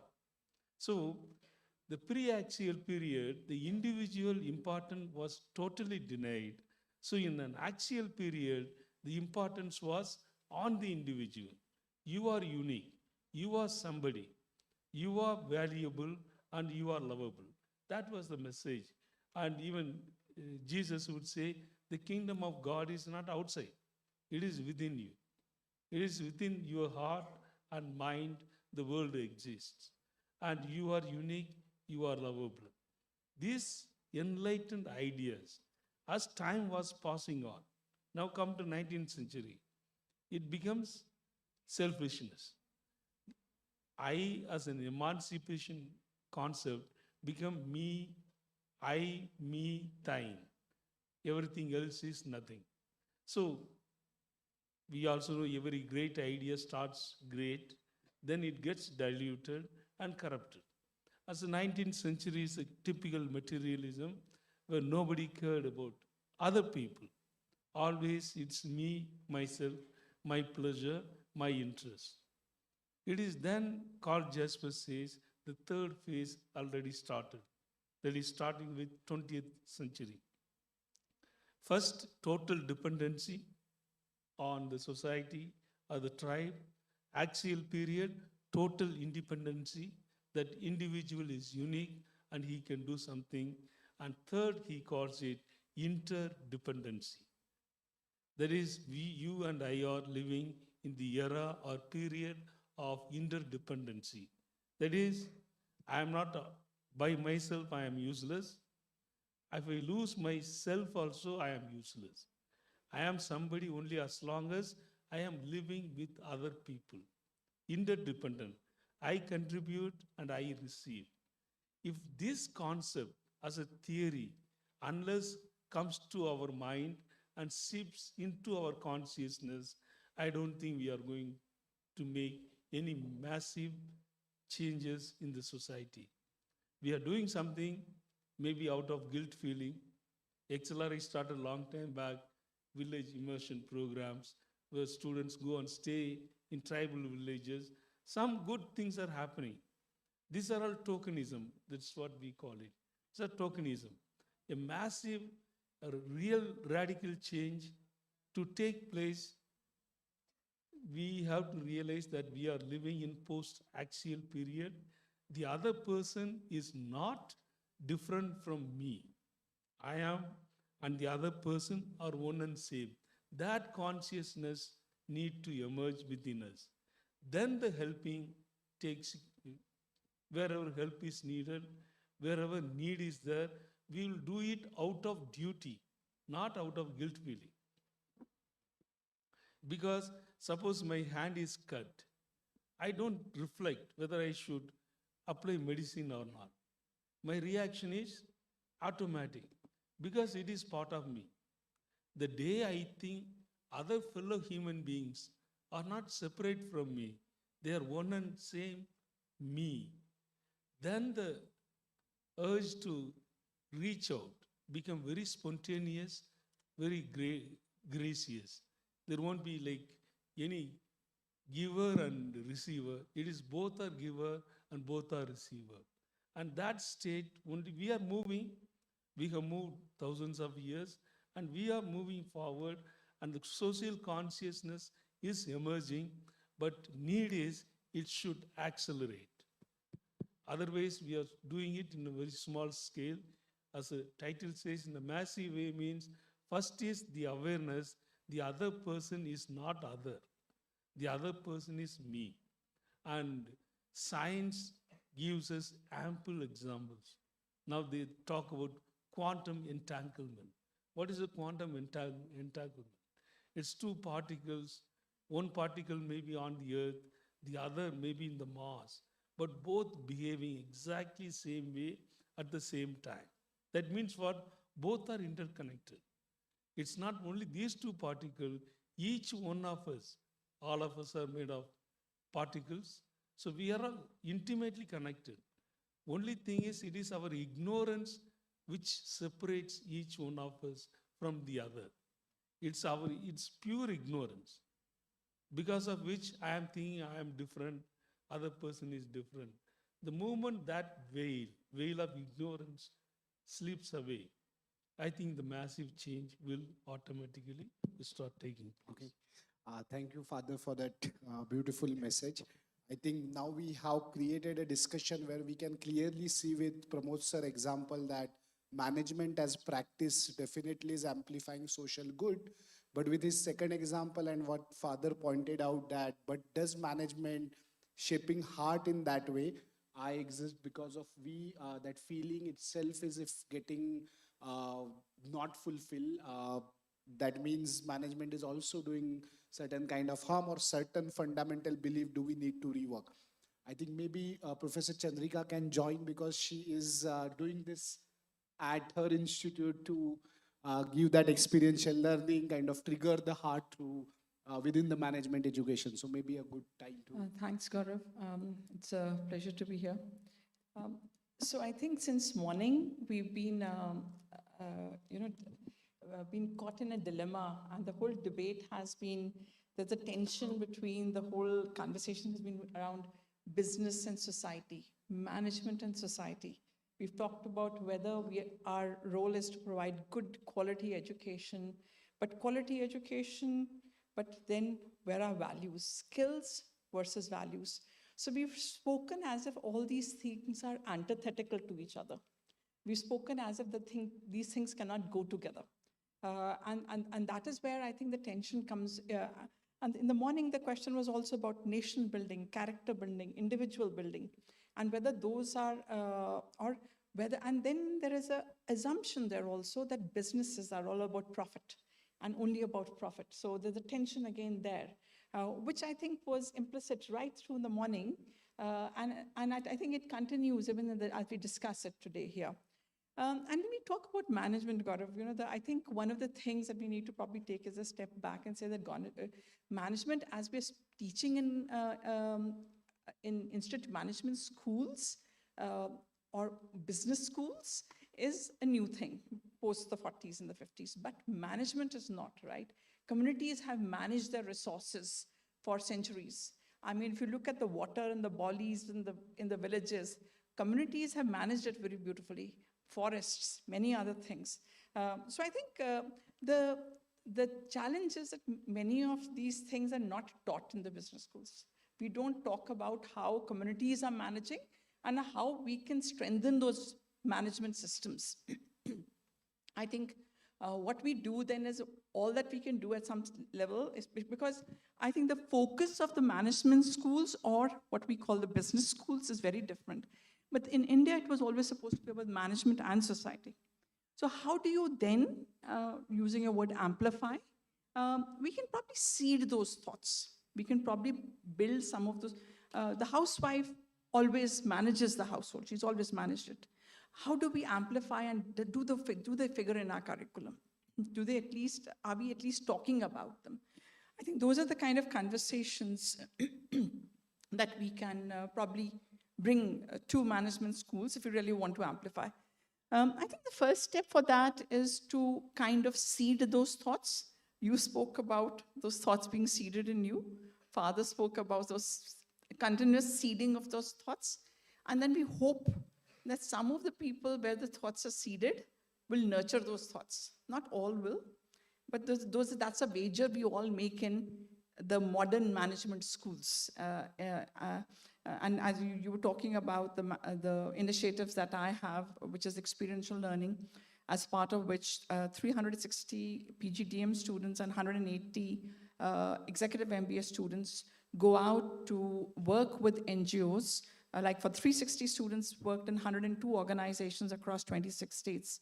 Right now, as we speak, 180 students of mine are in 70 organizations across 17 states.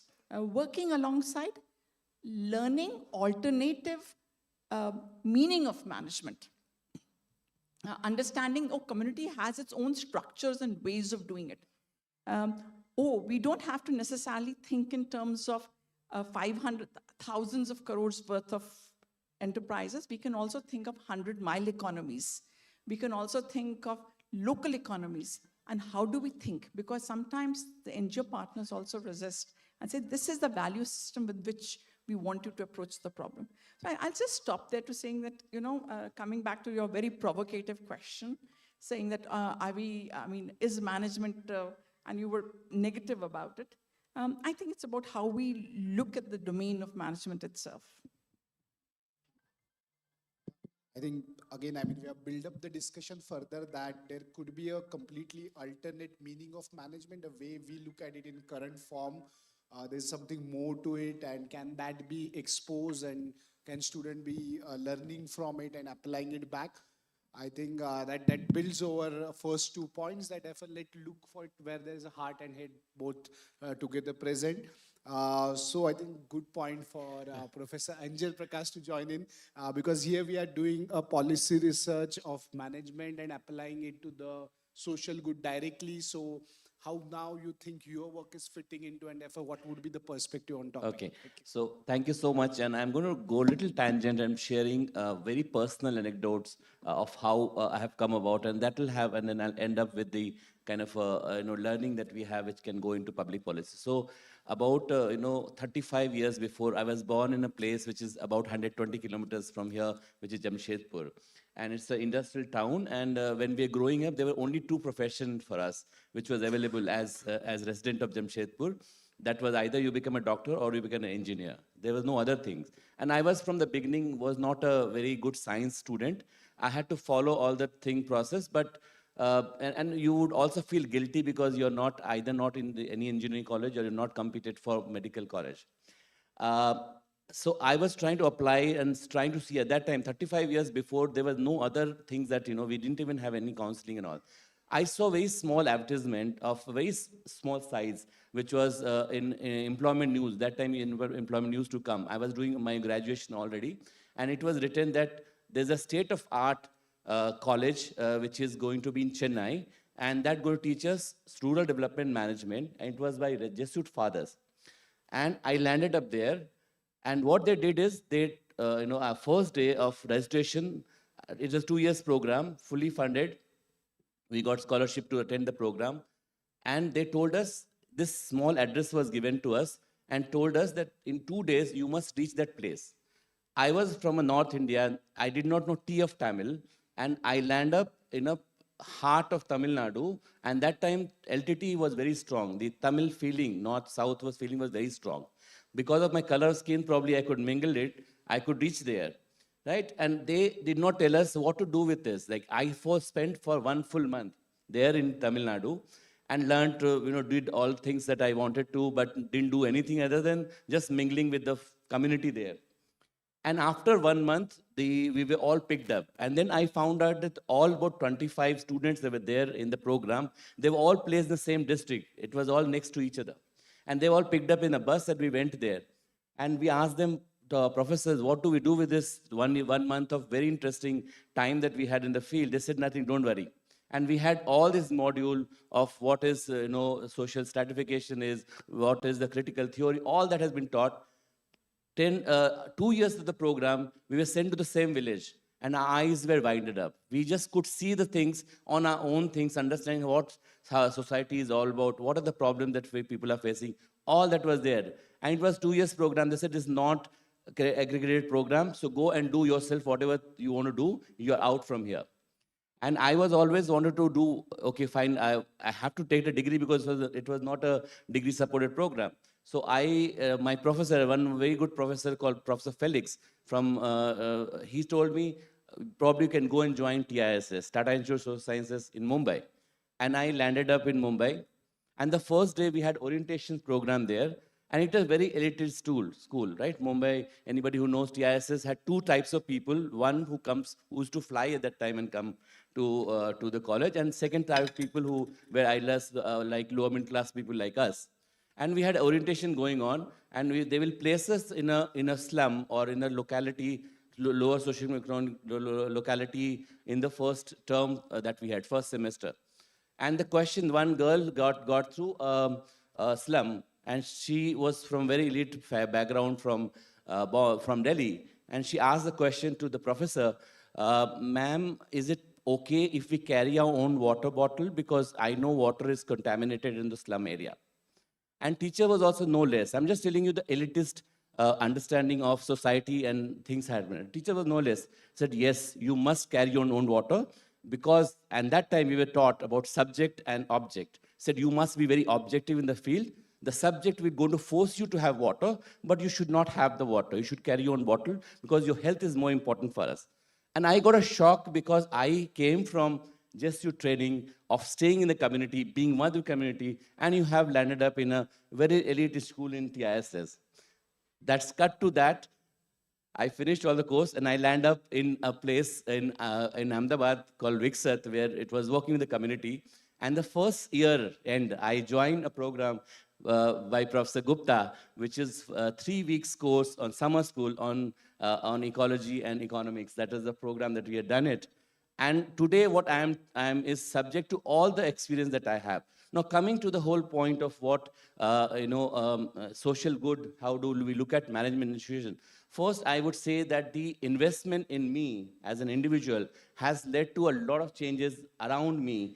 And when I entered again another elite school of ISB, where these programs have not been there, only small public policy program, we have been able to do a lot more changes.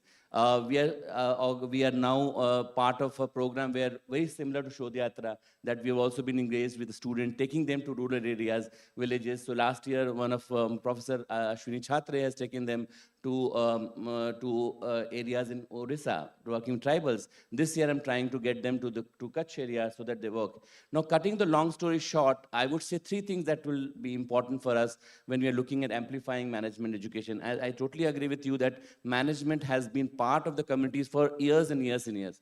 We have not adopted because we have taken a different understanding of that. So one is definitely looking at and also teaching students corporate social responsibility, teaching them sustainability. I see that the corporate CSR has to be very much part of the value creation of the companies, or wherever you are, you need to carry this one. I mean, whether you're working in corporate agency or working consulting organization or wherever it is, you can bring that one. That's number one. The second is, I think there's a lot of people, student of 1,000 students that we get every year. Almost 10 to 15% students are totally interested in this kind of work. And we can convince them and work with them. And that's how we are trying to work hard and get them the kind of ideological understanding of what society and management is all about, not only the mainstream management, but also side stream that we are bringing there. So more as we go along. Thank you so much. So I think that was a great to know about your experience also, that I think there's some common thread further for Jesuit education. But I mean, how the education is amplifying the kind of a characters, and those characters are doing some kind of a social good. And in a way, again, coming out to the point that management is a part of community, and can we bring that out? I just wanted to, just curious about, audience here, that how many of you now think that management can actually amplify social good? If you can raise your hand, we'll just get a feel in audience, who are on this side, I think. Yeah. So if we can also see the hands, if you take your hand down, those who think that it can't amplify social good, or it is not amplifying social good. Okay. So there's one strong hand, sir. Maybe we start with your question after Anil sir speak about it. Yeah. You want a question before? Okay. So he want you to say why you think so.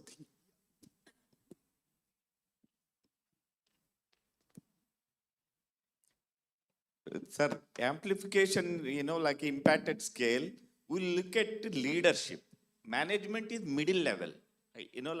Whatever the predetermined, manage something. Innovation, everything, like a social entrepreneurship. I see, like a JIPMER, they are doing a great job. ISB also experiential learning projects. We could offer executive education experiential learning projects, setting up that capability as a service to all private universities. In the morning, that gentleman said, AESCSB, he said, 17, American universities came together, we want to transform the world. And we have 22 premier national institutes. We have, several professors and all. We also have started declaration, like a G20 summit, we need to involve the good thing we are doing. We need to inspire others to, replicate the good. We need to sensitize lots and lots of people into doing even a small thing, then that will happen. That's my take. Thanks. So there's a potential, but not performance. That's what. So I think Anil's saying. Thank you. To me, the question is not whether management has a role to amplify the social good. The question is how. We are a science of practice. We don't talk about whether, we talk about how. And that, I think, opens a huge canvas of possibilities. For instance, in the age of AI, I don't know how many of you reflect that half the humanity is not on internet. Their knowledge, their insights, their values will not be tapped upon by the AI tools, no matter how powerful NVIDIA computers you use, while analyzing a problem, except to the limited extent somebody has documented and put on the net, but that's the second hand. Now, we should debate. I find people assuming and talking, oh, without AI, we cannot teach. Of course, you cannot. You need to use AI, but for what? For showing its limitations, for showing that it can make you commit blunders, for telling you that future is not progression of past, to tell people that future can be disrupted. And therefore, the challenge for any social good that emanates from Management Institute will depend on how bold we are to break the boundaries. Pramodji will tell you that anybody who has done good in civil service has broken some rules. Isn't it? Invariably, some rules will come in the way.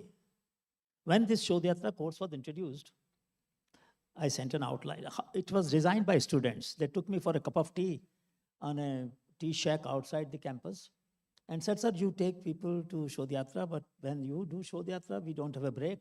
When we have a break, you don't have. Can we not have a course? So Chandan Agrawal, Hemant, and a few of them took me for a cup of tea, and we said, all right, let us try, but would students be interested to pay for suffering? Because it was a course where you bear all the expenses. He said, sir, yeah, we will be willing. So I sent the outline. Now, courses committee is discussing what kind of course it is. There is readings are not allowed. I had banned reading. Nobody will take any book to read. You have to learn from 4 teachers, teacher within, teacher around, teacher in nature, and teacher among common people. How would you learn them? What would be the pedagogy? And that discussion went on, and I kept quiet. Afterwards, one of the professors said, look, Anil wants to teach, students want to learn. After 1 year, if it doesn't work, you can reject it, you can cancel it. So let us give him a chance for a year.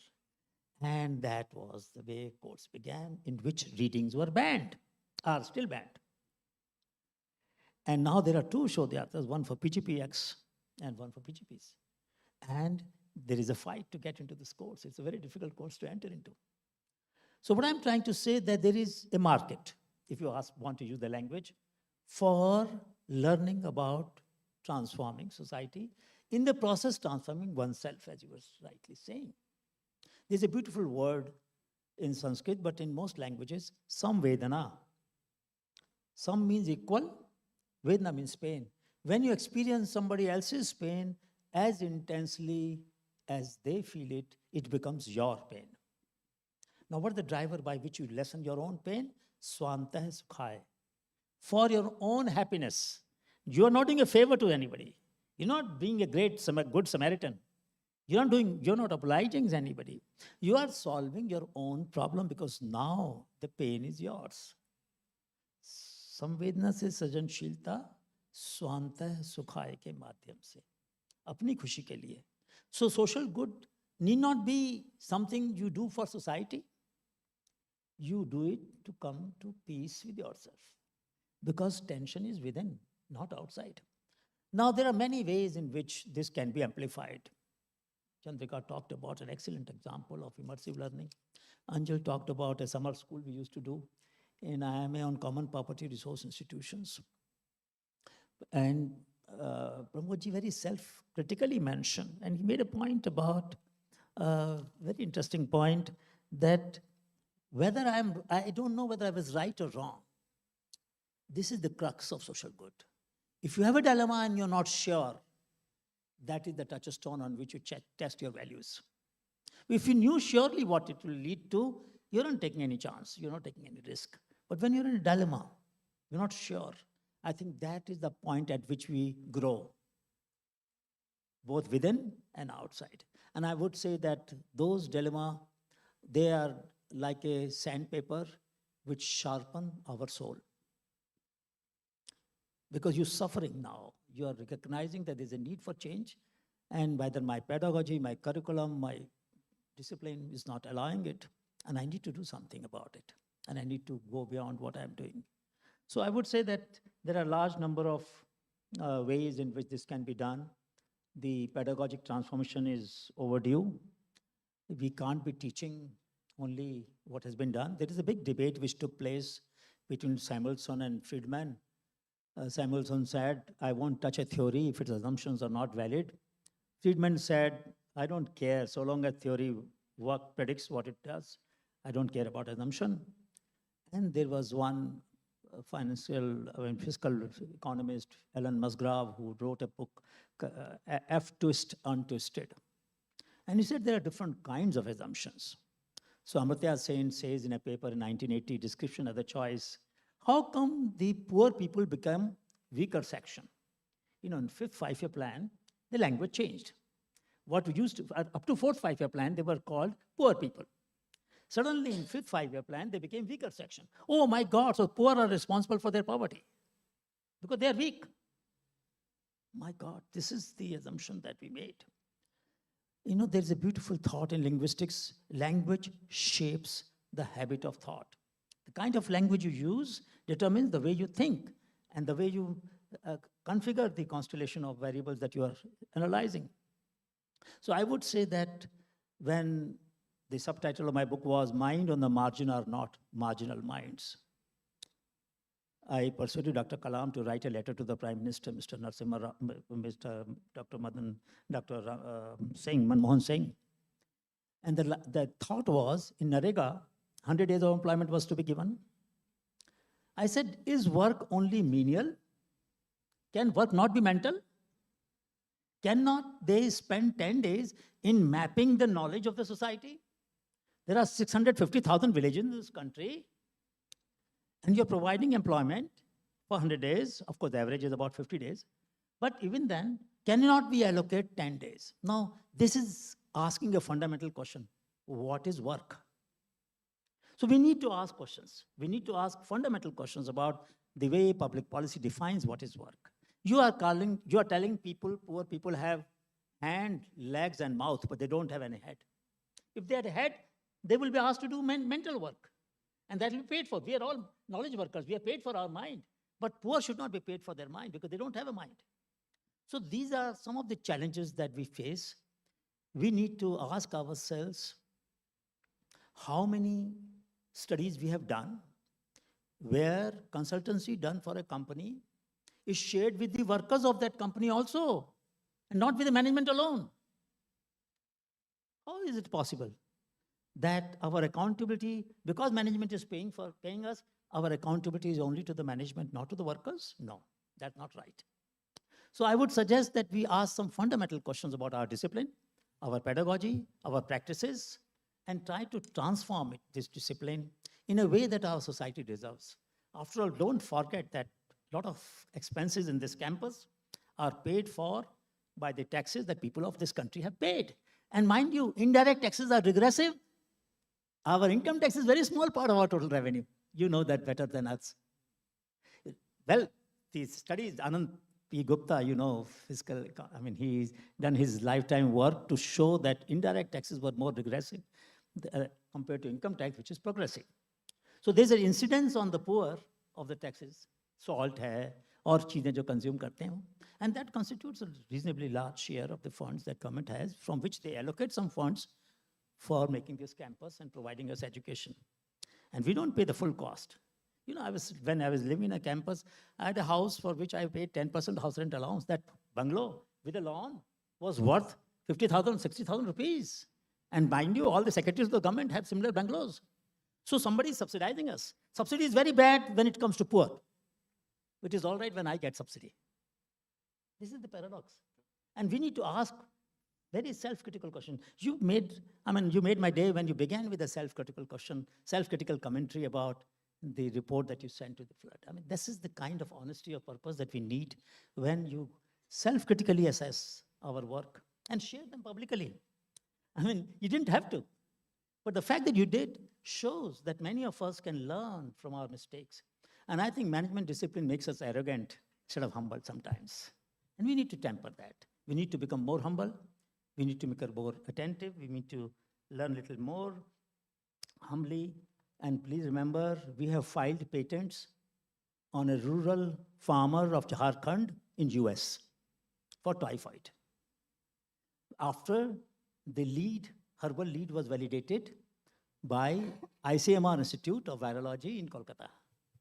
And in that paper, Dr. Chattopadhyay made the knowledge provider as co-author. And the patent was only in the name of the knowledge provider, Raghuvansh, not in the name of scientist. This is the kind of ethics we need to create, where we give people their due, we create new standards. Two more examples, and I'll close. My colleague Anamika pooled the knowledge of people from Baramulla in a project in Baramulla, Sikkim, and Nagaland, and made a pain oil, Paindel. On the label, she put the name of the people whose knowledge made it possible. Show me a product in Europe, US, Japan, or Indian market where on the label of the product, you find the names of the inventor or innovators. So what does it mean? It means that management discipline cannot just ape the Western models and continue to teach them. We should create new models, new business models, new business model innovations that the West will follow in future. Because they have not given that. They have not put on any label, they have not put the names of the people who knowledge made that product possible. We have done it, we must do it. And that's the right way to do it. So please feel emboldened and empowered to ask. When I came here, I was coming from a committee meeting which had chaired the report, and then the Jharkhand government has, Jharkhand Council of Science and Technology, created a high-level committee to monitor that report. 17,000 students of various universities, private and public in Jharkhand, will go to 4,000 Gram Sabhas every year to map the knowledge of the people. And they are being paid 10,000 rupees a stipend. Has any state government done it? No. But students, 17,000 students every year for next 5 years. I know that you send students for immersion, and I remember that I discussed that instead of sending to one place, send them to different places. But I told them that they should consult you, and your students could do entrepreneurship development based on the knowledge they have mapped, so that IIM Ranchi can help them. So I would say that management discipline has enormous possibilities of using our skills, our toolkit, our knowledge for empowering knowledge-rich, economically poor people. And of course, you should work for the companies, no doubt about it. But when you work for the companies, remember, companies are run by workers also, not just by managers. And you have a responsibility towards those workers, their well-being, their knowledge. How many places, there are examples of worker-led innovations. How many cases of that kind are taught in our institute? We should ask that question, Gaurav, isn't it? And we should question and we should challenge our own pedagogy, our own course outlines very critically. Yeah, otherwise, we're not doing justice to our society and to the aspirations of our country, people who are becoming more aspirational as we are delivering more development. As we do more, society becomes more aspirational. Their expectations are increasing, our delivery is decreasing, academic institution delivery, I'm saying. Isn't it? So we must fundamentally change the pedagogy. And Gaurav, thank you so much for having me here, and with all the established young and senior colleagues who are doing so well in this field. Thank you so much. It's always great to listen, Anil sir. And I think we are at a juncture where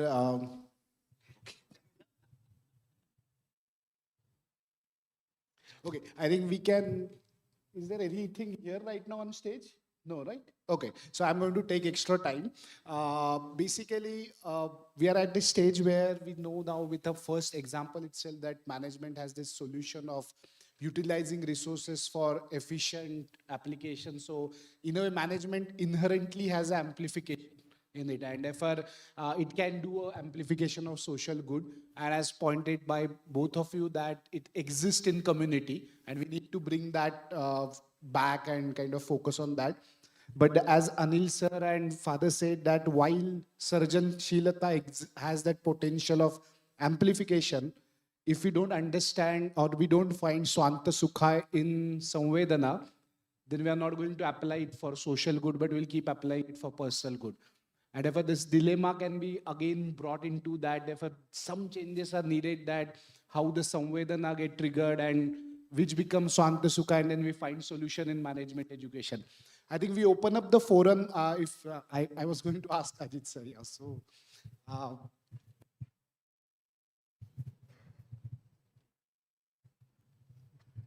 Thank you to all the panelists. I have a question to Shri Pramod Agarwal. And this is because you've been the chairman and managing director of Coal India. Since 1916, there are fires raging in the Jharia area in the coal fields. I'm not aware if the cause of the fire has to date ever been found out, nor any solution to quell those fires. But I think it's a very widely known story that there are fires. Since you are the responsible person in Coal India, I don't know how long you were there as CNMD, but maybe you would have a perspective on what social good can be done on finding out the causes of those fires and putting them out. Thank you. Thank you. I was chairman and managing director for 3.5 years. This problem is age-old. Since 19th, first time I went to Jharia, and at that time also people were saying that Jharia may collapse any day, but it has not collapsed. The cause of fire is difficult to identify, but they say that it happened just because of unscientific mining, in which somewhere the fire got caught and thereafter it has spread it is spreading underground, and hence it is very difficult to control. It is very difficult to quench it. Technically, they have applied many mechanisms, but ultimately it has been decided that the only mechanism is to dig it out and quench it. For digging it out and quenching, you have to remove many people, and people don't trust government. As a common man, perhaps I would also not trust the government because what is happening. So they are not willing to leave. They think that we are more interested in digging out coal rather than looking after their well-being. So we devised a mechanism and identified that there is an area which is under severe risk and rest of the area. I would say that whatever survey has been done through some agencies of government, they have identified that the area under fire has reduced substantially. But still, unless it is completely quenched, it can be spread fast. So that area which has been identified, which is very seriously affected, we are trying to remove those people. They have constructed many houses near, slightly outside Jharia place. I'm forgetting the place. It was there in the news today also. So, but the thing is, when we decide all these things where the people needs to be replaced, we think that they need house. It is not just house, but livelihood, which is also important. When we are removing them from this place to that place, they think that what is the livelihood they will get there. Although the house they have constructed are much better than what they are having right now, but there is no source of livelihood there. So the challenge is always a multi-prong. How to deal with it, I don't have direct solutions. I have tried many things. I have thought about many things, but I could not find any solution for that. Ultimately, we have to do something like wherever that life is at threatened, we have to remove that portion and we have to rehabilitate those persons. Rehabilitating whole of Jharia or that area which has got a population more than 5 lakh, I think is almost next to impossible. So how to quench the fire, how to not to rehabilitate, I don't have direct answers for this.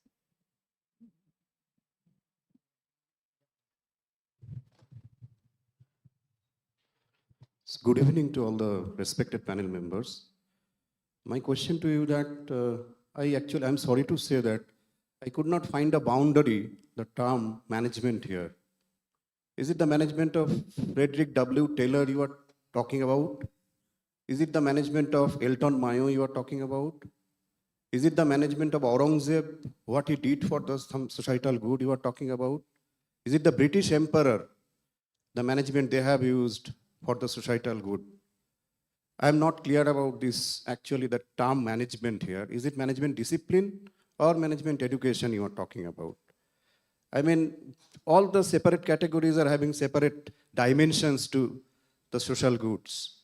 So my humble submission to the panel members, that could you please define that term management and then the amplifying social good? Thank you. So thank you for asking us for the definition of management. And I think the beauty of the panel was that we were trying to show the plurality of the idea of management, because sometimes definition can be empowering, and sometimes definitions can kill. So just let me give you an example. When you talk about something like handloom, or handloom, there are about, large number of our population does handloom.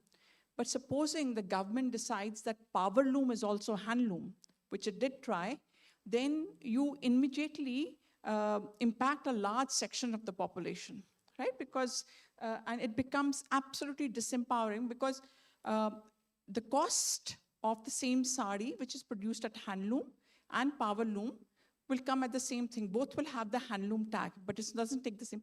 I think I'm being very facetious here, but I'm just trying to say that there's no one idea of, by definition, I think in the morning, the panel of the IIM directors spoke it was a very interesting panel, because there was a struggle to understand management, not business, management for society, management for the goodness of society. And then, of course, there is no one idea of society. Society itself is complex. Are we talking of water management? Are we talking of community management? Are we talking of agriculture? So I think or are we talking of just community, should we say, knowledge systems and other things? So I think that is what we're in fact trying not to put management into one compartmentalized idea. I'll just give you another example, just taking forward from here. So place where I am in at this moment is Hyderabad, which is actually Telangana and Andhra. That entire area had, Kakatiya dynasty, which is about almost 1,000, 1,200 years before. There was a huge water management system which has been set up. Tank management system, which has been actually done in a cascading format, right? So if it rains in the upper reaches, without an inch of electricity, the water goes down.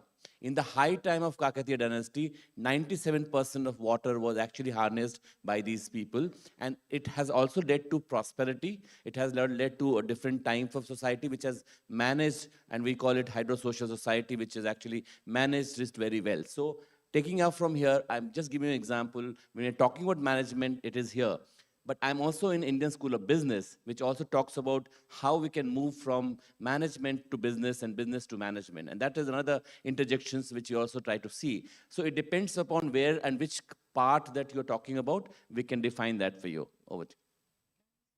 I'll just add one thing. I think the struggle here, and since morning what I'm seeing, the struggle is to see how do you create a decent and caring society? How does management feed into that decent and caring society? And what pedagogies or what kind of values or what kind of knowledge systems go into that? You started with Taylor and Mayo. You forgot Bernard, who wrote in 1928, Mind of an Executive. That was one of the first books on the subject. And what did he say? He said, when a stone is too big to carry alone, you need people to come together to pull it. When task is too big, you can't do it alone. You need some organization of effort to pull it. So we are talking about management as a science which helps bring people together to carry tasks which cannot be done individually all the time. But you should also remember that there is a tendency of reification. What is reification? I say car doesn't start, table doesn't move. What should I be saying? I cannot start the car. I cannot move the table. If you really ask me the discipline of management, it makes people responsible for actions which, because of reified language, we tend to externalize. System doesn't work. What is system? I and you are system. So please appreciate that it's a good question, and we should ask this question all the time as to how do we teach and how do we bring a sense of responsibility and accountability in every scholar, every student who passes through our campus in a way that they don't use reified language. They use language which makes them responsible for their actions and action of others to whom they are accountable. I think this will help us to be, as you rightly said, a caring, sharing, and daring society, entrepreneurial society, a society which dares to take risk. That's what we need. China was much behind us in 1978. Today, they have a higher number of A-grade publications than US.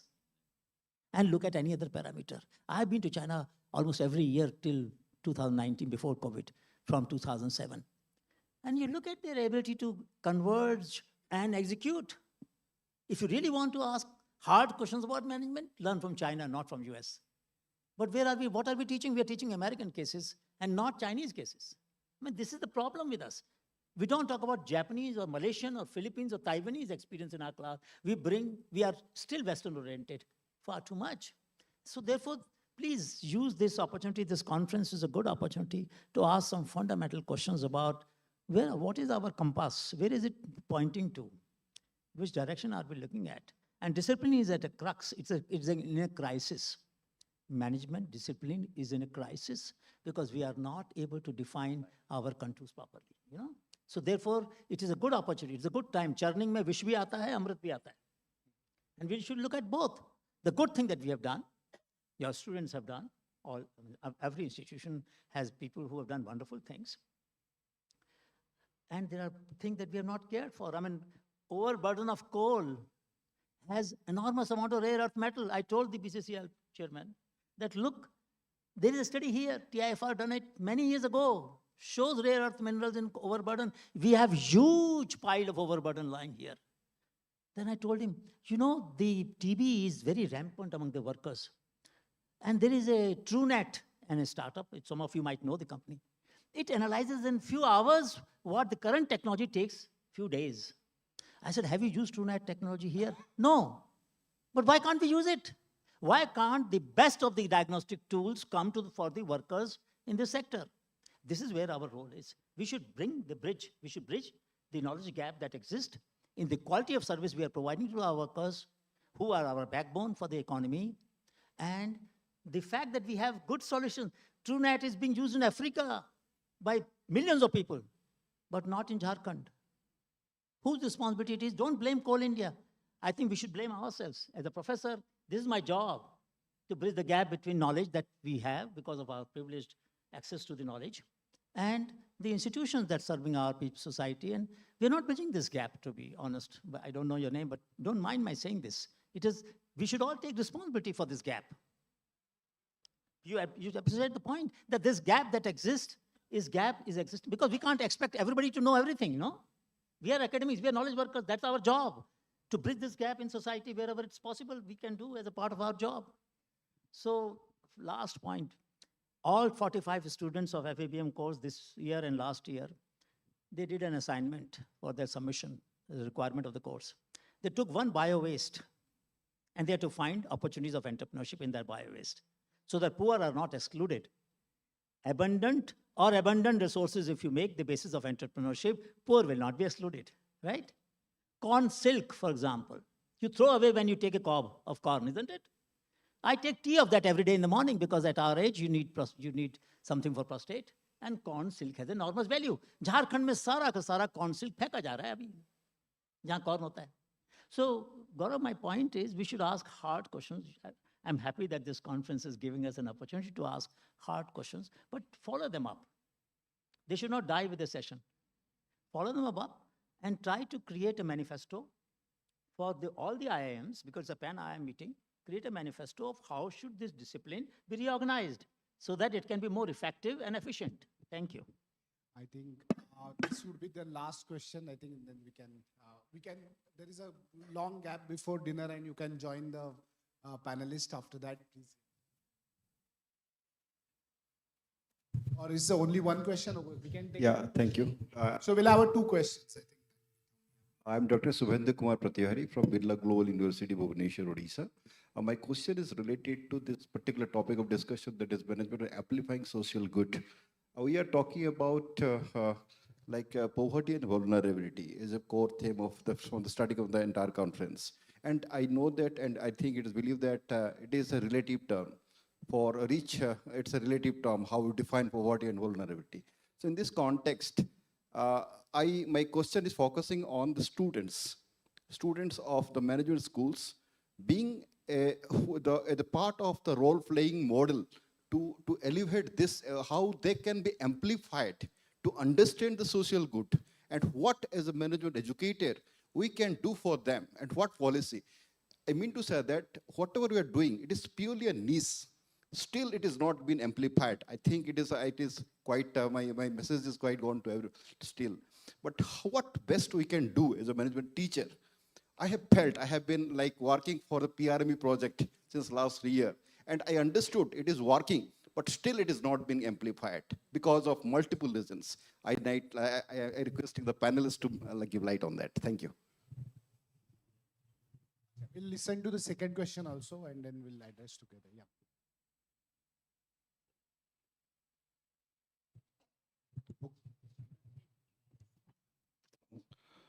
Respected Professor George, my question to him, what insights can the metaphor of quantum entanglement offer regarding the mutual influence and interdependence within global management systems?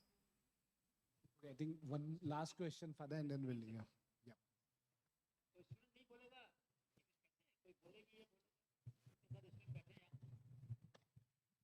The student want to ask questions. Respected Professor Anil Gupta, I have a question for you because I've heard about that show, the Yatra program of yours. We talk about these kind of pedagogical methods for social good and engagement with the society and all, but I'm from Delhi University, and we have a huge number of student base, and we have a definite course setup decided by UGC and program decided by NEP and whatever ministry decides. As a professor, as a teacher, how can we engage students going beyond that setup line because lack of infrastructure? Whatever we decide or discuss in these kinds of forums, that is quite good. But when we trying to apply those things, execution is very, very difficult. Like currently I'm teaching UG students, PG students. When we talk about NEP, a lot of things are very good about it, but we can't implement. We can't implement. We are talking about Indian Knowledge System, IKS. It's a course. It's just a course. Even the professors do not know about IKS. They are teaching IKS. Guest faculties are teaching IKS. They've never studied IKS. It's a very good thing, but how can we just change from classroom method of teaching to actually engagement method of teaching in which student actually learn, not only just give exams and get qualified? Thank you. I think there's a question from student, and then we'll close. Yes, Pridika.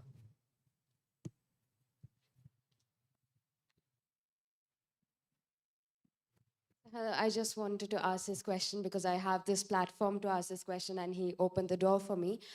As a student right now, in my next elective, I have taken the social impact practicum, which is a very kind of practical way of implementing a social project in IIM Ranchi and in Jharkhand. However, that is an elective. I do believe that this should be made mandatory and not an elective. But I also wanted to know, given that many directors are sitting here, why are we not tested on how much social impact we've made before we enter the management world? Whereas if you look abroad, they are tested as part of one of their SOPs that they have to write. So that would be my question. I think with this, like the questions that we have, 3 questions were predominantly on how can therefore we transform the management education in a way. And Father, if you can start with your answer and then we can all join for the last question. Yeah.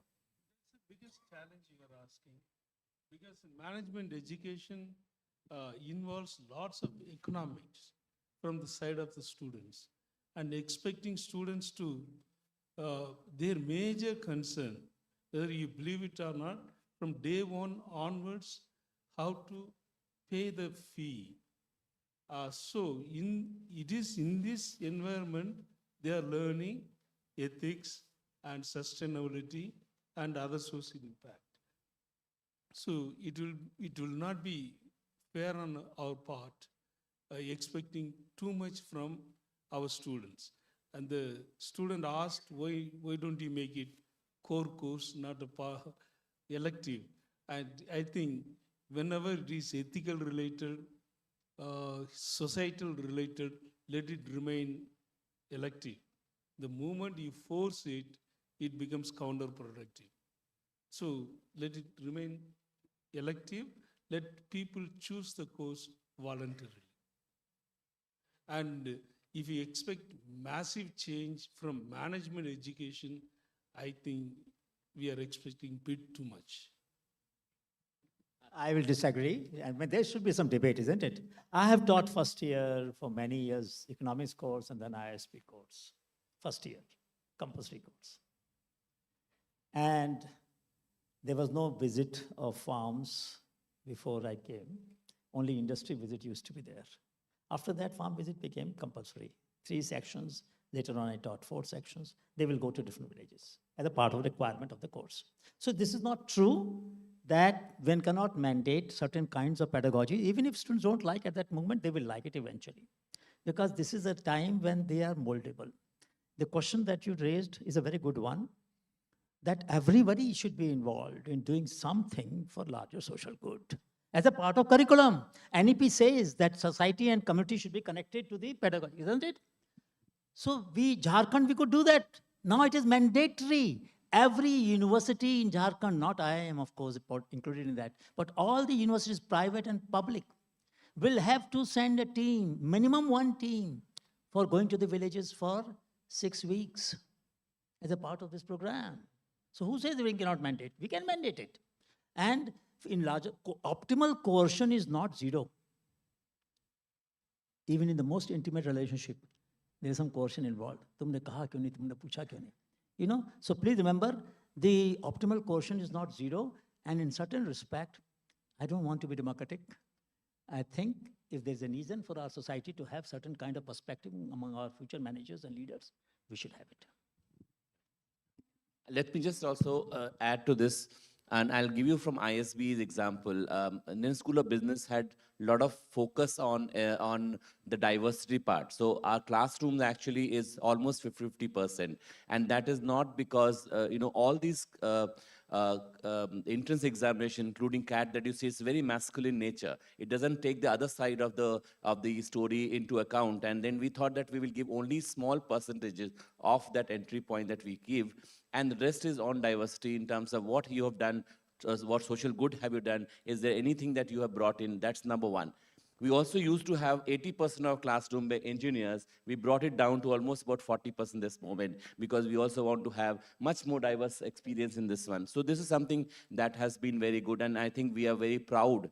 And also because we could do a lot of things because we are not taking any accreditation in India, because the constraint that comes also from the directives from the government, which also we are above that. So that's number 1. Second is about giving you example of sustainability and ethics. Now, 3 years before, when I, 6 years before when I joined, we started to talk about sustainability and ethics, which is to be part of the course. So we started with pass and fail course. First it was an online, now it has become core course. All the students in ISB has to take this as core course, and that has been part of the thing. So this is, slowly things are changing, and we're also reflecting to the norms in the society which is happening and inculcating those into the students' life as well. But point is very good that how do we do that? And I think ISB is one very good example of how we can do it without following other other management school models and creating one of our own. Thank you. At SPJMR, all students of 2-year PGTM and all students of the 1-year executive MBA have to do their social project. The PGTM students go for 1 month into rural India and work alongside social sector organizations. I partner with almost 450 social sector organizations across 26 states. And for PGPM, as I said, again, all of them. So this is mandatory part of the course. You said, why don't we screen them before they come in? I think at SP, maybe one of those unique schools where the second round of interviews that we have are only around values. I'm not saying we succeed 100%. But the first round, after the first round, the second round of interviews, just to see whether they're aligned to the values of what we think are socially sensitive. But then I'm sure it is also, the students, the candidates would also play it because they know that that is where they're being tested on. That the second round is only about values and whether you're aligned to those values. So everybody who comes in has done some social work before they have. So you're also, so it's a game, right? And I think the point that you raised is such an important point because while I'm talking about students from SP German and many here are speaking about our students going to rural India, doing social impact projects and other things. I remember a conversation with some of the deans and directors of some very small schools who are part of PRIME. And they said that you are talking about very elite schools and students coming from a very privileged backgrounds, sometimes, middle class, upper middle class, whatever. He says, my students come from the places where you are sending your students to understand. You're sending them for their social impact projects. He says, my struggle is the reverse. I need to teach them a different kind of language. The language that your students already know, or the privileges, whether it's a language of English or whether other things, I need to tell them that. He says, so my campus is what you are sending them to understand and learn. So I think the question he had was, can institutes like yours and ours handhold or sometimes build those capacities in the organization and, so that they come to a certain, the same, we're speaking the same language. So I think those were fair questions, what you raised and I think some others raised in terms of the inequity within the 4,000 business schools in this country also.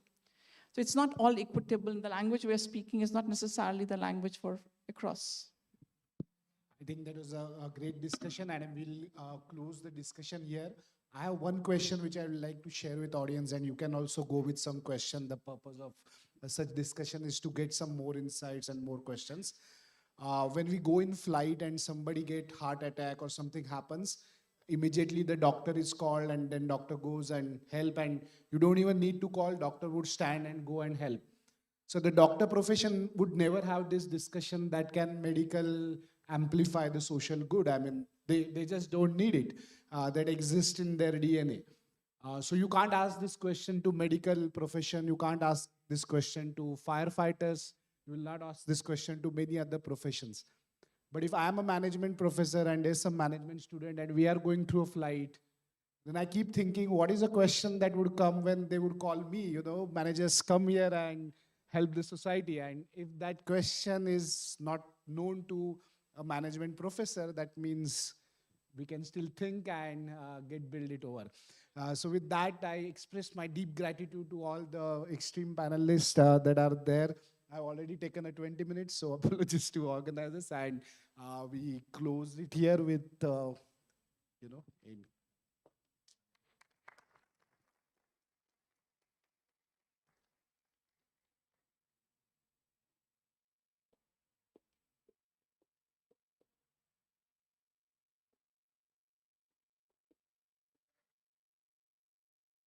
Thank you to all our esteemed panelists and to our moderator for an insightful and meaningful discussion. With this, we formally conclude panel discussion 5. We will now move to the felicitation of our distinguished speakers. May I now request Professor Deepak Kumar Srivastav, Director, IIM Ranchi, to kindly come forward for the felicitation ceremony.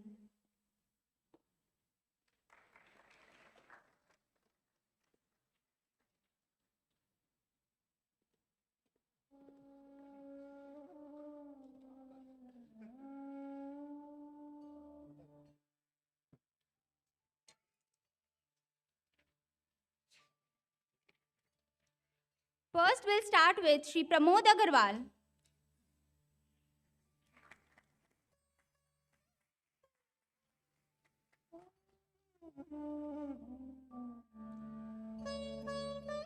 Next is our esteemed speaker, Dr. George Sebastian.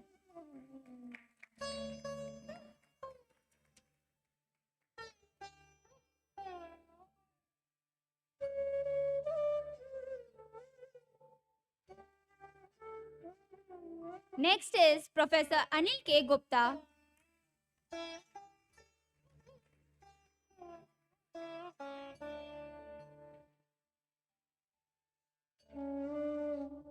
Our next panelist is Professor Anjal Prakash.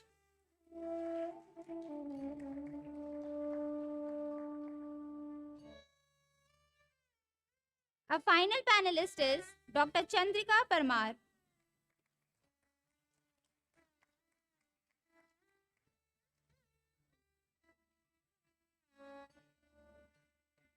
Thank you to all our audience for being such an engaging and thoughtful group. We hope the insights shared today will stay with you beyond this conference. Thank you. Up next is a ghazal performance, which is organized in the Audi Lawn. We'll request all the audience to kindly move there and enjoy the program.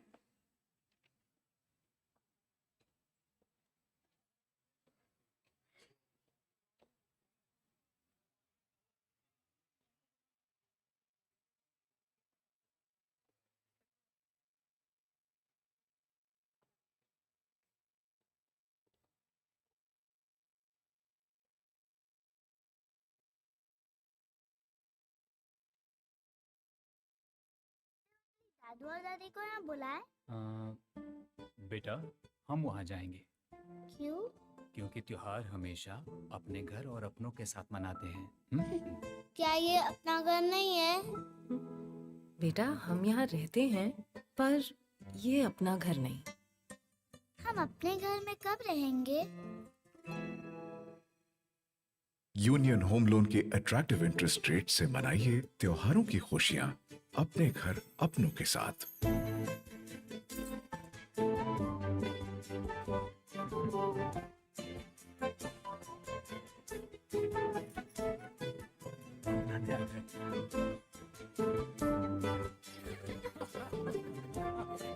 दादू और दादी अपने घर है तो हर दिन त्योहार। Union home loan, अब खुशियां अपने घर अपनों के साथ।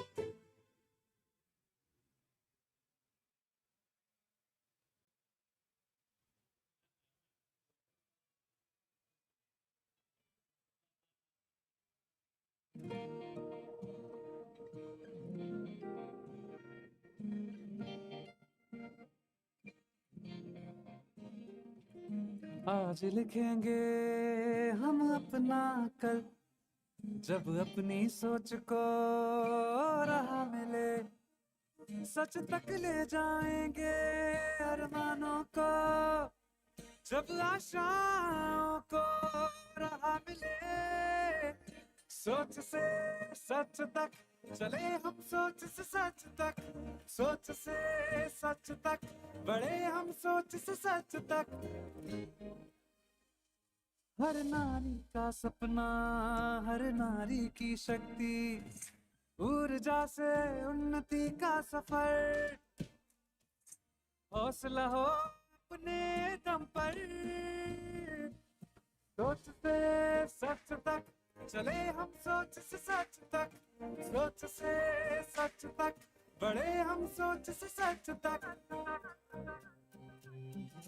देश विदेश से जुड़ते रहे, हर मंजिल पाते रहे, मान सम्मान और आयुष्मान, आगे बढ़े बढ़ते रहे, रोशन होंगे उम्मीदों के दीपक। यूनियन बैंक ऑफ इंडिया, सोच से सच तक। यूनियन बैंक ऑफ इंडिया के आसान एमएसएमई लोन्स के साथ हर ख्वाहिश सोच से सच तक।